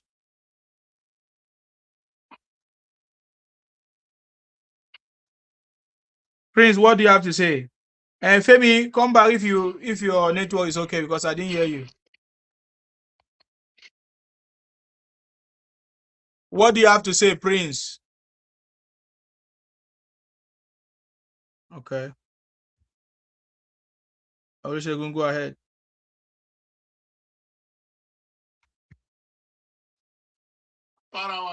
I salute you. I salute you. I don't wait with day yesterday. You know, bring me in at all that yesterday. I don't come in today again like 2 times. Sorry, I didn't see the request. We are okay. Yes. That guy that I expected you to play Obi's video for him. That guy Chukum, what's his name? I expected you to play Obi's video for him, where he said he will go immediately. When they ask him about fuel subsidy, he said he will go immediately. When he said President Tinubu will remove subsidy on the first day, he destabilized it. I don't know where these people are getting their brain from. Sorry for using that language. The moment the president refused to start the fuel subsidy on day one, that means he's gone. He can never do it again. If he didn't do it the way he did it. Why? Because we have so many mafias against that policy, because they are making from it. The moment he allowed himself to be inaugurated, then I don't know where they're getting their brain from. He said he shouldn't have done it immediately. He should have done this. What will he be doing? Is he going to wait? I don't know what he's expected to wait for, because the subsidy is already draining the federal government already. The NNPC has money to bring, has no money to inject into the economy. The only way to bring in money is through fuel subsidy. So if he says he has to wait for 3 months, 6 months, 1 year, and he wants to put things in place, where is he going to get the money that is going to put the cushion the effect of poverty before you start doing the fuel subsidy? I don't know, because of the passion for tribalism. I don't know where he's even getting his hope from. That Obi has a hope. When you ask him, he said he's not even obedient to, he's denying himself. Where he's lying. Not okay. Tell us what your own candidate will have done differently. If that was the question one of the people were asking him there. What would your candidate will have done differently? He couldn't even pinpoint it. You are now telling him, when he said the president didn't do nothing, he didn't do anything. You ask him, didn't President Tinubu remove fuel subsidy? He said, yes, he removed fuel subsidy. He said, now you are acknowledging. But he said he didn't do anything in the first place. So when somebody removed fuel subsidy, you are now telling him the effect of that fuel subsidy. He kept on repeating that any policy that government does that didn't affect the common man, it's not the policy. Come on, man. It's talking. So if the fuel subsidy removal didn't affect the common man, who is benefiting the net fund today? Is it not through the fuel subsidy that we are enjoying the net fund? Let him go and check the numbers of students that are benefiting from that net fund. This thing is happening through the removal of fuel subsidy. Even Rabiu, this Bua man, BUA Cement, came on there. Even Elumelu, his tribal man, even came out and said it before the removal before the uniformization of the foreign exchange. He said he talked about how they used to struggle for the dollar. He said now you don't even know how, you don't even have to go to anybody. You don't even have to know the CBN governor before you get your dollar for your importation or any kind of business you want to do. Is that not the benefit of what the president has done? Now, our technique, when the President Tinubu came in there, he saw the inefficiency of our technical colleges, that people are not going to technical college. And in this present day that we have now, every individual must know how to go into technology. Technicality is what we want. All this going to do theory in our universities is no longer helping us. The man has refused, has taken away tuition fee in all our technical colleges, federal technical colleges. He has taken them off. Is this not affecting the common man, or is it not mostly the common man that go to these colleges? Many of those policies we are talking about. So many of those policies. So I don't know where they're getting this. What I always wonder about these people is that what is even giving them the audacity or the notion that Obi will ever become Nigerian president?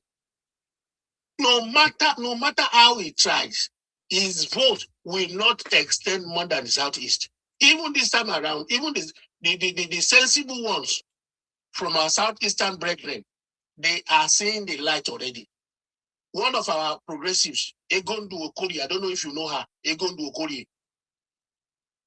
Egondu Okori on Facebook. You know Zara Oyeye? Yeah, I know Zara. Egondu Okori is one of those progressives as well. Yesterday in a DM on Facebook, she said those obedience, majority of them are they bombarded at DM that they are no longer interested in obedient movement, that they want to come to the progressives. This is a very great development if they can see the light and quickly grab it. Because common sense says, that is the question they all say. Most of the three frontal candidates in the 2023 elections, Atiku, Abubakar, Obi, and the president, they all agree that they will remove fuel subsidy. Even Obi said it, where everybody had that. He will go immediately. He will go immediately. Despite the fact that he later came to deny that he didn't say, but when they played the video for him, he couldn't say anything. Like, he's a perpetual liar. We all know him for that. And him to lie. Everybody knows Obi for lies. And he will start telling, go and verify me. At the end of the day, when you verify him, you found that all the statistics he gives are lies and wrong notions about governance. So Obi is not just there. I don't know why these people are just rooting for this sawdust-headed person. We've got so many clever, brilliant Southeasterners than this Obi. I don't know. Obi that doesn't even know the difference between RF Potter and Bivas. The journalist was even trying to correct him in the interview. It's IRF. Obi keep on mentioning Bivas. How are you going to bring foreign exchange? He said there is foreign exchange has been depleted. Foreign exchange that is going up to $50 billion very soon. If it's not even more than that already. So these people, I don't know where they're getting their criteria from. There's no other way. It's only if we want to move backward. That is when in 2027 we hand the baton to another president apart from this president. Because he has started laying the foundation already. According to Ngozi Okonjo-Iweala, when she came, she testified that now the economy is stable. Now we are moving to the development aspect of our economy. Now, the same thing applies with this Egbetokun that the president just removed. If it were there, the usual practice is this: if an able man or an Akwa person is holding a position, if there's a need to remove that person, the usual practice to bring another person from that tribe where that person they remove can come from, because of the complexity of our racial or something in Nigeria. That's the normal thing they normally do. Anytime you remove somebody who is from one part of the country in a position, if you bring another person from another position, another area, people would then always want to contribute, always want to attack it or oppose it He took somebody from Kaduna there, from the north. Why did he replace him with somebody from the south? He should have at least bring something. Is he telling us that there's no other person who is brainy or who can do it in that part of the country? That's what the normally say. But the problem, me, I'm not even concerned about. I said it during the late former president Buhari's regime. I said, look, if I become the president of Nigeria today, the people that I know that are competent, as a Yoruba person, I know mostly people who are closer to me that I know that can do something for me. Talking in terms of administration, people from that area. But because of the what do you call it, federal character that is embedded in the constitution, I have to look elsewhere to look for people. That is when I'll start contacting. Say, okay, who is good in Akwa Ibom? Let's see him in this social position. Who is good in Kaduna? Bring social person. Who is good in Kano? Who is good in Lagos? Who is good somewhere everywhere? Before we start bringing them. But the people I will make do it are people that I can trust and the people that I have known. And by virtue of my natural birth and environmental situation whereby I grew up, those are the people I'll put in position of loyalty. It's not anybody that is holding that position for me personally that matters. It is result that matters to me. Because that is what Nigeria dearly needs now. Somebody who can give us what we want. And that is what this president is doing at the moment and is giving us the results. So let us give him that chance in 2027 to come. Anybody who is rooting for Obi is just a waste of time. Telling you, my brother. Because he has nothing to offer at all. Atiku himself, he has spent his existence already talking in terms of politics. Those type of people should stay behind and support whoever is doing good, just like our president is doing. But I will not be surprised if any one of them should come up very soon. As soon as the president is sworn in for the second time by the grace of God, they will start to choose to join hands with him and try to put the government, put the country back on track. As far as I'm concerned, like I told one of my friends yesterday, we did our family house in Lagos of recent. Nsima, my brother, listen to me. An ordinary, what do you call it, welder on the street, those people we see doing welding along the roadside, he got a contract of almost 2 million from us. A plumber got a contract of 3-point-something million from us. A bricklayer got a contract of almost 2 million from us. These are peasants. So these are people we see on the street wearing these Tata clothes when they are walking. We say, oh, these people they are suffering. No, they are poverty people. Maybe they are suffering. These people are not suffering anything. This thing I'm telling you, we started that house in August 2025, and we just finished it of recent. These are people that benefited from the work we did in our family house in Lagos there. But when they see you living abroad, they say, oh, my brother, are they hungry? I never pay my children's school fees. It's all lies. These are people, and the way construction is going all over Nigeria today, anybody that asks who can do this work, the work, technical works like bricklaying, plumbing, welding, and all those stuff, even the electrician. When we finish that house, the meter we brought to install in that house, another electrician, after the government, the electricity people have already come to install those meters. There's some little things that say, okay, let us connect this wire to this wire. And an average electrician on the street will come, ordinarily checking on anything. He'll go home with nothing less than 5,000 naira just to take any little wire there. This guy has been coming here to check. If there's any other, our life is not coming on. No. Please come and help us to check this. They will go there and say, we need to buy this little wire to join to this. It goes home with 10,000, 20,000. Anybody that is technically sound, that is technically good, the situation whereby all of us should avoid this white collar job and do something, even if it is agri, even if it is farming, even if there's anything, get yourself doing something. I said I want to make that. I told my wife I want to make that experiment. Whenever I come home on holiday, I want to go on the bus conductor business. Then I will do a video as I am doing it every day. My husband, no, you can't do. I say, no, I just want to show to people that this ordinarily doing bus conductor job on the street. I'm telling you, within 1 week, the money you will make in SEMA, it's not a joke. If That's you keep correct. on saving that, if you keep on saving that money, you will get your own Okada in no time. But sir, they are looking for white collar jobs, sir. You start increasing. They are looking for white collar job. Yeah. Our people, when the former president said our youths are lazy, they came for his head. Anybody that is ready to work and do anything legitimate for money, I'm telling you, will not go hungry. In the present day Nigeria that I know, I'm telling you from experience. Say, the house we just completed, all these people that we are shouting that they don't have money, they don't have this. I'm telling you, the amount of money they collected from us for the contract they did for us in the house.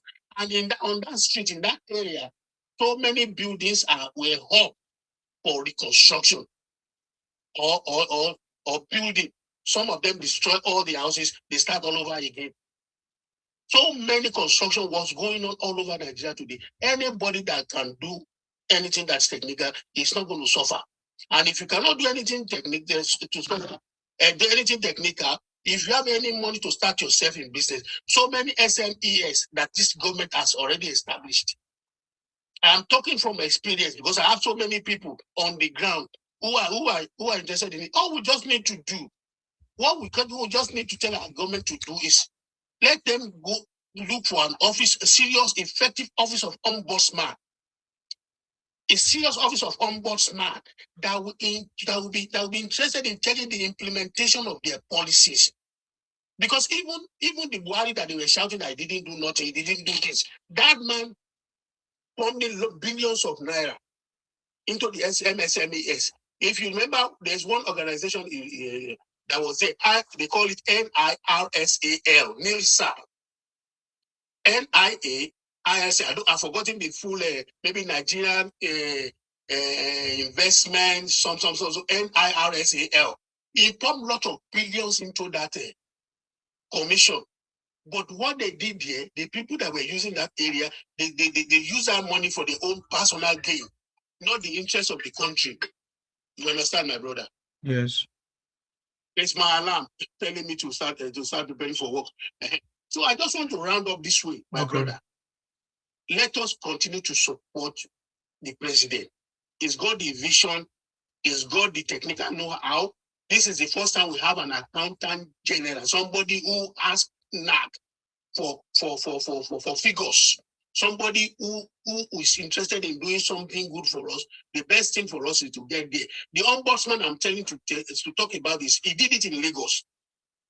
When he established the rapid response squad, where this Judicial, this current IGP designate was operating, they did an ombudsman again that was checking the work of those rapid response squad. Any one of them that takes any bribe or that do anything, they know how to check them. That is what we need most. So, even this regional organization that they've just established, the Southeastern, the South, the Northeastern, North Central, and all those ones that they've just established. All those people they put in those offices, let there be an ombudsman who will be checking them about their policies, all the money, auditing their finances on from time to time, the way they are doing in NNPC now. Let them establish all those ombudsman offices on each ministry that is in charge of any kind of project in Nigeria. The moment they start doing that and make sure that those ones too are, because that is what is making all these advanced countries continue developing. So the office of ombudsman is very, very important. Those are the people that will be in charge of those that will be checking, those that are put in place, that are put in office, the minister's office, those that will be checking. So like the one they put this to this lady, is it Bala Usman, that is in charge of the KPI and all those stuff. They need to do it in all other areas of government, so that anybody who sabotage the money being given to them for to pass on to the job they are expected to do, let them take them off the way they took this IGP off. Take them off and put somebody who can deliver. So may God help Nigeria, my brother. Keep on with the good work. We are really in support of you, and everything shall be well. Let me start preparing for work now, my brother. Thank you very much, sir, for coming. I appreciate you. Thank you very much. And thank you for all your ideas and your time. Stay blessed, sir. Thank you. Okay. All right, guys. I mean, the guy that came here, Chuku nonsense person. He came here to just talk rubbish and rant, and that's how they keep deceiving themselves anyways. I don't have time for that. I don't have time for answering him. Anyway, guys, I think I didn't want to stay up till long this time. Thank you very much, guys. Let's pray for our president for more knowledge, understanding, to continue executing all these plans, because it's not easy, right? It's not easy. It's not easy. He's doing it. You know, today is better than yesterday, which means that tomorrow will be better than today.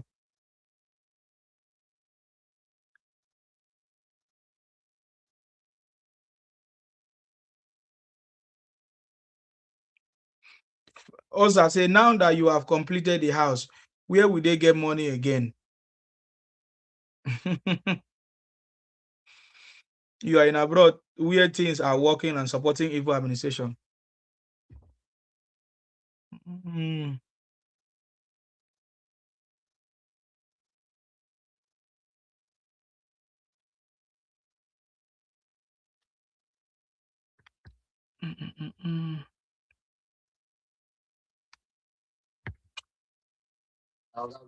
Maybe your girl.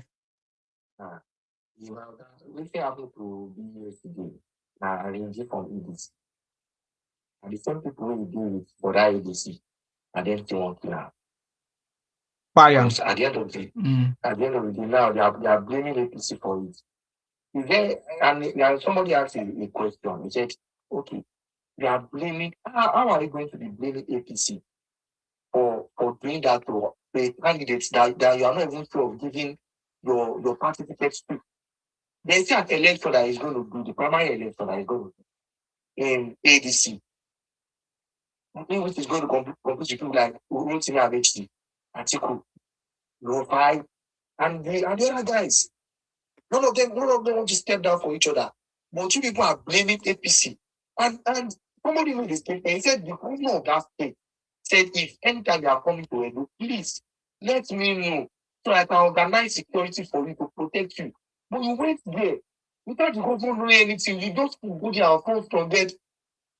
You think everywhere you go, everybody binds your ideology. When there something happens to you, now everybody's blaming APC for it. Saying APC wants to keep it out. The APC that already has the flag barrier in the presence of President Bola Ahmed Tinubu. Who is the flag barrier of ADC? Those people have Rotimi Amechi faction of ADC. They have Atiku faction of ADC. They have the Rufai faction of ADC. They have the Aregbesola faction of ADC. They have Peter Obi faction of ADC. They are fighting among themselves, and such thing happened that you are still saying APC. What business does APC have with killing Peter Obi? Okay, look at the fair and fair election that happened in Abuja recently. Good on, see won the election. That election was free and fair. We didn't hear that anybody went to kill anybody. The only thing we were hearing about was ADC party agents buying votes. That was what we had. We saw it online. We saw the video. ADC agent trying to buy votes.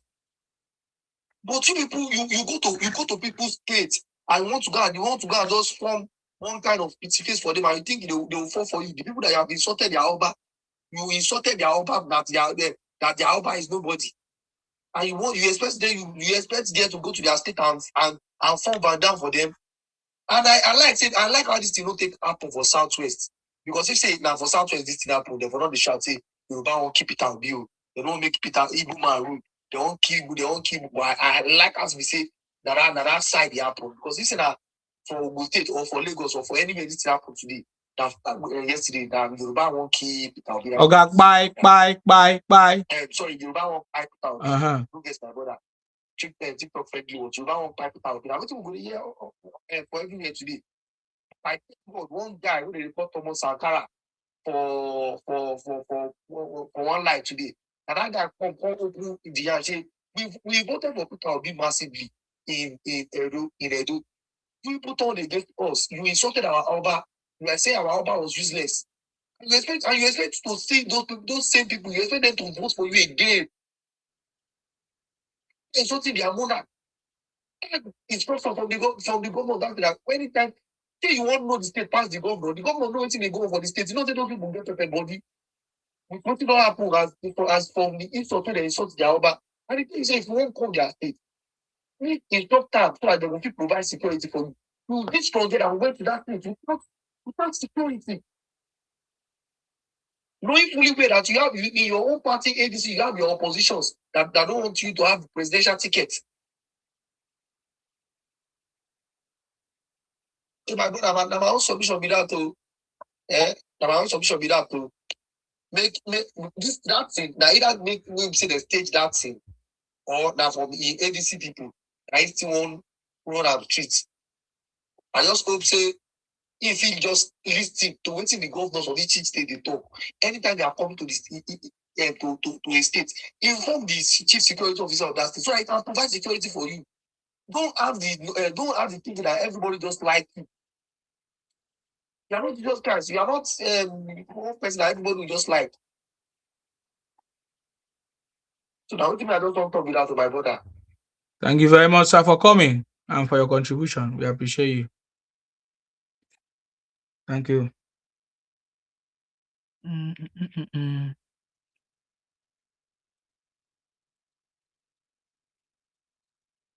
We know that Obi is a joke.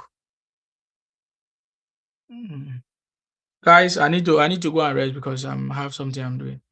All right, guys. Thank you very much. I really appreciate you. May God bless our president, His Excellency Asiwaju Bola Ahmed Tinubu. May God bless our vice, Kashim Shettima. May God bless our Senate President, distinguished Godswill Akpabio. May God bless all of you, patriotic Nigerians. Oh my God.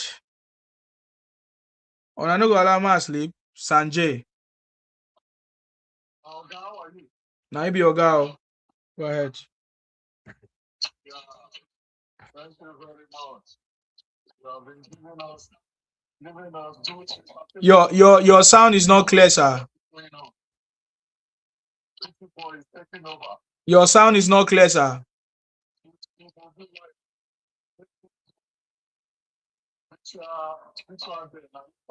Your sound is not clear, sir.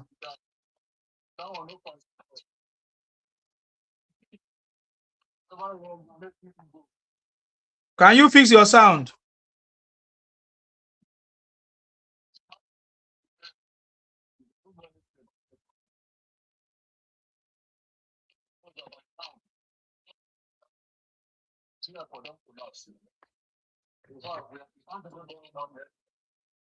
China, on the other hand, is the only one borrowing money, and they are taking out block.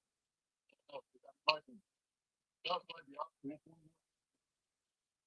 because 50% of our money is going to China. When they borrow money, nobody knows that it is the right to say, but the listening, everything is about I know they have to all these things. Definitely. All right.